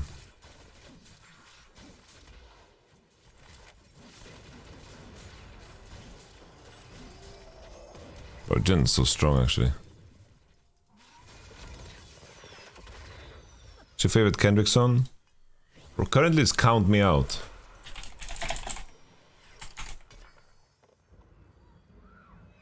This one. Found this dark room. The world may fall to darkness, but Noxus will remain.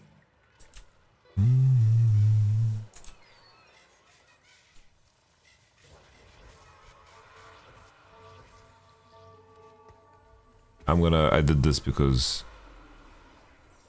I want to lose. I don't know who I'm facing up against, like this guy's obviously strong enough. Flipping and falling.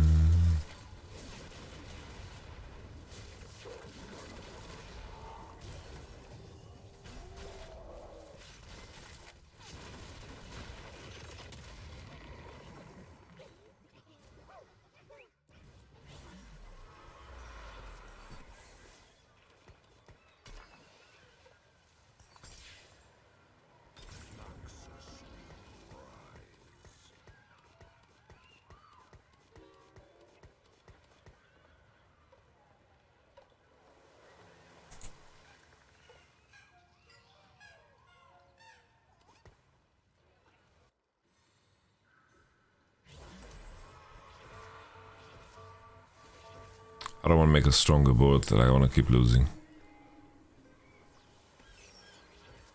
Looks like a loss to me.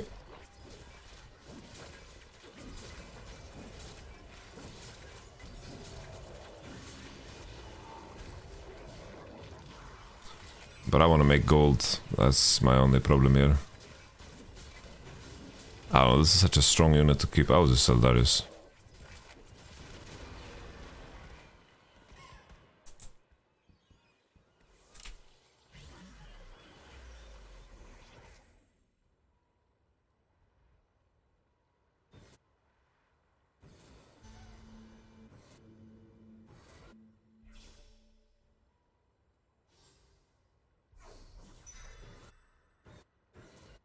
I think with my items, crit glove is the most flexible. Shoo.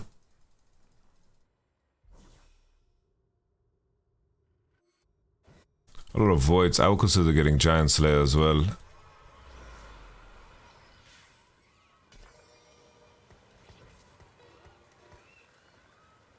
Kinda wanna make gold.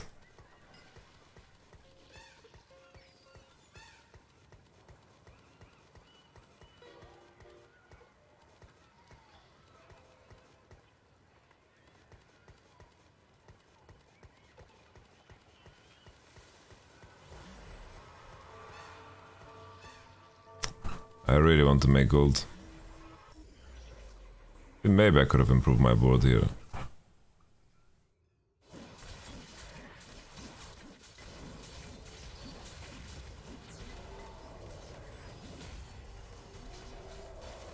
That looks fine.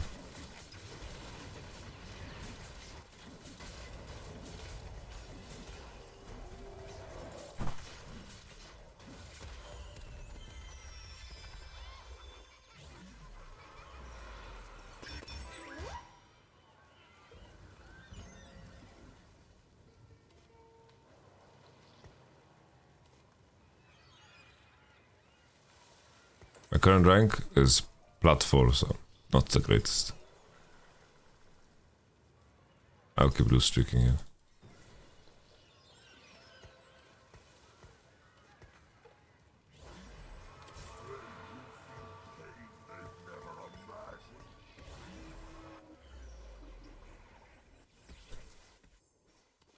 I might roll down some gold after carousel, maybe.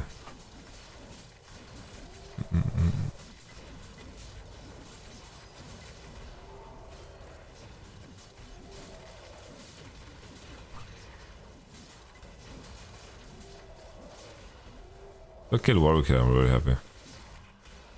Okay. Didn't.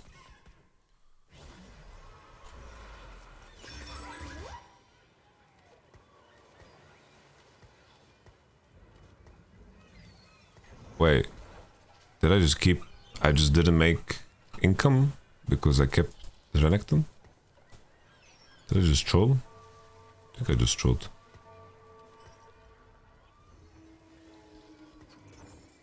Witam, witam.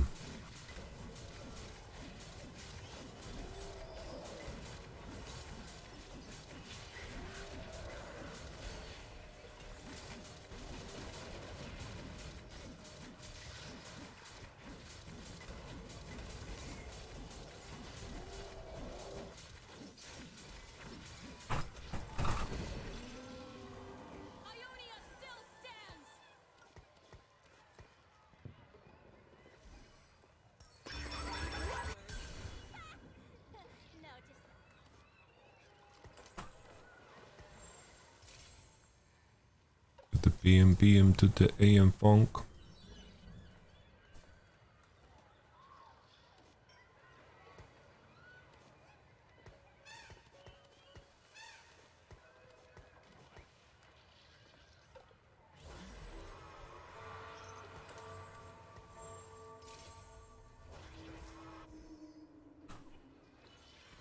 Some items on the board.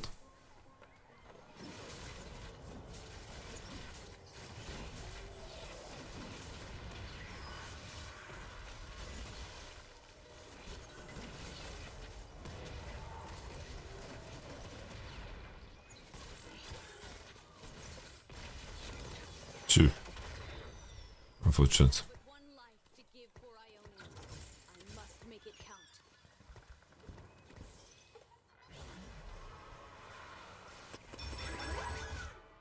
T1 getting rolled and smoked? Really? No. Oh my god. And he can just run at anyone. Really? T1, and we're gonna take a look at the replay now on the Rift Herald, which DRX they absolutely wanted to stop. Yeah, so ult comes out here early, so Rascal has full agency here. He's not going to get rooted by this Maokai. He just forces his way in with a leap counter-strike, and while the headbutt comes through, it's too late. And Keria sacrifices himself, picks up the eye, will ultimately be killed by getting flashed on. The game is actually like completely over. Again, where Sejuani Jax with a lead like this. Another fight, and Zeus, he is able to get the turret, but What happened he's top? still fighting against Rascal, so he gives over more gold, more XP to the Fed Jax. He did pick up the turret, and, you know, might have been a What the fuck? where he's like, okay, I'm not worth as much now. Maybe I should just take this turret, but yeah, now it's 4-0 Yeah, I for mean, Rascal.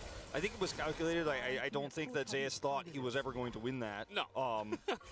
If anyone implies But that, Bobby was doing so well. like, rethink your life. But I do think that he knows that he needs money quickly here because his relevance as Renekton is going to fall off very soon in terms of what he could do for backline access and the damage that he needs to put off here as he's working on his second item.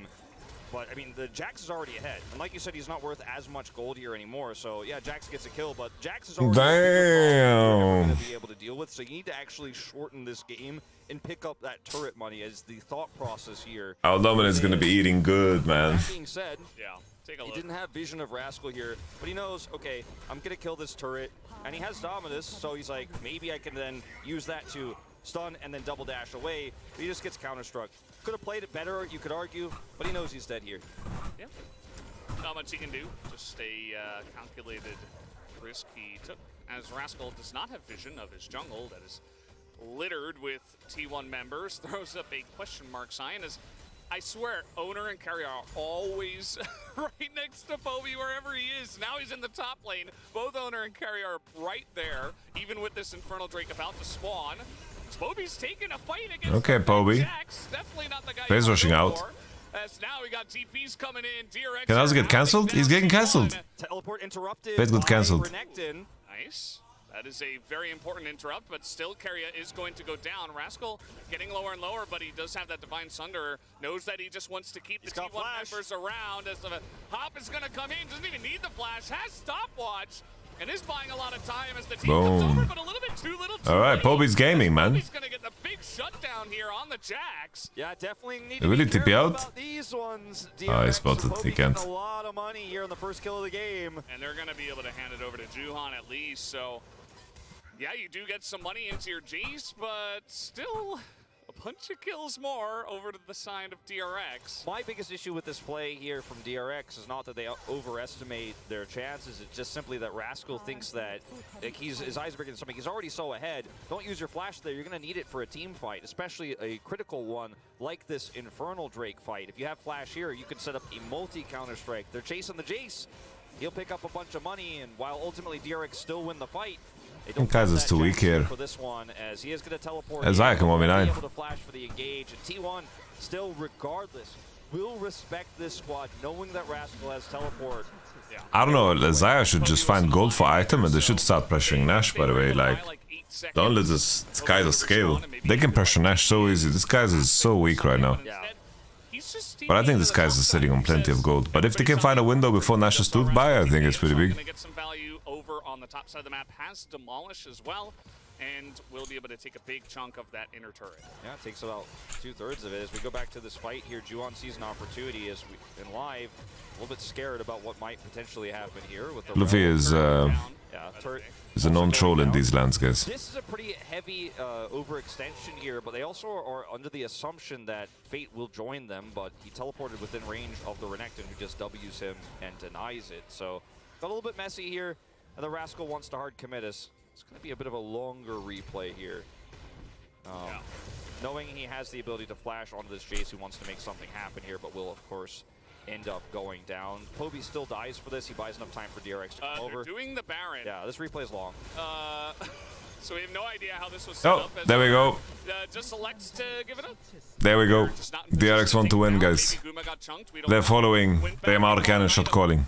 And DRX just gonna Plain and simple, guys. They absolutely have the damage to do it with Xayah Azir and the Jax, not to mention. The Jax is huge.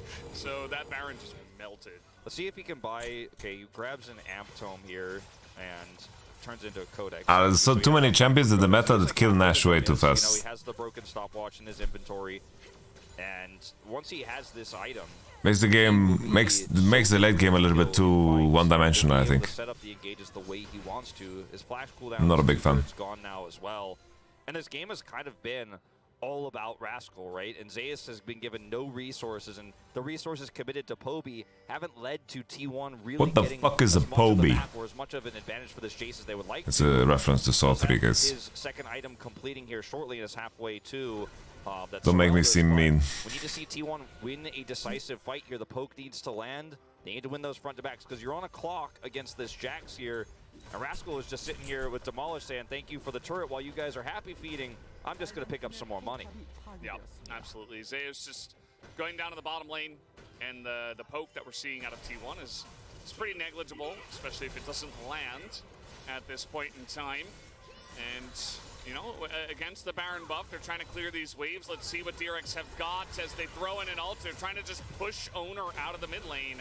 And they are going to do a decent job of that. Meanwhile, down on the bottom side, Zeus popping Dominus, trying to survive under his own Dominus. Yeah, and I mean, that's Baron buff minions that are here with this Jax, so the push is real. And this turret is like their last line of defense here. Yeah, fans are not gonna flame Poby, I think. Engages the ability for Rel to just force fights here. Now it's gone. Anyone who does this completely trolling, by the way. With this Rel composition is just so oppressive. And that's not the shock blast you're looking for. Engage from Carrier, just looking for some kind of opening.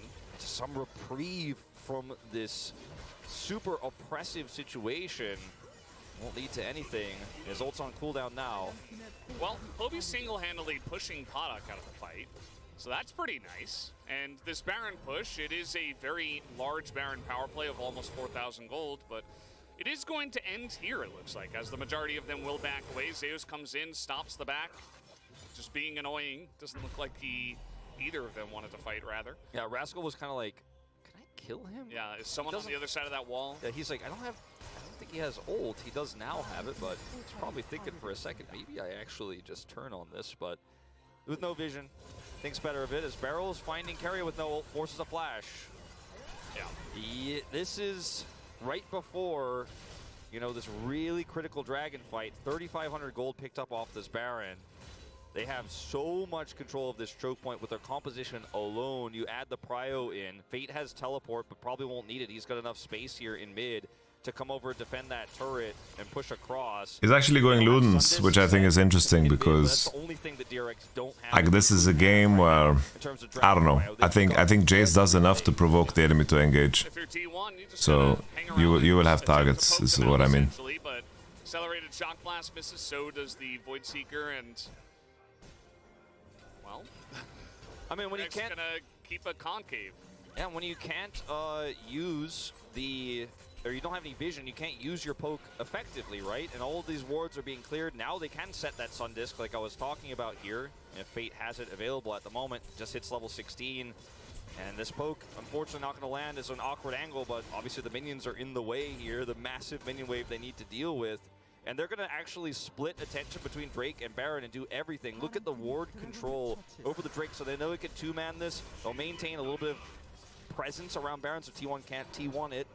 And then now they can put 5-man on the Baron, and it's really difficult for T1 to answer now. It's a pretty clinical game of DRX with a lead.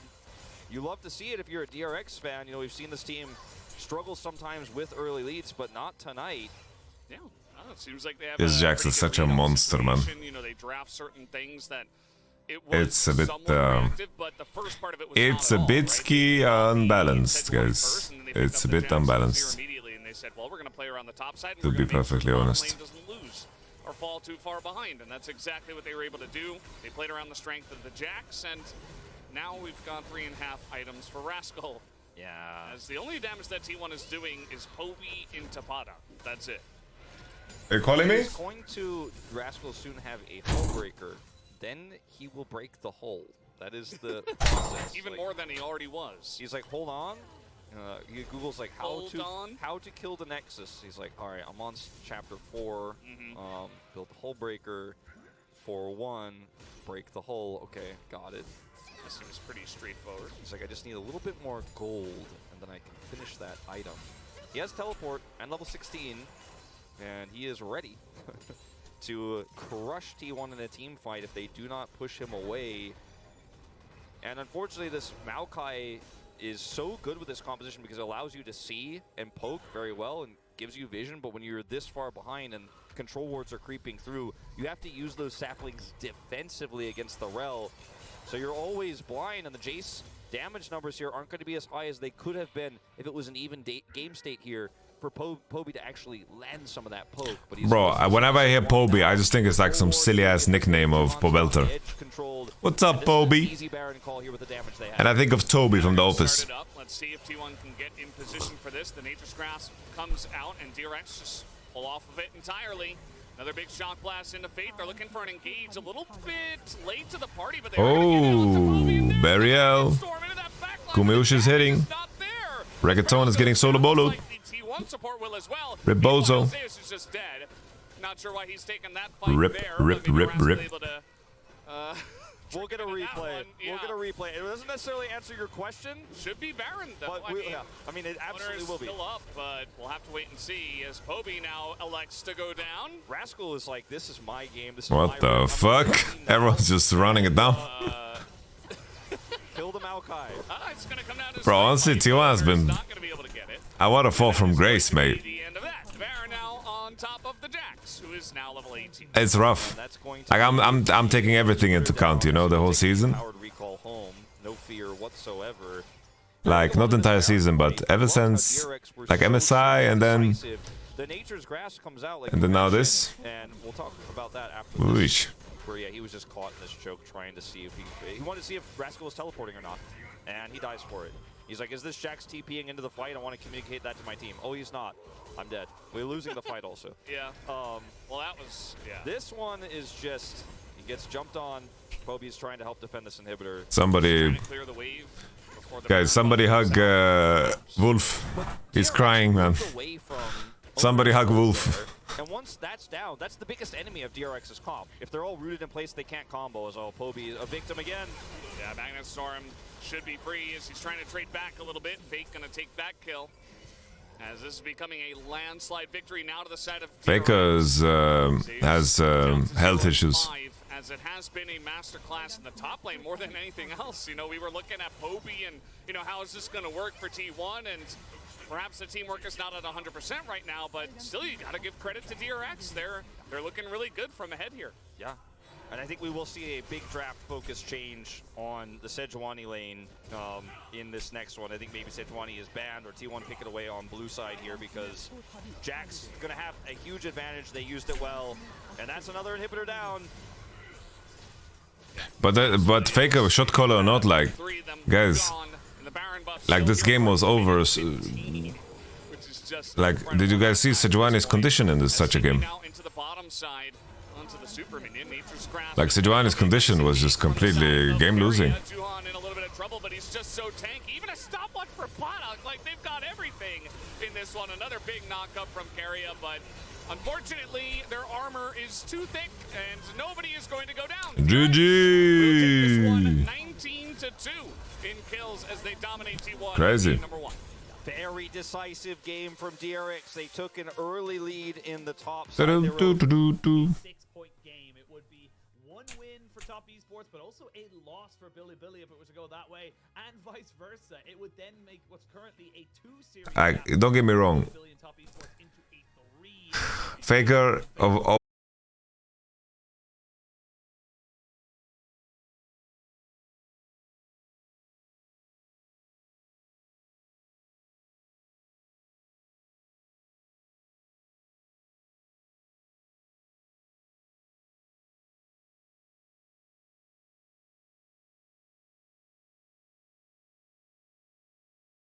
For them, Top Esports. Oh, F5. Sorry, guys. Shall we say, right? Since basically I am back. And they've been looking a lot better this split, a lot more consistent compared to their overall form in spring. And if they can take down BLG, considering how dominating they've been, not only would it be a bit of a statement for them, but it would open up that race, but also keep them a little bit more separated from those chasing them behind. We just Nah, blood. The CFT set has just... Ultra Prime and Esports. This just turned into like, who the fuck can get the more juiced up Kai'Sa and Yasuo and Nazir? Like, it's just 3 comps that are viable, blood. The top two and third place to maybe dropping as far as contesting for 5th place. So this series is actually a lot more crucial than you would take it to be at face value. It's going to be a pretty hype day, I feel like, for BLG. They know that Top Esports are going to be hungry for this, and they're going to look to try and shut them down in the areas which matter most to them. Absolutely, and of course you can see there kind of the faces of Billy. They're feeling fine, they're having a bit of fun with it right there, but some stone wall stairs coming out here for the side of Top Esports. They have a job to do today. They know what this match can mean, and not only that doesn't mean for today. We talked about it a little bit in our previous series for OMG. This is kind of a pre-teller to see how much of a chance we really would give OMG in that next series for Top Esports. So really want to see them kind of going for this one. And again, like, you know, What was I saying about Faker? I'm saying, well, my point was that Faker as a player, right? He obviously brings a lot of intangibles, but if you look at that game and say T1 is losing because of lack of shot calling, I don't know, is Faker the emotional support of the individual play? Like, they just individually played worse. The condition of the game didn't allow them to play the game. Like, Renekton was 0-4, blood. They finished 5th place or 6th place. Didn't look, you know, like they had the highest ceiling in the world, but they had... You don't shot call your way out of a fucking 5-0 Jax, you know? ...this meteoric MSI finals, right? Almost taking down JDG in the upper bracket and here domestically in the spring winners finals before the actual finals, and then coming back. This is no longer a team like you were kind of alluding to, where it's like we speak about them, they're like, they're right. These guys are the real deal now, and taking down top esports would kind of just solidify themselves properly in that talk of. I just hope that Faker recovers, man. You know, a actual proper front runner for Am I out? region. Oh, bro, I beat this guy and I lost. I mean, I positioned for the other guy and not this guy. God damn. All right. Well, for BLG, it's about it is what it is. The conversation's completely shifted. Holy. Bro, I was like lagging during that game or something. Can they stop JDG, who seem to be the only team that they have an issue against? Like, they smashed Gen G, took down T1. They were looking exceptional through all of MSI, and then, you know, as we've kind of seen JDG play them more and more often, I think they've played like 6 times already between, you know, best of 5s and best of 3s. It does feel like JDG have just kind of gained that information, downloaded them. So for BLG, it's about using these now opportunities against top esports to build upon that and find some way of taking down the behemoth that is for JDG. On the other side of this one here, I'm gonna run ads before the game goes. Yourself to that conversation just bolsters just how genuinely scary the LPL should be going into the into the playoffs, because we haven't even really. Did you notice that Jimby looks like the copy from Dad from Incredible? Fighting, you know, especially if you're a top esports fan and looking at this roster on paper, you're still potentially looking at yourself and kind of going like, why? I guess a little bit. Why can't we look for first seed? That needs to start now. I need to start seeing some proof in the pudding from these guys, pretty much from this series onwards. Yeah, you know, this roster is a ridiculous one. Even last year at Worlds, people were expecting far more out of them. Now, there were also some issues on the final day, like, you know, the Carthasar going through the more it happens, you know, still remember that one quite. It happens, we cringe, quite we move vividly. It happens, we cringe, we move on. Good saying, good saying. But the reality situation is they shouldn't have been in that position. They should have been going on to pause into the top 8 and trying to push further, right? But now adding Rookie, that was supposed to be, you know, almost a crowning moment. Even if you are losing that night, it was considered either a side grade at worst if you were a Rookie hater or you just generally preferred Knight as a player, or an upgrade, right? It was that simple. It's like, sure, but the thing is, if you have carpal tunnel symptoms, right, and you do the measures right, it's like you're getting carpal tunnel symptoms because of your lifestyle, and Faker cannot change his lifestyle. That's the thing. It's like, you know, if like UFC fighters have a fucked up knee or some shit, right? They have a fucked up knee or some shit, or like they get a hip replacement, or they fuse discs in their back. It's like, maybe if you have like a regular life, you know, maybe it can be fine, but not if you continue, you know? And it's interesting as well, if you look at the way the standings are, you have JDG, BLG, 11-1 kind of equal on that. Top esports, OMG, LNG, 9-3 to 8-4, only a series between them in terms of that. And then you go into like the 6-5, 6-6s, then there's 4-8s, 4-9s, and then you're right down at the bottom. Tabit the GOAT. Separating ourselves into kind of sections of who's kind of in what tier. It's kind of S tier in the top 2, then it's A tier, B tier, and so on. This is an opportunity. As we Yagao is the epitome of I'll be there no matter what. He'll be there no matter what. He'll be there no matter what in essence of just showing up to the end game, and additionally just in terms of how he plays the game. I feel like amongst many of the LPL teams, you feel like you have a bit of an idea of, you know, the identity. Damn, this guy walked in like the ringer of Notre Dame. Of a lot of what's happened throughout this year. Hello, Tian, world champion. You don't even wave at the crowd, blood. Rookie. Some of the best here in the LPL, I think, amongst Jackie Love. when their ceiling is there, right? When they're playing on form. But outside of that, I feel like they have been a very cool. Place. I feel like it does also lend to the fact that this roster is one that. Yeah. Oh, hi, Mark. Right? So I did not hit her. Roster in terms of, hey, you know, all of our players can play low resource or high resource, right?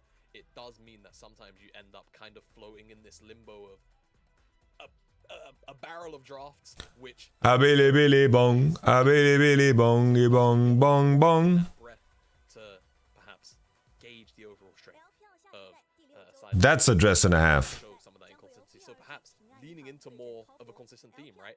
Of maybe chucking Tien on facilitators constantly, which they've been doing more recently, which has been good, instead of trying to give him some of the half carries like Viego and Wukong. All right, give us a little champion select. Aren't just Ari. Give him more hard carries, or give Wayward a bit. Guys, don't get weird.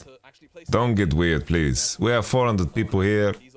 Don't get weird. But I think that's maybe where I would go as top esports, just trying to solidify a bit more of a theme, right? Because I think when you compare them to teams like BLG and JDG, those are the big differences, right? For BLG, you know what, you get what's on the tin. You know what's going to happen with BLG. You're going to have a very, very aggressive bottom lane. Bin is almost always... Bro, but they have different dresses every time they come out. Like, I wonder if the LPL sponsor that, or if they have to spend their whole paycheck on that shit, man. Because I need to spend money on my own clothes, being in the LEC, you know. Are you going to be a part of the broadcast for playoffs? I'm there for week 5.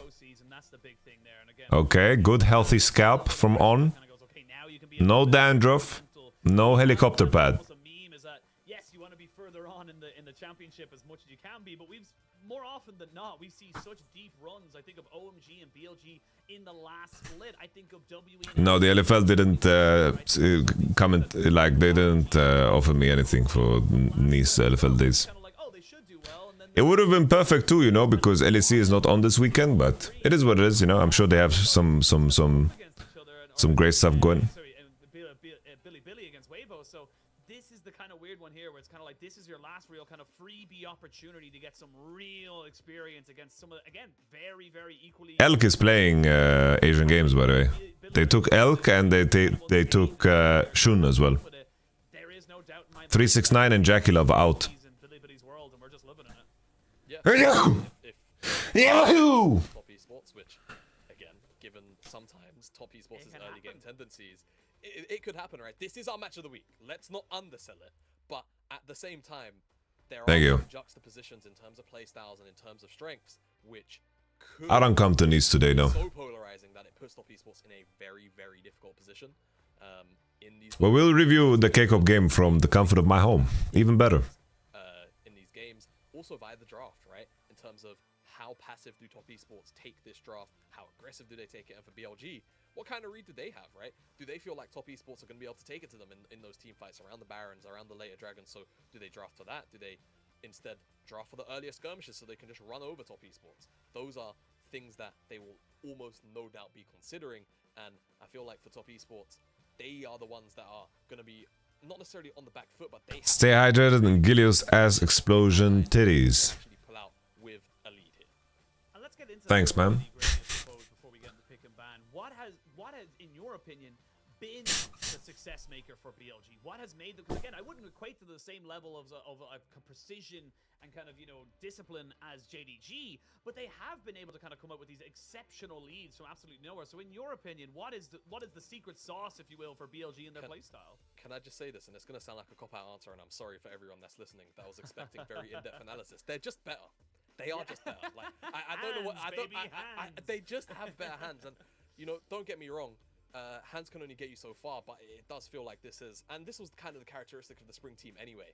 You know, even before they found their proper groove, it was that they would skill check you if you were caught asleep at the wheel, right? If you weren't paying attention, all of a sudden, you know, you've been solo killed, right? And you know, I've just realized I've technically quoted what Bin said at MSI, where it's like, we are good team, we good, or something like that. It was really fun going back to that interview, but I feel like not only that, since they are so good at skill checking, they have then since also just upped their overall fundamental gameplay in terms of just your dotting your I's, crossing your T's, right?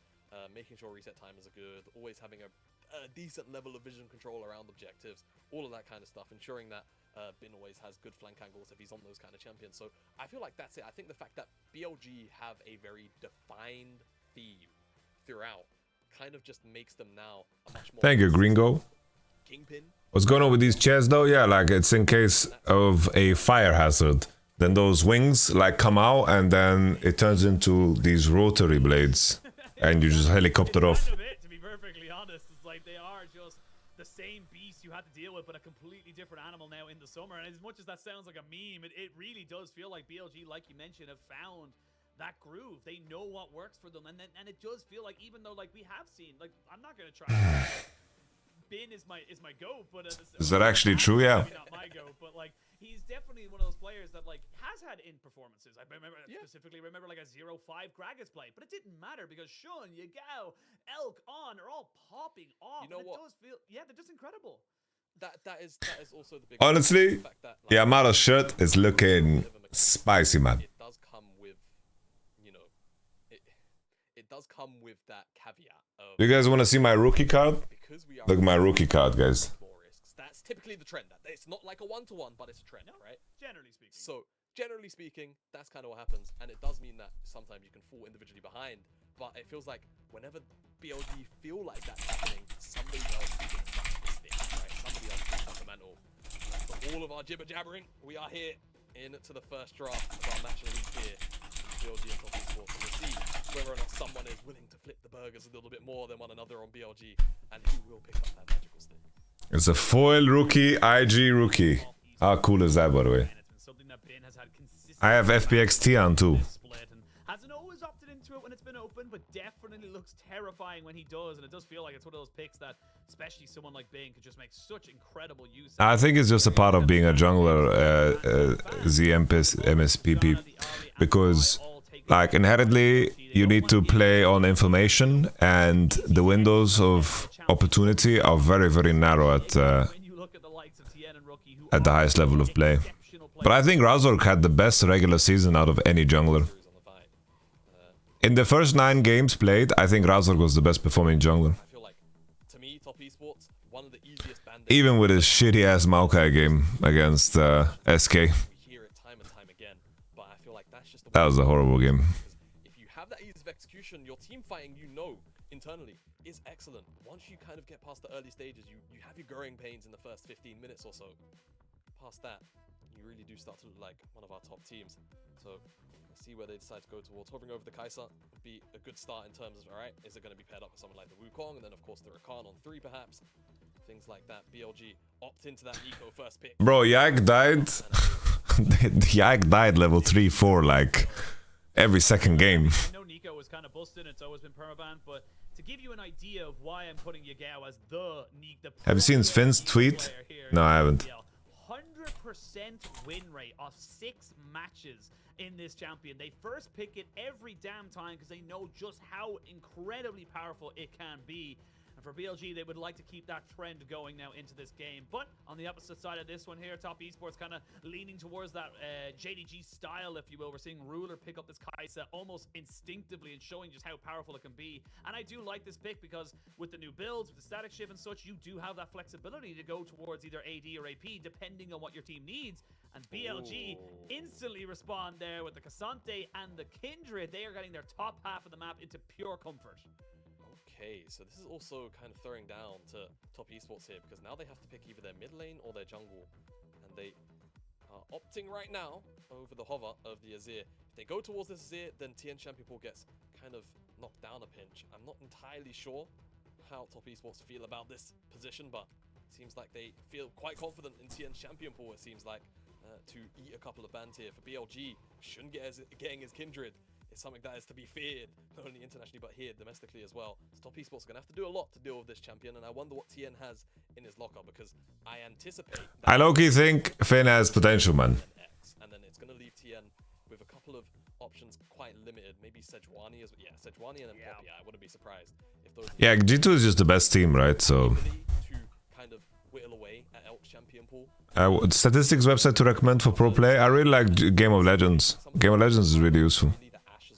Very powerful. I think that's probably going to push Elk onto the Aphelios. BLG, I feel like maybe you just look towards the Poppy. I think he's been fairly consistent this split. Honestly, it's hard to jungle. Like, it's hard to play any role if your team is bad. It's like we are past the era of looking good on bad teams. Like, it's very difficult to look. That's why what Yankus was doing was so damn impressive, man. Alright, this Poppy is huge here. In dealing with the Kindred, right? It's very easy to lock her down at times, and that's basically the idea of the matchup. You've also got the dash from Cassante, and if there was to be the Rakan from On, it does basically just give you an additional way to try and shut down that pick as well. Spoke about Elk and the Aphelios with those two AD carry bands. It felt like it was always going to be a bit of a given there. And BLG will take away the Nautilus, which does Dus Alistar. mark with a couple of less favorable Alibaba. perhaps pairings with the Kai'Sa, but you can see the hovers there of the Leona and the Rakan, both pretty good. Rakan, little more struggle in the laning phase. Leona, a little bit more flexible down there in the early stages, but then Rakan, of course, would normally outshine in the team fights.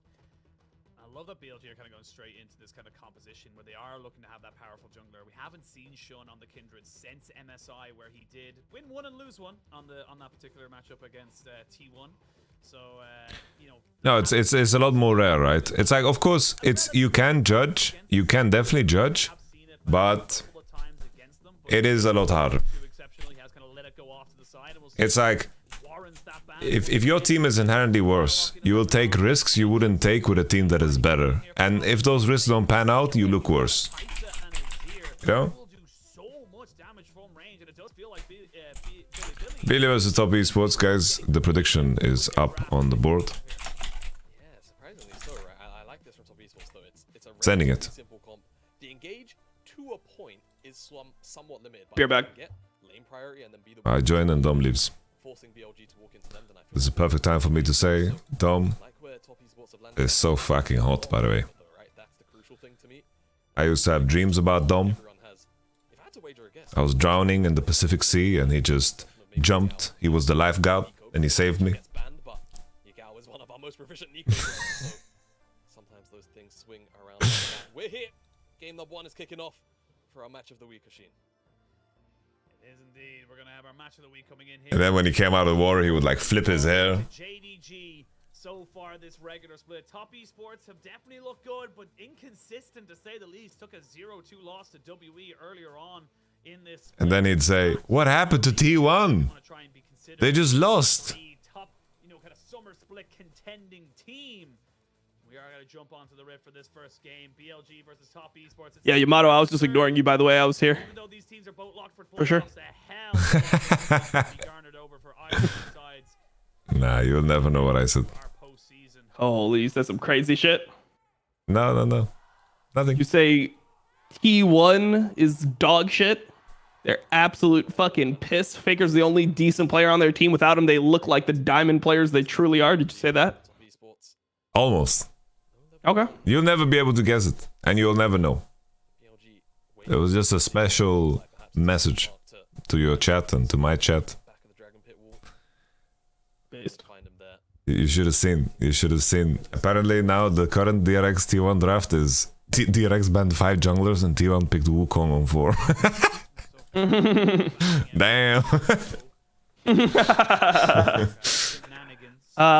Nice, man. I think Wukong is just bad though now. Can't be played. Can't be played. Yep. The clear speed. Who gave you Yeah, it's like if does something like similar to shenanigans, you would say like, oh my lord. Yeah, Uncle S. BLG. They're playing to win, bro. They're not fucking around. Okay. Okay, they have the ward for him. They know the kindred strats.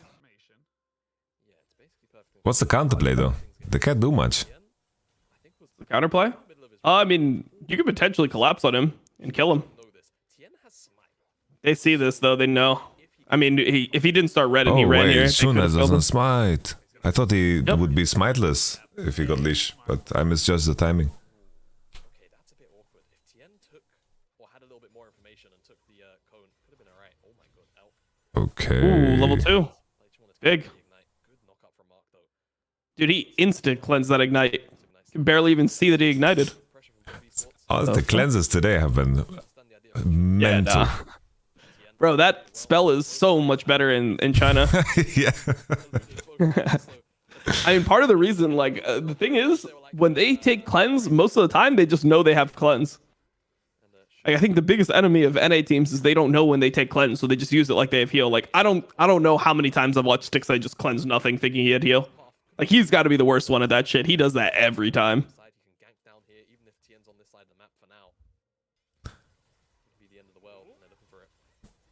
Yeah, Stixie seems to be that guy. The way he dies on bot wave all the time when his support is mid. Oh, Jesus. If that's a classic. Oh. Jackie Love is fucked here. Ooh. Oh, Wait, okay. I thought On could do more here. I thought Jackie was dead, man. Zone still has flash. I mean, it was hard because he was getting blocked. I mean, he had no Q, right, for a little bit, so he was just walking up. Just weren't expecting Shun to be on the bottom side of the map so early. He wins out on the mark RNG. Because I think as well, like if he connects with Rakan, I thought maybe they can kill even this guy, even if he blocks. Maybe I'm wrong. Yeah, maybe he just like flash autos Rakan. Flash autos into Q. Wait, how come when Rookie plays this lane, he's not 10 HP under turret? No mana, like Larson was? Larson was also playing Corrupting Potion. Yeah. I mean, I guess that just shows how much better Caps is than Yagao. Applies for the series where he just dicked him. Oh. We'll see the knockback though as Wayward not quite able to get the stun down just yet. Oh, the Q3! He's the GOAT, kind of. Okay, never mind. He's not the GOAT. Okay, I need to sync up with you. Pausing. Boom. Abusing this gang path. I think who was it? Was it Kanavi? I think I saw this as well on Ivern. End up in that top tribe rush and then what the? Oh, it's the helicopter. Right, I thought Gilius, when he's not streaming, he can just watch the stream on Discord. He's like, what the fuck? What? This is so much easier. Why was I singing this whole time?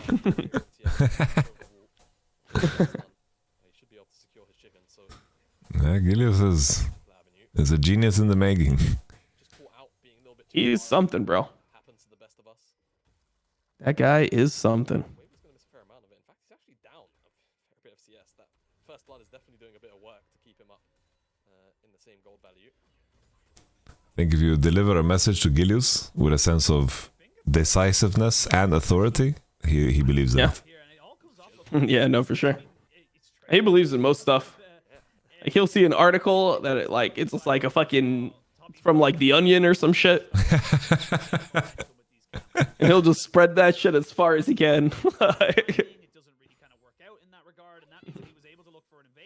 Which then forced the TP to try and stop him from getting that second mark. So little small increments that we're seeing coming out here from Top Esports to try and stop this early game. Okay, clean little base. Oh, it's dive. He's level 6, right? Yeah. All right. Okay. Maybe he gets 6 on this first minion. RW, let's see it. Boom. Boom. Ooh. Clean, crispy. Very nice. Booba Gunushi. Booba Ganushi. What the fuck is that, bro? I What just is continue. Booba Ganushi? Baba Ganoush is food. You said crispy, so I said Booba Ganushi. What the fuck? Nah, you're just saying random shit at this point. Booba Ganushi, okay. You've never had Booba Ganoush? I've had Baba Ganush, but what is Booba Ganushi? I turned it into an adjective. Okay, alright. You feel me? Looks for not only the Dragon but just to get information. We'll see how aggressive BLG are feeling. That would be the second mark if they feel like. Wait, it's crispy inside Baba Ganoush? Like a mini objective, right? But you have to remember just What is Baba Ganoush? I don't know, bro. I'm just confused. It's okay. Look at this beautiful dive.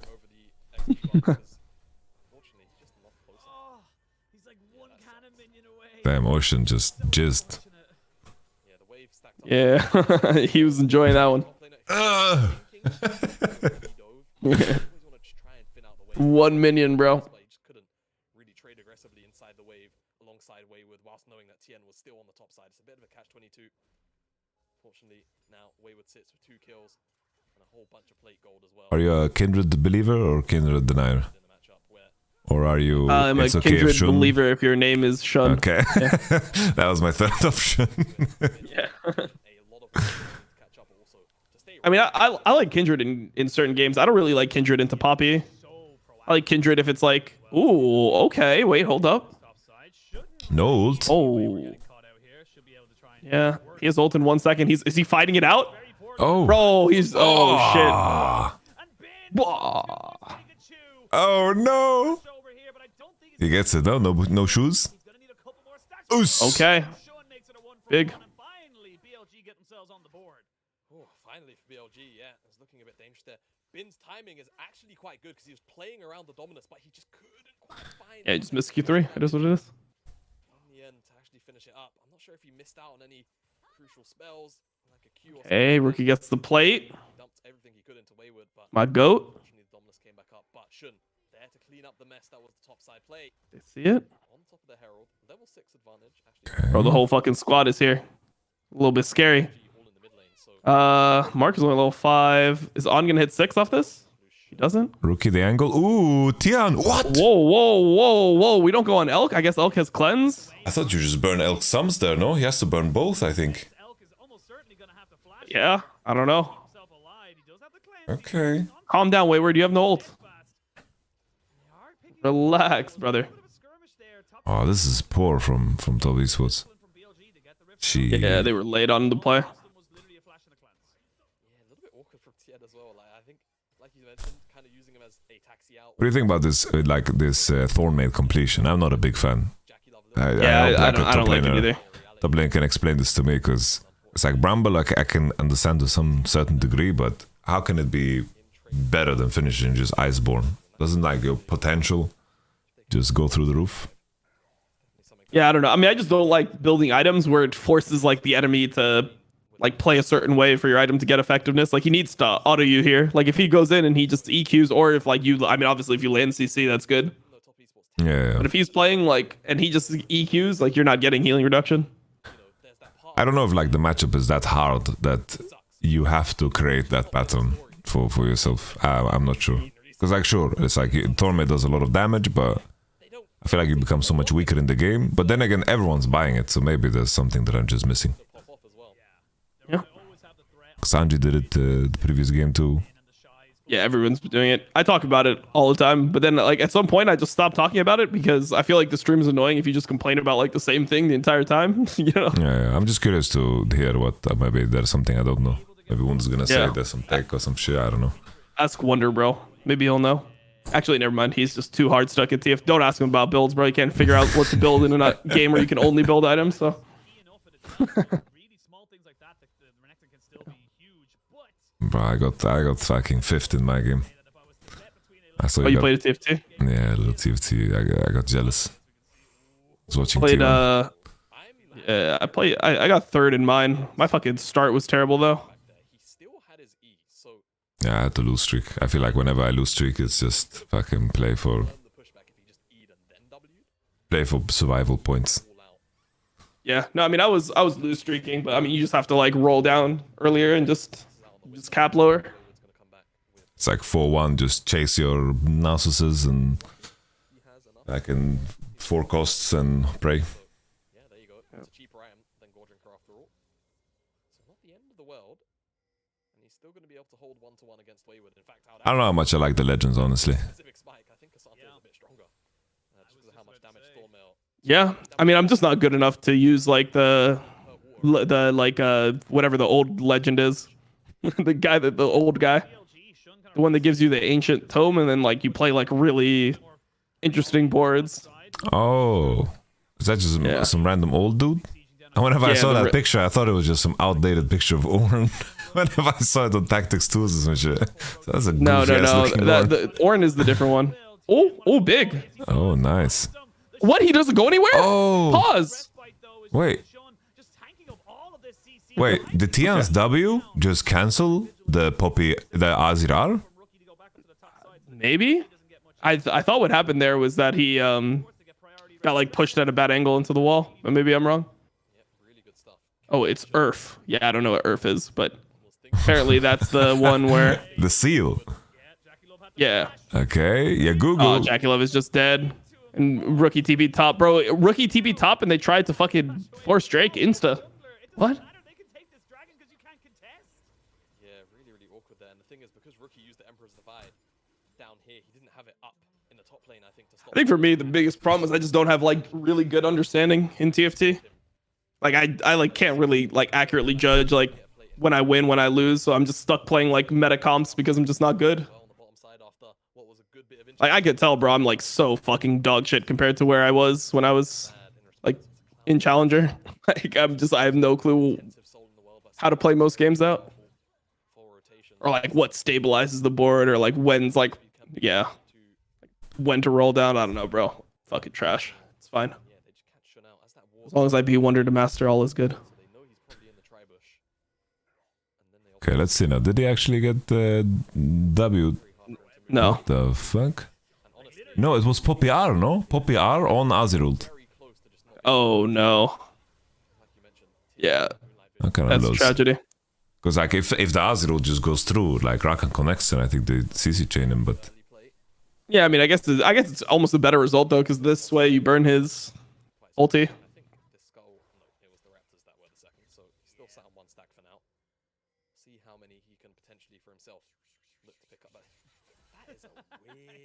I'm low-key considering like just looking up Metafy and getting like some challenger coaching going on, because I feel like TFT coaching should be so fucking effective.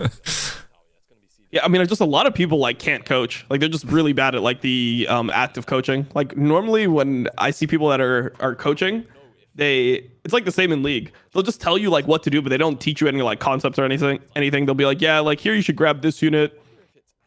All right, you should level now. But it's like you don't learn anything from it half the time. Okay. It's like this is when you level. Yeah, and it's like, dude, like the way you get better at TFT is like understanding the overarching concept of like what stabilizes you at what points, like what are like what you're aiming for, and then also like what you can transition to if you don't like optimally hit what you're looking for. They just kind of like teach in like an idealistic way, or they just miss out on like what the student is missing. Tien is just dead. He's in the flash. Bro, but like they're just so far behind in terms of macro. I mean, this is like BLG and JDG versus every team. That's not them. Oh, okay, rookie. Wait, they win. Oh my god, wait, did Wayward have no W? He didn't get W off before he got pushed. Unlucky.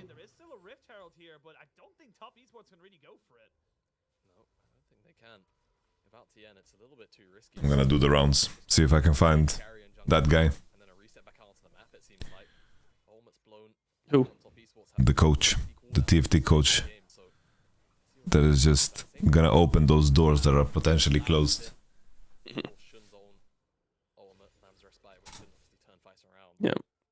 BLG that have had 100% control of the Heralds and the Dragon so far, all the objectives. All just kicks off because Mark and Tien are still in this brush. Mark has the ability to dash out, obviously. You should just talk to your boys. I see Cutie Pie is just always streaming TFT. Scara. Yeah, I'm probably higher ranked than Cutie. Like, let me see, Scara. That's it. He just tunnel visioned a bit, and unfortunately wasn't paying attention to the Azir in front of his face. Let's see. As we come back out of the replay. I have boys that are like pro players and stuff. Like Radith is my boy. Yeah, I'm higher ranked than Scara, bro. What's he gonna teach me? I always catch watching Soju streams. Oh, never mind. I'm going to look at this fight first. Yep. Oh my god, BLG just went out, bro. Holy Elk is drifting. Oh man, he had to E there though. He had no soldier and he had to E or for the shield, or he's just one shot. Wait, what? I thought Top got it. Wait, Jackie Love's thing came up. What? Jackie Love came up with the icon of Herald, right? Yeah, we're not crazy. It was red and it was Kaisa, right? I don't know how Bin picks it up. No. Bin doesn't pick it up. Okay.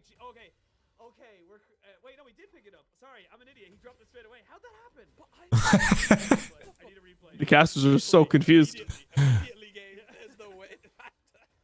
How did Elk not die? Yeah, I don't know. Rookie's Emperor's Divide is seconds away from being up, so if they could have swept him out of this Lambs fight, it could have been huge. Shun gets killed in the mix-up. Actually, he's just fucking drifting, isn't he? Yeah, it's tough. I mean, dude, Rookie is such a fucking giga chad, bro. He just steps up and just starts autoing Elk. It was just on. We got baited. It's fine. We got baited so BLG did get it. I mean, here he had to E. Yeah, he had to E. He had to play it just like that. I don't know, bro. It's unlucky. Has an ult. No Kai's ult. Yep. And his Lucia. crown is just down. Nice. Shun has no ult. Baba Yagu. Oh, I love that they push out Rakan. No W on Rakan. Yeah. Elk has the Whoa. perfect guns too. Holy Oh. shit. He's peppering, bruv. Elk Jesus, damage. bro. Oof. Oh, rookie? Hey. Nah, there's no damage. There's no damage. There's no damage. Oh wait, maybe. Oh. Maybe. Oh. Hey. Nah, these motherfuckers are psychopaths. Bro, it's 11 to 12 at 18 minutes. There's 23 kills in the game. What the fuck? Top Esports' frontline just can't fight into all of these AoE abilities from BLG. Oh shit, Ona's just coughing blood. Every single time he presses his Archie, it just feels like any Damn, bro. dies. On the back end of that team fight, Holy shit. But I Renekton don't know, got bro. peppered. Did you see how he got fucking murdered by that Yeah. Philister? Jesus. Yeah, he got absolutely destroyed.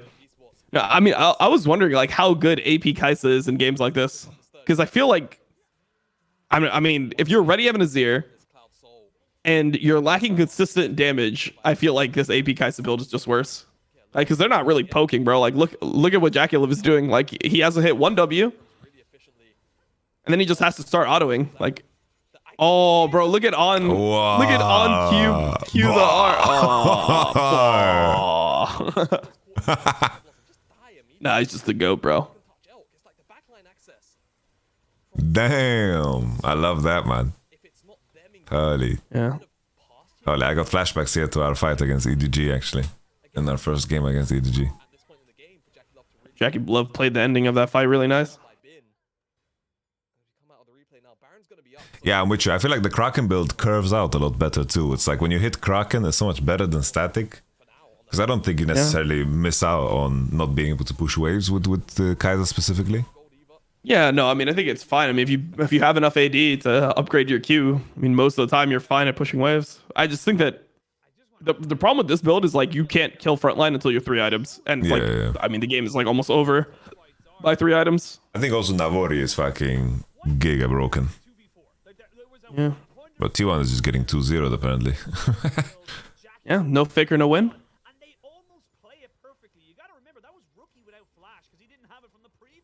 Crazy thing is, like, I watched a little bit of the first game, and Poby was definitely not the problem, by the way. Like, Zeus was not playing to win. He's just inting on purpose. He maybe he just turns into heavy when Faker's chilling. Maybe that's why Faker's lane phase is so dog shit. He's just been having to micromanage Zeus's lane phase the entire time. Makes sense.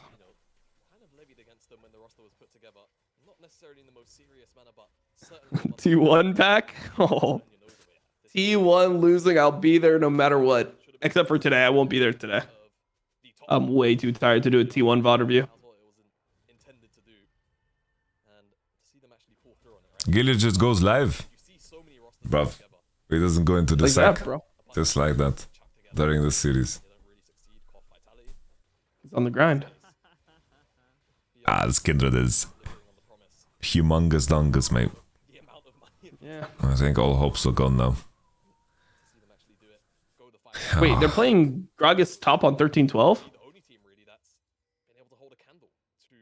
JDG when they're actually on form.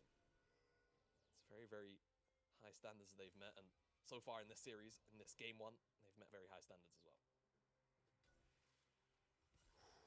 Bro, it's gonna be crazy when T1 loses this. It's gonna be the LOL subreddits 9/11, bro. They're gonna be lost.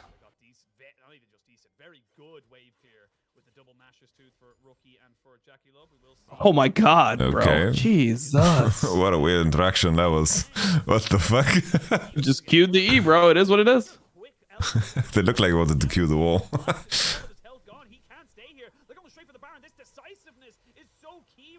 GG. Baba Yugu has flash. Oh, he got flashed on. Okay. Oh, the clone. Okay. I mean, they stall. What a save. I mean, bro, do you start here? I think you have to start. No. Try to squeeze. Poppy health is so hot. Yeah. I just feel like if you don't start, like, don't you just lose the game? Yeah, probably. I mean, you have like no windows. No one is gonna care when T1 loses if Faker is injured. I mean, if one player is injured and then you just like lose to the worst team in the league, I think that's still not good.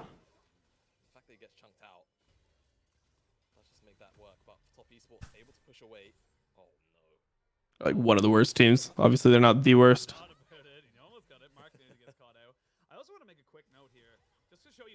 All right, Kaisa missed W, 15-second cooldown. Good luck. Boom. Good R from Mark though. Like he R's as soon as he's hooked, so they can't chain CC. 19 years of old, 19 years of age, and he went 0-3 in lane. He is now 5-3 and 7, so he hasn't died since those 3 kills. And Oh, is that blue alive? kill participation. This guy is a monster. Just being able, like, Yeah. Just don't. I mean, he's looking for a schniff. Yeah, I guess it's fine. Bro, Elk is just, I don't know, his Aphelios is just doing more damage than the normal Aphelios. It needs to be louder. Gigabit. No, I'm kidding. BLG though, taking full advantage of their top laner, and They're just sliding. Yeah, I need he's going to. for Mark after this for sure, right? Taking Crab. His discipline is just too insane if he doesn't. There we go. Okay. Yeah. And I would never be able to do that. I don't have that type of self-control. Bro, I'm so Mark is hyped. just right there. The nerfs of like Yumi and Milio being gone actually makes the games so much more open. I don't know, like people complained about melee supports being annoying, but it's always the most fun when melee supports are in the game. It just enables so many champs in every role. And also Yeah, the I AD mean, carries are just more interesting, I think. it just makes the game more fun to play because you get to see. I feel like there's more like direct skill. Like you get to see like just people fighting it out, like skill shots, you know. Whereas like Lulu is like, all right, like we're playing into bot. Okay, we're crashing the third wave. Jungler, come here.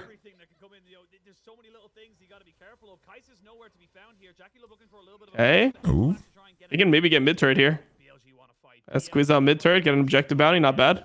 We'll say though, top esports take advantage of this and call the bluff just a little bit, just to gain them a bit of more of an advantage in that mid lane. But top esports not to be outdone just yet. We can see Shun moving in to try and get. But Ginzu would be such a big buy for Jackie because of the Hex Drink could buy on. Oh. Yeah. Oh. We're all out. Damn. What a heist. Bro, they're playing a different game, I think. Jackie's pinging his Ginzu gold. Billy should force before this fucking Ginzu comes in.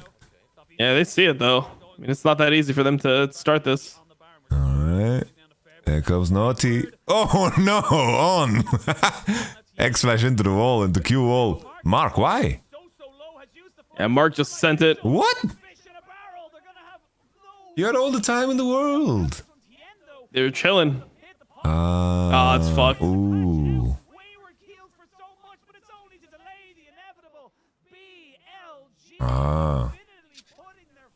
Ah.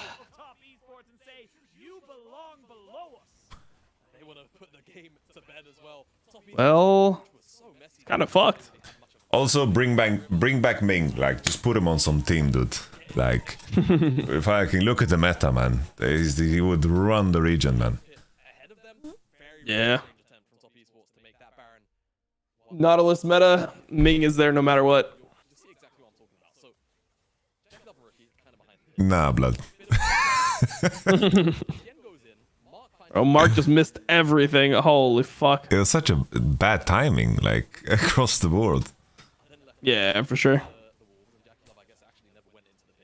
Even though on Hex Flash into the wall, I really liked how Yago and On just played it. Yep. Such good awareness.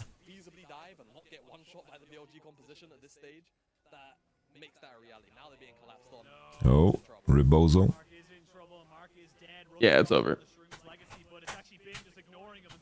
Bro, I feel like BLG and JDG, it's like I don't know, they just play so serious every game. You know, like they don't even try things out being 11-1 or whatever, like being locked top 2 essentially. They just fucking try hard for their life no matter what. I'm gonna say it because Dom probably says this every day, but I don't think anyone looks close globally to the level of JDG and Bilibili. Yeah, what about T1? I heard they're doing great right now. What happened to T1?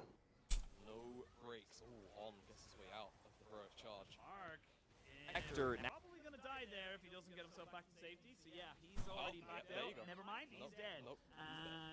Holy, they're getting Bobbish murdered. Fate has been actually performing the last 2 weeks. Like, Fate is my boy, man. Yeah. Your sandbox boy. Yes, sir. Totally. Damn, they just got fucking clapped. Completely. I mean, it's like neck broken. I mean, TS fought it out. Like, it doesn't even feel like TS played like that much under their level. It just feels like BLG is just better. It's like if you miss, they had like 2 windows to maybe convert more, like the situational Rift Herald and the Drake when they TP top, and then like they didn't do that, and then the game was over. Yep. No, Fate was like, it was always good because you could have like really deep conversations about the game with him, you know. I think often, at least in my experience, when I was in Korea, like a lot of the players are just like yes men, you know. It's like they play what they're told and they don't like want to put so much thought into it, you know. They just want to fucking you tell me to play this, I'll play this, and I'll not fucking argue, nothing, you know. But sometimes in that argument, you know, you can find like the next layer of it, you know. Like you can have like you can deep conversation about what is good, what is not, you know. Bro, I see a comment that says, "Nah, JDG disrespects teams all the time. They just hands gap them in team fights, but they drop games to bottom teams all the time." And I was like, oh, maybe I'm wrong. So I checked, right? Like, this guy is probably more knowledgeable than me. So I give him the credit and I check myself. They lost 2 games to Weibo in the series they lost, 1 game to LNG, and they've dropped 2 games the rest of the entire split. They like lost 1 game against Absolute Legend or whatever they're called, I think. Yeah. And that's 1 game against AL and 1 game against LGD. Saying they lose to bottom teams all the time when they have a 22-5 game score. Like, what? They're literally just the best team in the league. 22-5 game score, 92% series win rate. 2 of those games were to Weibo, 1 of those games were to LNG. And like, yeah, so they lost 4 games in their first 4 series they played, and they've lost 1 game since. Like, and this is like right after MSI, and they're like trying to adapt to the meta. It's all the time. Dude, Twitch chat, try not to talk in absolutes. Challenge impossible. Making sure that, you know, every other team in the LPL knows that this league is us and JDG. Right now, it's a battle between us and JDG for 1 and number 2. And right now, Top Esports not showing up. Did you see the ruler diving Annie? Did you see that shit?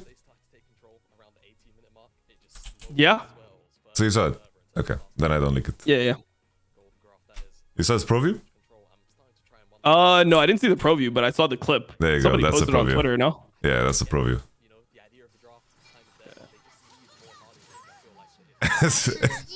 That's actually oof. Oh yeah, no, I saw this. This was what I saw on Twitter. But I'll watch it again. Let's watch it with the boys.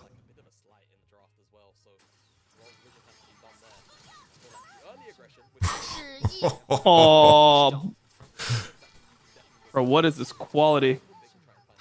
Bro, Twitter quality is just unreal bad. They gotta be Twitter bluish. Bro, I'm Twitter blue as well, but like, god damn, that quality, god damn. It's because other people ain't blue.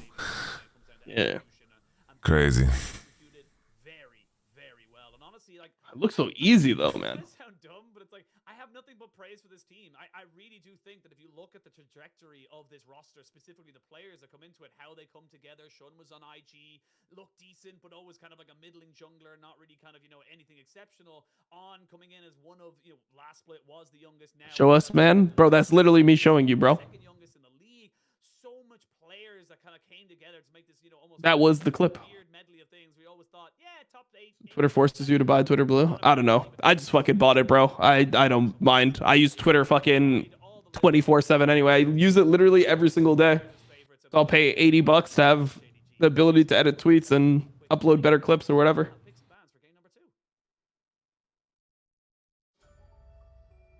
I don't know what what the plan is for Mr. Musk with this page. Yeah. I just wish I could extract more value from Twitter. Like, this is where I have the most amount of followers, but it just doesn't feel like it.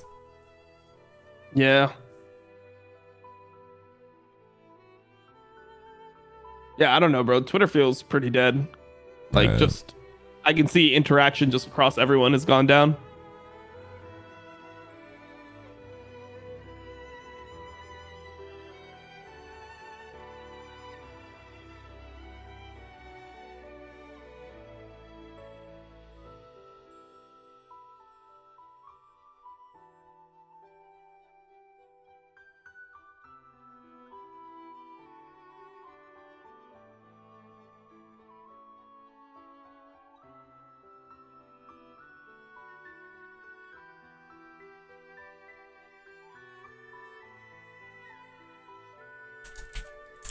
Well, I see people are like super mad about like if you buy Twitter Blue.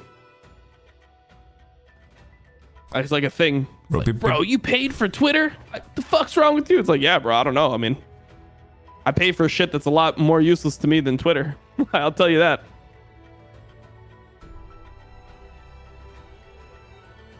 I don't know. People are so bored. Like, I don't know how people have energy to like.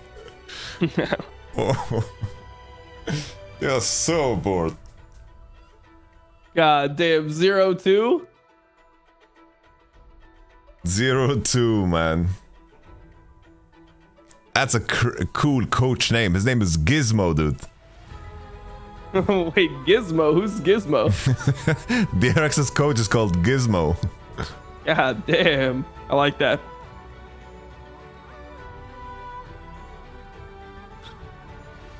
Bro, one of my favorite pro names is just Kramer. Because I can't tell if he knew or if he didn't know. Like, was it related to Seinfeld or not? Yeah. I just really want to know. Dude, Kramer, man, I don't know. That guy was pretty hit or miss.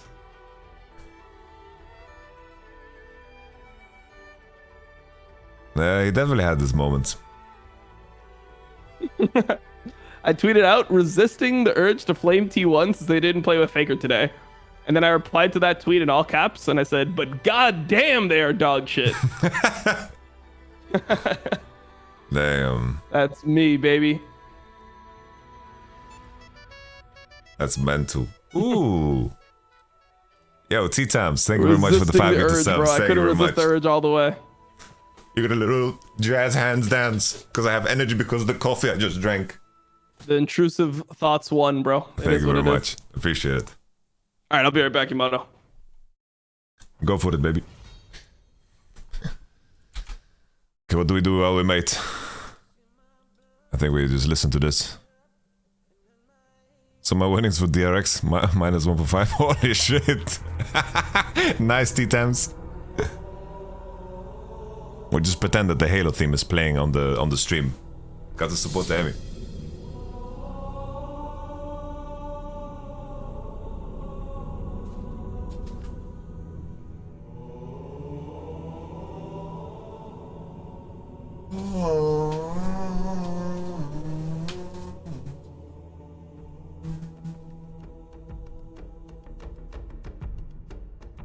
I have so many artifacts next to my desk. Look at this artifact, guys. This is Zeus, King of the Gods. It's an exact replica of the one that is in the Pergamon museum.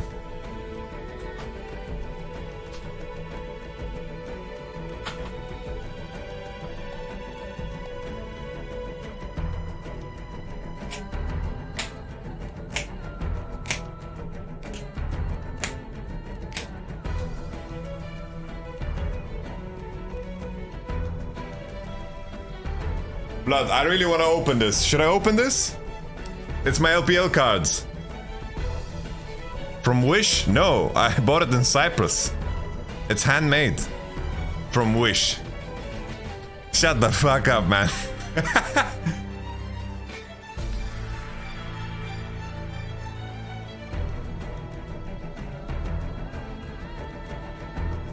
Take it no room. Maybe use some TFT some other time.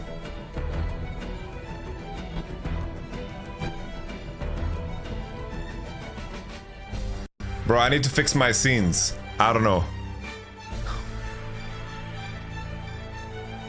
The guy who...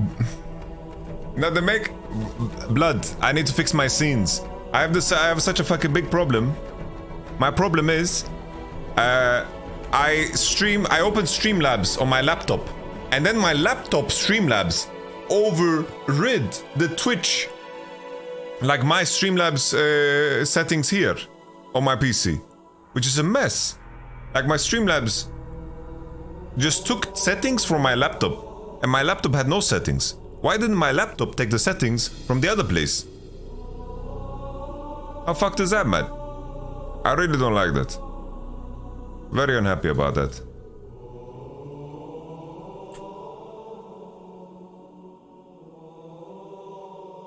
I'll just...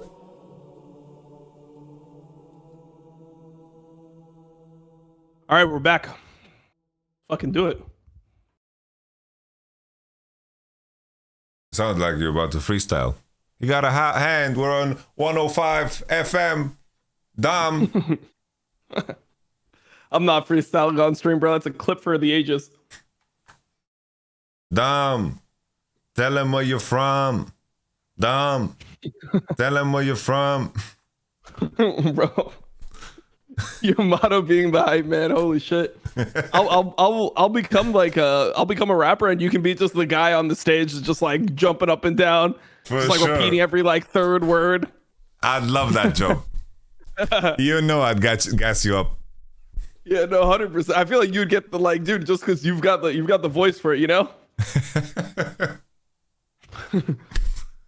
Hear your motto, what? Like it's like, oh shit. He means business, bro. Don't fuck with that guy. You can start practicing. I'll be ready, mate. Okay, all right. It's my new endeavor. I'll learn how to rap. What do I have to do? I have to learn how to rap. I have to learn Chinese. I have to fucking learn Spanish. I gotta fucking learn TFT. I got some jobs, bro. Yes. Let's go. And 2v2v2v2. Yeah, I gotta do that shit too. Okay. Bro, I'm actually pretty happy LEC's not on this week. Yeah, I need same. like a break a little bit. Same with you? Yeah. Now I'm using any free time I have to like move furniture and prepare my apartment. So it's like That doesn't sound like free time at all. That sounds horrible, bro. I don't know. I feel it's time for me to rest. And today, bro, like I was trying to sleep early. And then we have a tornado. There's legit, we have gale forces right now happening outside. So I'm watching our cherry tree, and it's like bent at like a 50-degree angle. That's how harsh the winds are, you know. And I woke up from a plate being pushed down because I had like the window open on like the edge only, and then the plate just fell to the ground. And I woke up and I couldn't fall asleep because it was... There's an early gale force plus plate joke in here, but you know, we'll let it ride. Like, wait, so it pushed the plate? Pushed the plate like onto the floor, and it was a loud bang. And I just assumed it was my cat, but my cat was downstairs. Did it shatter the plate? It didn't shatter. Okay. It's a strong ass plate. I think the sauce I left on it like created a protective layer. Bro, how much sauce did you have on that shit? What the fuck are you eating about? I ate a plate of kimchi. So it's just a kimchi juice. Bro, I love kimchi. You're a kimchi dude? I mean, I don't hate it. I don't love it, but I mean, I'll eat it, you know? I'm not seeking out kimchi, but if I'm eating like Korean barbecue, I'm going to have some, you know? Okay.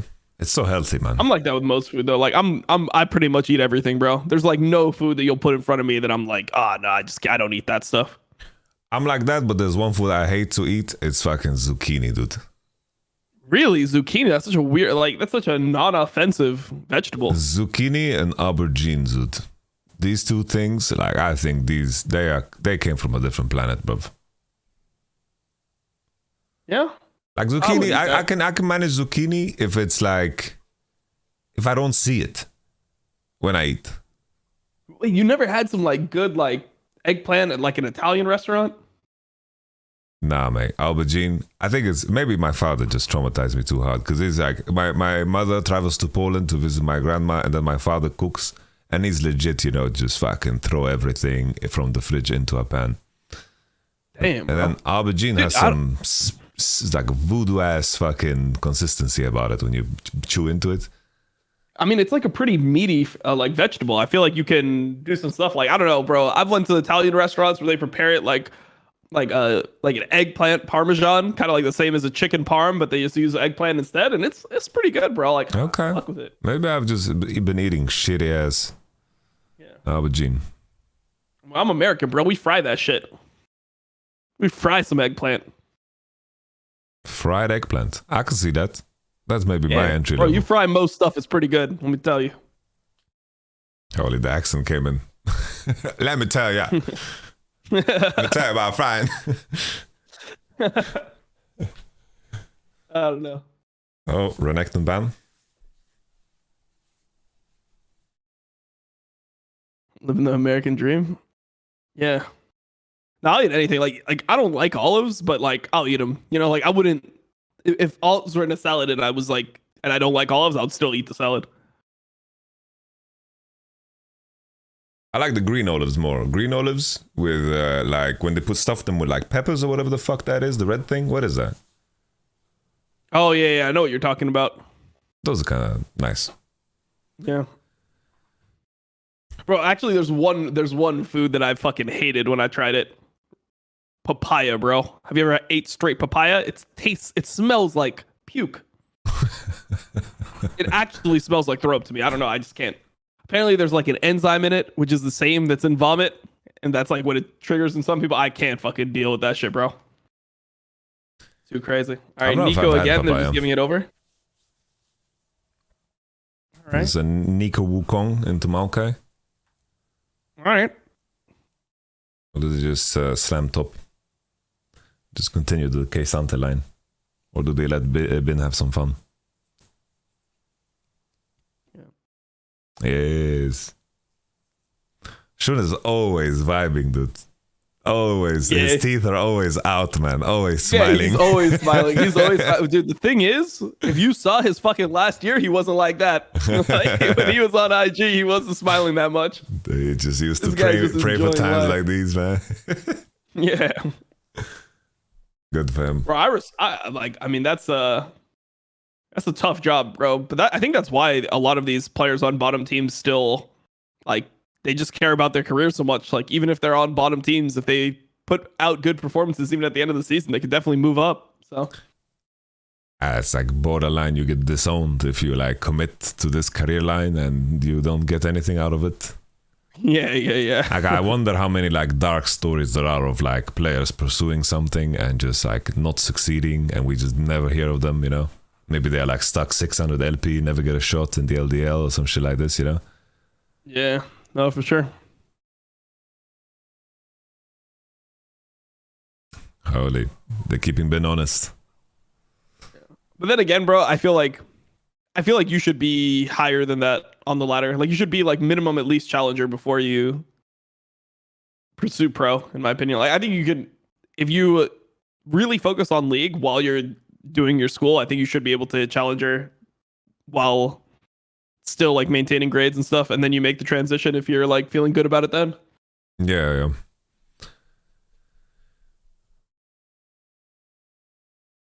That was a completely different time for me, but like in season 2, like I wasn't allowed to play at all. Like I usually like went home. After school I went to like work with my father, and then like I was forced to go to bed, so I would just play on a laptop in bed, hide from my father because he had to be asleep, and I would like have burn marks on my thighs, bro. I was frying my testicles just to play solo queue, dude.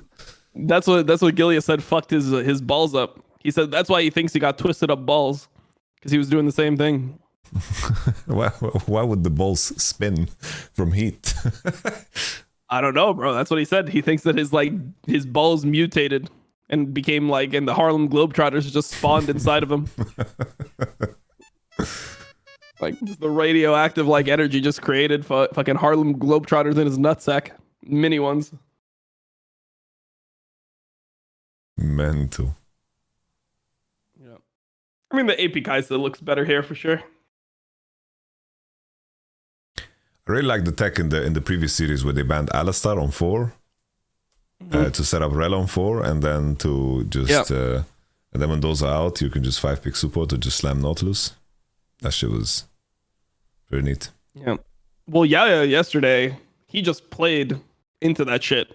That guy just didn't give a fuck. He's like, yeah, give them Alistar. I'll play Rel into it. He just did it into Mako and just won. Bro, yesterday LPL was so fucking nice. I woke up at 4 a.m. and I watched 6 games in 4 hours and 15 minutes. Oh, shit. Yeah. Like, I just started at the game 1. It's just 6 games in 4 hours, 15 minutes. That's what I want to do, bro. That's a crime rhythm right there, man. Not wasting any time. Then you watch LEC, you got a 40 fucking minute pause. Dude, that last day of LEC, bro, I don't know. I was mega triggered that day. Like, if that went to tiebreakers, I wouldn't be able to handle it.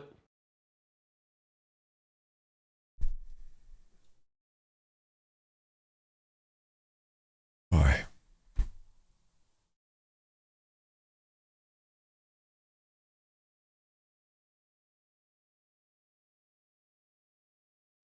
All right, bro. Interesting come from TES. I mean, they essentially just indexed really into this poke. I mean, I like it. I feel like top esports should win if they were like better team, but you know, I don't think they are, so they might lose anyway. I think the tricky thing though is that they are so much weaker early. Like, so much weaker. It's like Wukong's gonna have such an easy way of getting 6 first. He has like the Nico mid. And then the bot lane matchup is also really tough. K'Sante into Poppy as well. Should be winning for K'Sante. Yep. I don't know, like, I mean, bot lane, you definitely don't win, but like, you could survive. I think. Yeah, you could survive in like all the lanes, and then Maokai's kind of like the perfect jungler to be dealing with this. Like, you don't feel like you need to do anything. I'm just thinking it's like first Drake should be out, probably Red Side should get, and then like Herald on 6. I think they should be stronger too, and then I don't know if they can curve out well enough to do well. Yeah, it's really like Drake number 3, but I mean that's like Maokai's fucking strength, right? So yeah. But it's very polarizing because Red Side does have so many fucking tools to go. Yeah, for sure. Let's see how, but at the same time, it's like through Maokai, Poppy, Alistar, it's fucking hard. Yeah, through Maokai, Poppy, exactly. It's like a full disengage versus a full engage. Yeah. I like Alistar into Nico as well because you can like R the knock up and then W her to deny the damage. Yep. Okay. Level 1, I mean, they can fuck with it. They can fuck around here. Tien can fuck around. Oh my god, that Q is terrible. Tien, It's gonna lose a game like that. Okay. No. Oh my god. Shut is dead.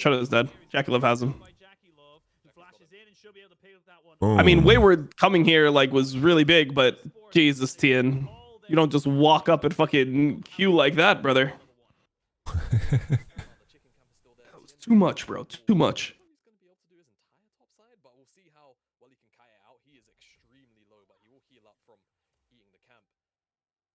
E into R. Bro, I've been I don't know, I just hear Jizuka anytime somebody says E into R. Oh, I feel that. Bro, I just want Jizu back in pro play again, dude. You just want him out of the sack or what? No, I believe in him so fucking hard, man. I think he could be so good. Because he's got that, like, he's got the pride and really the work ethic, like, he's always in tune with everything that's going on and just watching most pro games and knows how to find form. Like, he's just the GOAT. I think he could be like really, really good. He can be like the complete package as a player. Yeah, I think that people just like I don't know, for some reason people just don't like him. And then like they just like that's just yeah, I don't know. He's not part of like the in click in EU. Yeah. No, for the longest time, so like during his vitality years, like in solo queue, he was quite the terrorist. Jacob.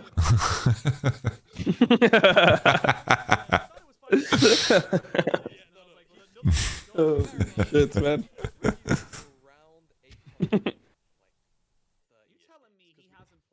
That's all that needs to be said. I can just say one word. Jesus. In a couple of years, like people that have missed like all of the seasons of the Nutsack, they'll be so out of the loop. I mean, I'm literally just gonna get canceled. It's like, so Dom thinks Arabic people are terrorists. So yeah. Be no context. Bro, I saw somebody try to cancel Pokimane for like because her hair is curly, right? Like, so by the way, she's just African, right? Yeah. They said that she was like African fishing. Like, she's a white woman trying to African fish. It's like, no, like she's just like literally African, bro. She's like, from Morocco, no? Crazy. Yeah, she's from Morocco. Yeah. They were just like pissed. Jesus. Yeah. And the craziest thing African is pretending to be African. What the fuck? Every time when shit like that comes up, it's never like Moroccans, like or like actual like African people that are like pissed. It's very rare. It's like there's always other people pissed for other people. Yep. That's a very American thing, to be honest. It is pretty American. No, I mean my like experience from being in EU is like people could identify that like a joke was a joke, like even in the workplace, you know, like they wouldn't be like looking for, you know, reasons to be offended if the person wasn't meaning to offend. I remember watching this video of like a man wearing a poncho and a sombrero, like an American man, right? Then he walked around the streets and he asked like American people, like white guys, just it's like, do you think it's offensive what I'm wearing? Like, yeah, it's quite offensive. And then when they asked, he went up to spoke to like Mexican people. They're like, yeah, we love this. It's so cool, you know. Yeah, like, they were like I saw gassing it that up. shit. Yeah. All right, yeah, it's a nice one, bro. Good shit. Okay, look with the spacing. Oh, Bro, rookie no no flash. on rookie. Oh! Ooh. Oh, wait, did they win? Oh! Q? Oh! Okay, the auto. One? Oh, shit. Oh, shit. The auto didn't land. Damn. Bro, that was a fucking crazy fight. I mean, they're just landing just multi-man CC after multi-man CC. Holy shit. TN, can you outplay this with W? Do we believe in you, brother? Okay. Oh, that's not it. Okay. Bro, he should have just done this when he was under turret. Like, if you're gonna do this, just stay under turret for it, bro. Oof.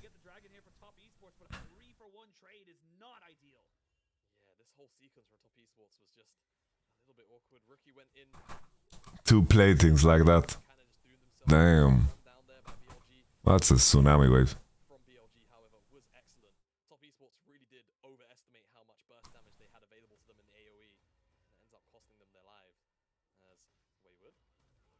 Okay.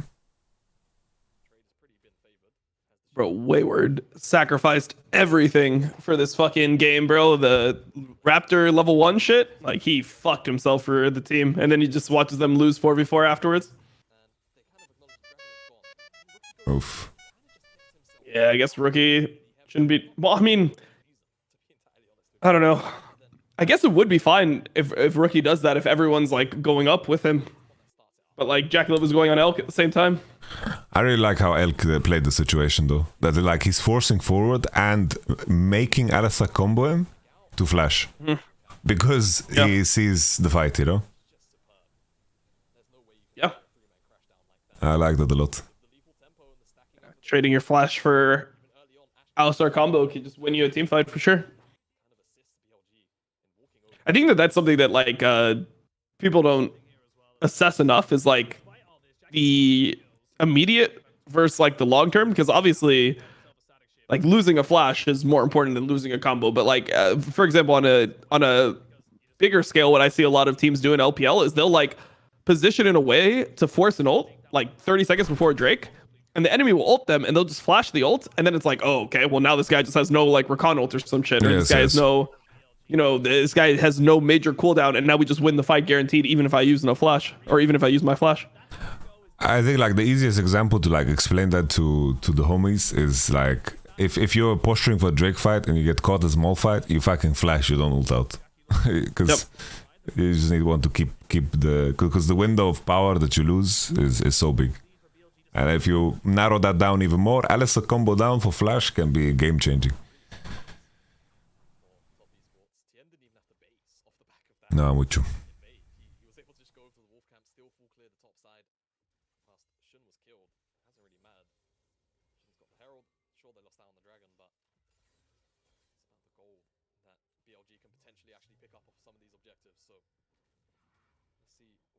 Okay. I just want to ban the whole chat. Bro, my chat is still just talking about like, I don't even know what they're talking about, to be honest. They somehow are just arguing over what's worse, being Romanian in Europe or black in the United States. That's what my chat is just arguing randomly. I don't even know how this got brought up. Jesus. Like, there's no way. Just like I literally ignore it, but this is like the thing is like I didn't bring up any of that, and then I ignored it, and that just shows that it doesn't matter what like the streamer does. Like the chat will just be the chat. Holy moly.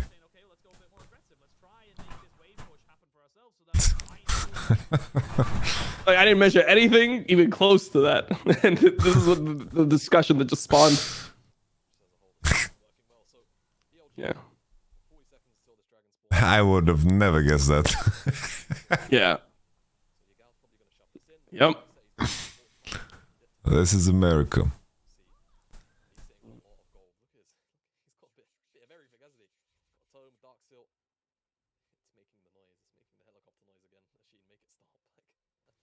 I wonder if they will actually like fold on this helicopter shit that Nico does, and they will change it. I mean, they already. I mean, they made their stance, and they hate going back on stances. Yeah. They said this shit is funny, so we left it in the game on purpose.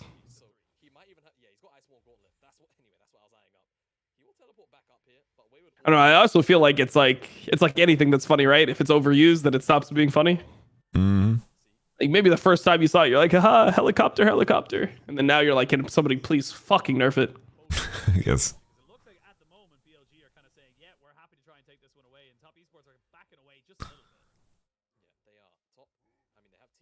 There was this, I watched like the whole Rick and Morty new season while I was just in the train. Bro, how long was this train? You played TFT, you played fucking, you watched Rick and Morty? I did like a pip of Netflix while I was watching. I sit in the train for like 5-6 hours. Bro, Jesus Christ, you did everything in the train. You recorded a video, you played a game of TFT, you fucking watched a full season of Rick and Morty.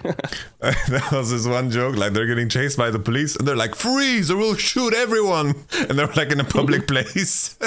That was pretty hilarious.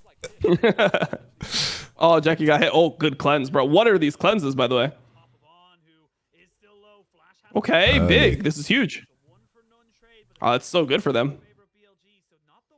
Now they can potentially pressure Elk. I guess not.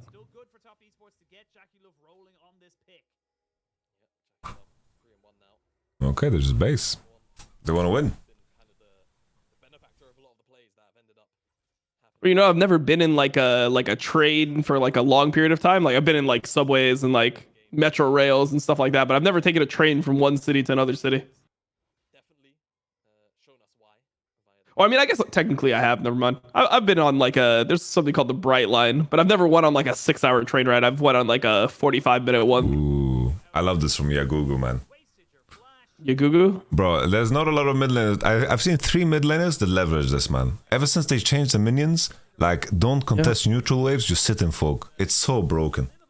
And just gank the guy when you're playing like Annie, Nico, or